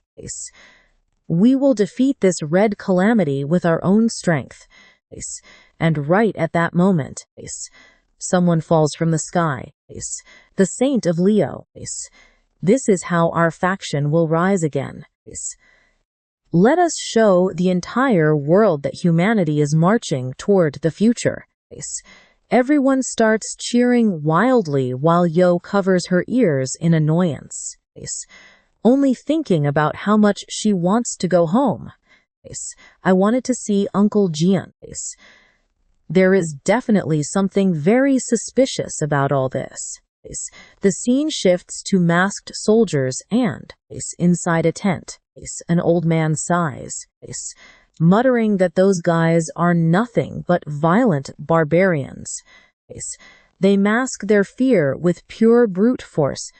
Not that I care. I just wonder if they have already received my little gift. We cut back to Hugo's wrecked home. The one who just arrived is none other than Yumi Yoan, Hugo's secretary. Long time no see. Saint, how have you been? But why is your house in ruins? What on earth happened here? Oh my God. The roof. Hugo sits in the corner looking miserable. Do not ask. It was absolutely necessary. Are you also watching the combat broadcast? By the way, they sent Yuvo there. And what is inside that box outside the door? Okay, I know what you are thinking. But that is no delivery. A voice screams from inside, demanding the brat. We return to Jian at the forge. Another material shatters, and the system warns him that his tool tier is way too low. The materials are ruined. Not again. How many times has this happened? To craft this item, he needs much higher tier tools. The weapon Jian just ruined was a dagger. Damn it, this ordinary blacksmith hammer has finally reached its absolute limit. He knows exactly how it feels to lose something precious. He lost his legendary hammer and has not seen it for 20 years. It is nearly impossible to craft anything above mid-tier using slime. I need high-quality weapons before I eventually face Virgo. Just then, an intruder sent by another zodiac infiltrates the sanctuary where Jian and Sagittarius are currently resting. Wait, is that Hugo? It has been a while. Hugo, I am Vladimir of the 7th village, says a goat-headed speaker. What on earth is this?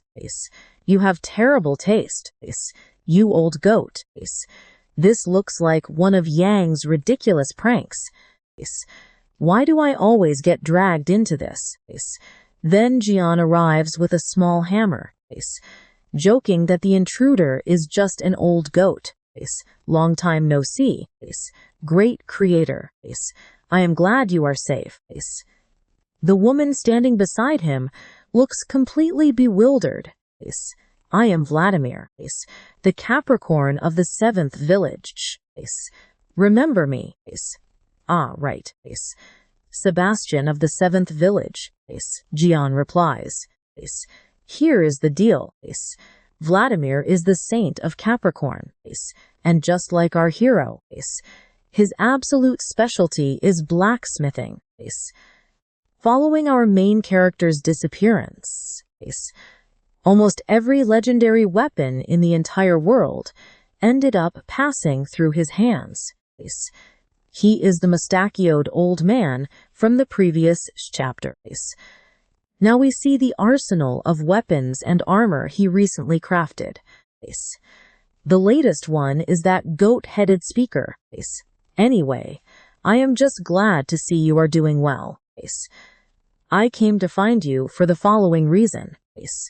But Jian grabs the goat head and says he came to apologize. He tosses the head up and blows it to pieces. Can we really ignore him like that? Our main character shrugs it off. That old man always talks utter nonsense. What kind of fool says he came to help with ingredients? I mean, actually cooperate. Let us just watch the raid broadcast instead. His personality has not changed one bit. What an absolutely annoying guy. And that is where we leave it. You and I are definitely ready to see Sagittarius join the fight against that terrifying calamity. Serge Vladimir Ivan and Vladimir Ian. Get ready. Because you and I are about to see the strongest agents gather, including the House of Leo's Ilhan Prabha and his spear, plus Vice Captain Yoha and Captain Oliver are leading this absolute chaos of a battlefield. Pisces' master transformation mages and brilliant naval strategists are stepping onto the field as well. Taurus, the legendary iron wall protecting the front lines, has already taken their position. And Aquarius, the saint who deflects bombs with holy power, is here. Plus, Capricorn arrived, tasked with crafting and upgrading the massive arsenal needed for this all-out war. Soldiers from all over have gathered for this ultimate war plan. And now, the Saint of Capricorn finally makes his grand entrance. What on earth is that old geezer doing? It looks like the Saint of Capricorn is gearing up for action. He raises his hands, and Jian's hammer appears. That old thief actually has Capricorn's divine artifact. He summoned the hammer that guarantees success. Wait, wasn't that the tool you used before? Capricorn, the master creator saint, is going to use that hammer to upgrade the divine gear before the clash begins. He starts hammering away with Jian's tool as the crowd goes wild. This saint's enhancement skills are world famous. Yeah, right. Shut up. The little guy next to him just blocks out the old goat's annoying voice. It already ticked me off that he stole my item, and now he is showing off. Ridiculous. I need to beat him up before handling Virgo. I'm going right now to crush that damn old man. Jian bolts forward just as the woman calls out to him.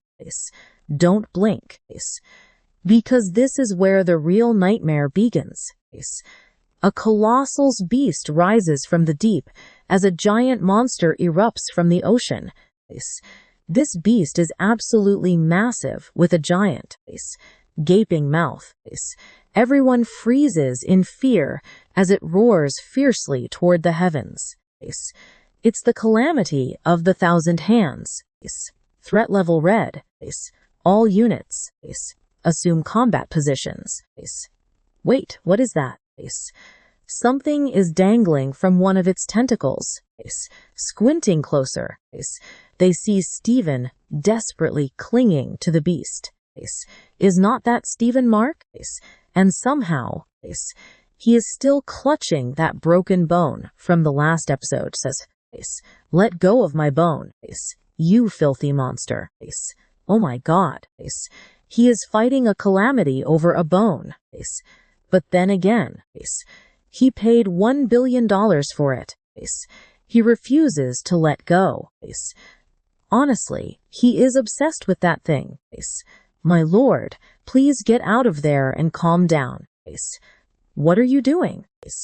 Bishop Oliver. The Lion Saint and the Thousand-Headed Beast are right there. Why are you just standing around? That old geezers is really trying to hijack my command. He wants all the credit. But I was just about to order the strike.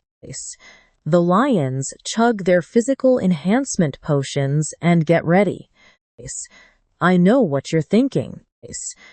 But the fight is just starting as they down the potions and trigger their support buffs. Underwater breathing, wave resonance, and ocean rush, cast combat, survival region, mobility and defense buffs now. Taurus. Set up a defensive line at the rear to stop the calamities from reaching the shore. Suddenly, the lion warrior leaps forward, screaming at everyone to brace for battle. Lions. They rush straight toward the creature at full speed as lightning crackles, and they transform into beasts. The system declares that beastification is active, granting them the raw power of an enraged beast. The lion warriors morph into tigers and panthers to slam the monster. The beastified assault squad surges forward.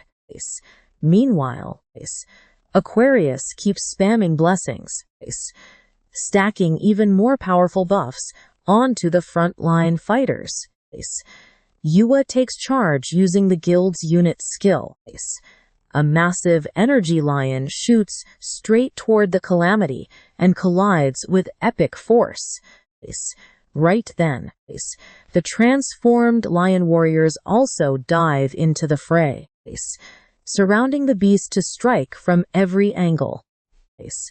But Stephen is still hanging onto his bone, telling everyone to shut up.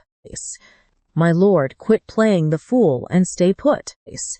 The two just keep bickering right in the middle of chaos. What is wrong with you? Let go of that bone already. Shut up, I'm getting it back. What is going on? At this rate, our men will die because of that idiot. Vice Captain Yua. Are you still standing there? She shouldn't change the strategy just to rescue that foolish lion. But looking at the mess, she has absolutely no choice. She gears up, and red lightning starts surging from her body. The nearby girls tell her to wait for buffs. I do not need them. Casting a cold glare, she dashes forward at top speed, heading straight for Stephen and his bone.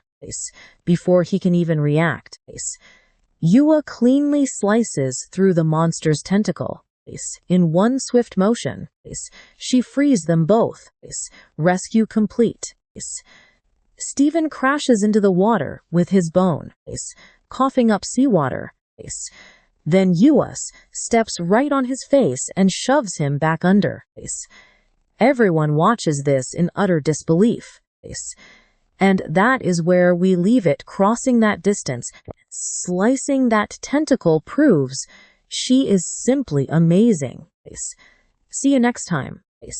Get ready, because you and I are about to watch a total catastrophe unfold while she stands firm on Taurus. Get off me already. They strike with absolutely everything. Physical blows, magic and blasts of purple energy. But the beast stops and conjures a massive wave. A tsunami. Take cover now. The Taurus Templars activate their impenetrable barrier. What was that? Did a volcano erupt? Look over there. The beast charges. causing total panic. The old man whispers that they have no other choice against this threat. Suddenly, someone speaks up right behind him. What is that in your hand? A detonator. I rigged the entire coast with explosives. He shivers, turning around completely shocked by the voice. In that exact second, Jian strikes his hand. Meanwhile, the mud monster lunges with its massive mouth. Just like that, it swallows the old man whole. Honestly, Sebastian, you are a nuisance. I get that the water users are stalling because they cannot win. But is it not too extreme to blow them up with the beast? Stay still. For the first time in 20 years. I will show you how to slice octopus sashimi right. The scene shifts to someone sprinting across the water. It is Jin Yuri, remembering the record of this raid. In the raid of the 1,000 arms, you must charge forward at high speed, slicing tentacles in one single strike. Now, watch closely as she dodges those deadly tentacles. As she runs, memories flood back, just like they did for Jian in his last fight. 20 years ago, she was slicing tentacles, and now that image is clear as day. She is incredibly fierce. If Hugo went up against her, he would not stand a single chance. She pauses for a brief second, realizing she must stab its eyes with whatever is close by. Once she gets near, she grips her spear tightly, preparing to deliver a direct blow right into the creature's eye. Red lightning erupts from her spear as she unleashes her ultimate move, Lotus Flash, but something catches Yua off guard. She looks up to see the monster stopped her spear with a single tentacle. What? It blocked it effortlessly. The beast stares as it holds the spear, launching another tentacle straight at Yua. Right then, Stephen grabs her and pulls her out of harm's way. Everyone watches in pure horror as nearby soldiers are torn to shreds, screaming desperately for help. She wonders what Jian would have done. He definitely would have charged right in with his greatsword. I bet you did not expect this. Our main character drops in from nowhere and attacks. The beast rolls, but Jian draws his weapon, unleashing a storm of slashes on the giant octopus.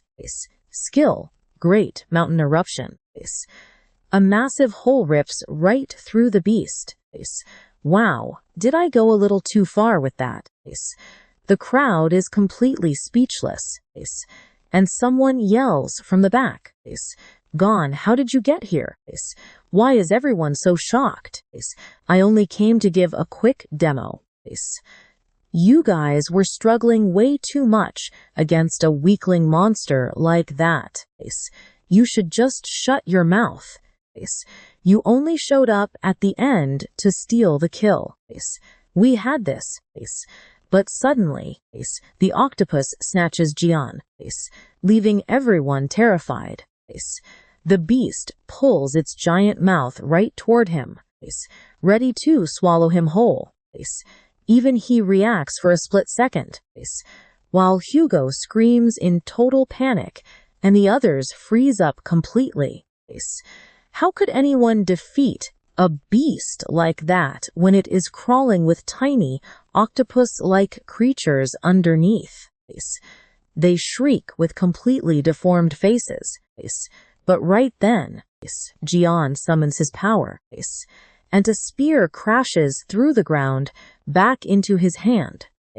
He grips it tight, and the monster instantly feels the overwhelming pressure radiating from him. That raw force forces the beast to back away. His energy turns wild and absolutely crushing. John spins his spear, and it's skill leaf baptism. He unleashes another massive strike and completely obliterates the monster. The crowd watches frozen in absolute awe. Standing tall amidst all that devastation is Jian. The great thing about massive enemies is there is more to slice. After all, whether they have 1,000 legs or arms, they are still just octopuses. A colossal slash wound is left wide open on the monster's body, and Jian tells them he has already sliced it to bits. The rest is up to them. An unforgettable moment has just occurred. Qi, the returned hero, has defeated the 1,000 Arms. The title is getting ruined, but who really cares anyway? Everyone begins to celebrate. These epic feats that inspire people possess the power to turn them into devoted believers. A book appears, filling with energy and lines of text. Meanwhile, the system announces, a Fucus Bible has been created. Your legendary achievements will be recorded and remembered forever. Even the constellations are shocked. No doubt, you and I just witnessed the birth of a legend. Come along with me to witness this chaos. From afar, they yell for Yuka.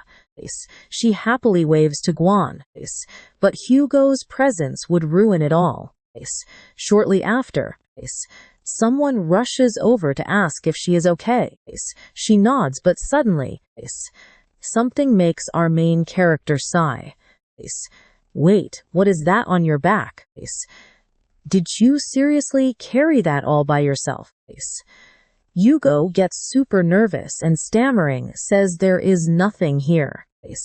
Then Jian asks her if she is actually into bones too. So liking bones is a Leo thing.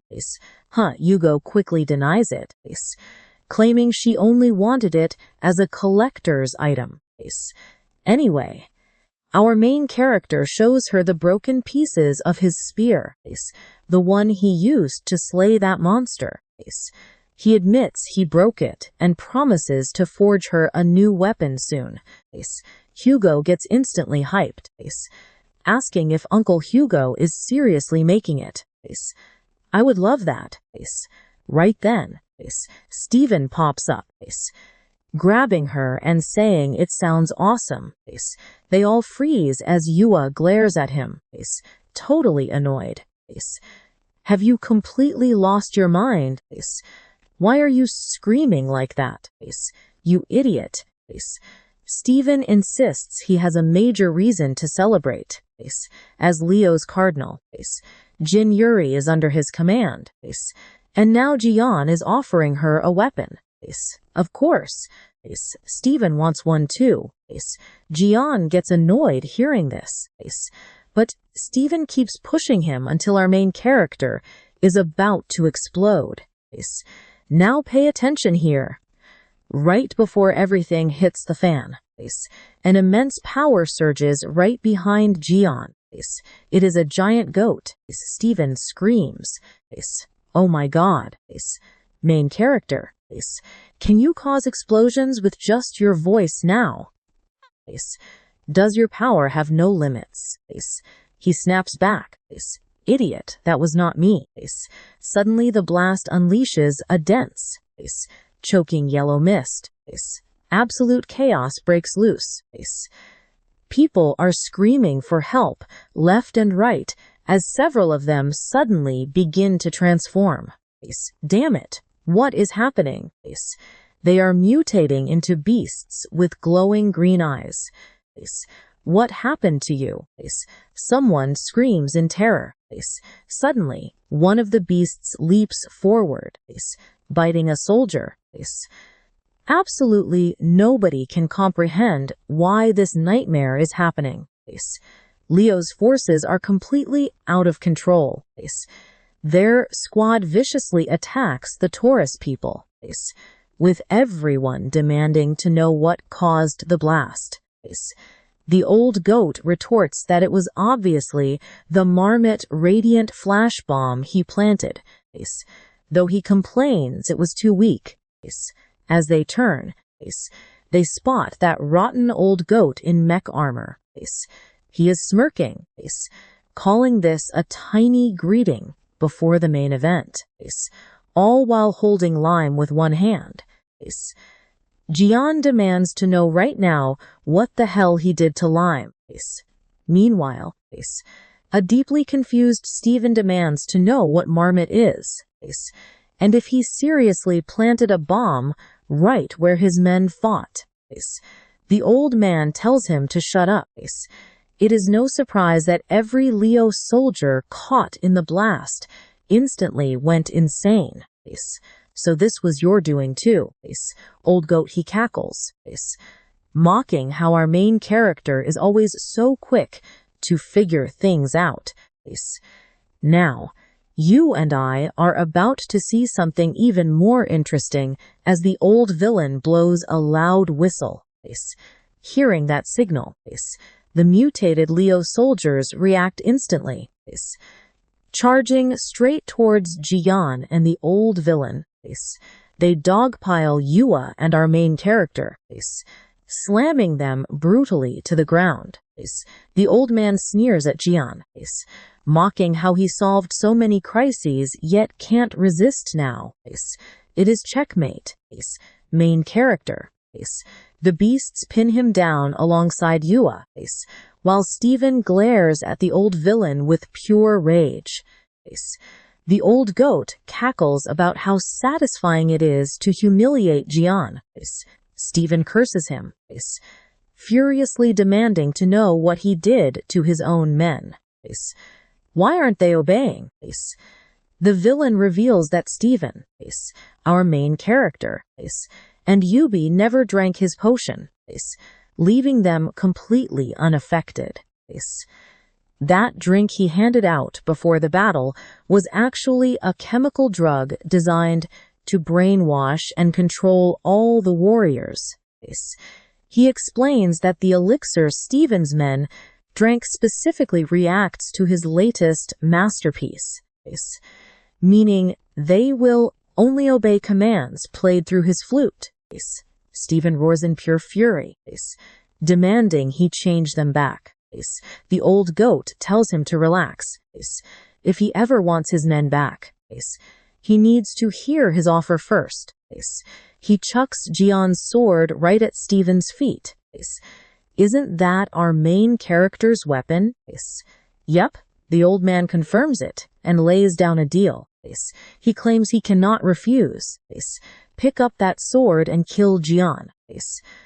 Steven asks why he wants our main character dead so badly, and why he should even obey.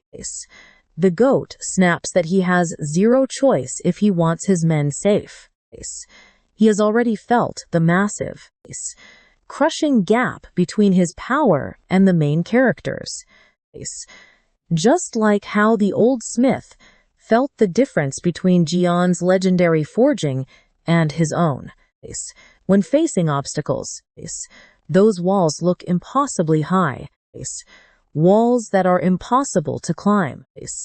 He calls this Steven's golden opportunity, promising to back him up with everything he has. He will forge the ultimate weapon specifically for him. Together, their combined strength will easily bring Jian down. After that, it will only be a matter of time before Steven becomes the absolute strongest of the 12 cardinals. So he orders him to pick up the blade and strike. Steven pulls it from the ground while Yi screams for him to stop. But you and I know this is a total trap. Get ready, because we are about to watch this traitor fall. Steven keeps his eyes locked on Jian. Up warns him that if he touches our main character, he will never forgive him. Meanwhile, Steven slowly approaches Jian. The old man pressures him to use the ultimate weapon and finish him. But Steven fires back that he does not need dirty tricks to beat Jian. Unlike you, I do not try to get him out of the way with such cheap, cowardly schemes. He flips the old man the middle finger, leaving him speechless. Despite the elder screaming, Steven claims he has completely surpassed Jian. He just needs a weapon as strong as our main characters, demanding that the old man stop comparing him to trash. Then he laughs in his face. How could someone unable to beat the main character make a weapon worthy of him? Right now, watch closely as Steven completely destroys the old man using nothing but his words. The old man hesitates for a second, but Steven charges him with brute force, shattering his armor and leaving him in shock. The old man yells not to get cocky, activating his armor to unleash a missile barrage that triggers a massive explosion. He proudly boasts that even the great Leo is no match for his ultimate creation. But suddenly, Steven transforms into a lion and lunges. He admits that 20 years ago, he did have a major inferiority complex. However, he surpassed that long ago. He has trained endlessly with one single goal in mind, to defeat Jian's massive strength. Thunderclaws. He strikes the old man with unbelievable speed, and the armor immediately begins to fall to pieces. Steven charges forward, noting the Capricorn armor is quite tough, but then rips the chest plate off and throws it away. He adds that he faced that catastrophe without decent gear, so the old man should stop hiding behind his armor. The old man shivers in absolute fear. Suddenly, Jian interrupts, asking when they will finish fighting, leaving Steven completely baffled. How is he free? The main character confesses he let himself get captured just to listen, but stood up because they were annoying. Those men were simply too weak to hold him down. The old Capricorn Saint and Yua are totally bewildered, staring in shock. How is this possible? Jian does not care at all. He orders the old man to get lost, while simultaneously kicking Steven away to get some distance. Rewinding a bit to when the beasts were still holding Jian and Steven argued with the elder. Jian was already bored and completely lost his patience. This is so annoying. He starts standing up, and the beast holding him has no idea what is even happening. With a completely bored look, Jian asks when these idiots will finally stop fighting. Right then, he appeared right beside them. Now pay attention, because you and I are traveling 20 years back in time, right before the Devil Tower. Someone said with an evil grin that the main character would die in that very place. Jian reacts instantly. That sounds like the prophecy Hugo got from his saintess. But the reply is cold and sharp. That was not just a mere prediction, but a real plot to assassinate him. The old man smirks and keeps talking. But our main character loses his patience and cuts him off, stating he does not care about his stupid memories. He only wants to know who tried to kill him, not hear the old man's life story. The coward panics and folds. He promises to talk if they guarantee his safety. Jian grabs him tightly, warning that he still does not understand his situation. He has no right to bargain if he keeps wasting time. We already know Jian does not play around. Jian threatens to rip out his tongue. Terrified, the old man immediately confesses that Virgo is behind all of this. This matches what the Purple Witch said. When she caught the genius Saintess, she also highly suspected Virgo. So Virgo truly is the mastermind behind this entire conspiracy. Our main character decides he must see Mong to check the analysis of the dagger used against him. He will let this slide for now, but demands his belongings back. The Hammer of Achievements belongs to him. The old man is left completely shocked. You even want to take that. But he folds quickly. The Capricorn Saint returns the relic. The mighty Hammer of Achievements.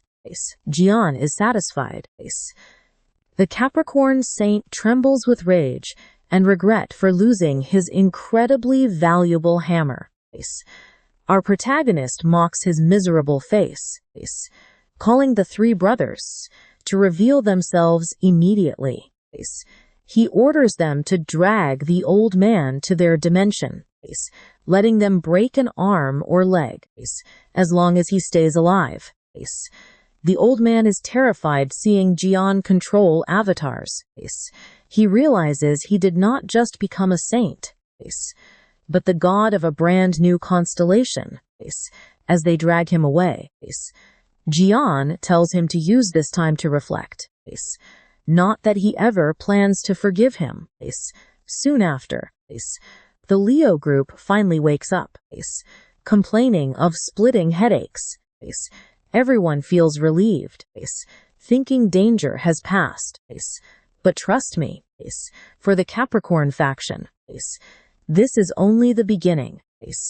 Their Saintess just abandoned them, so join me to see how they survive. It is do or die as they activate a hidden power within their armor. A strange mechanism clicks on, and they start blowing everything to absolute pieces. Too bad they forgot our Saintess already sabotaged their gear. Desperate. They scream they will drag everyone straight to hell with them. Prince, seriously, you should not do that. Fire the marmot projectile. Right away. The massive beast launches several torpedoes directly at him. Facing the incoming missile, he just laughs, asking if this is their little toy, and what even is a marmot anyway. Marmot this, marmot that. What a joke. With the relic hammer of guaranteed victory, you can modify any target that meets the requirements. Please choose a target. The selected object will be the marmot. Pay close attention here. Our hero smashes the torpedo with his hammer, launching a colossal beam that successfully alters the target. That terrifying marmot bomb just turned into beautiful fireworks.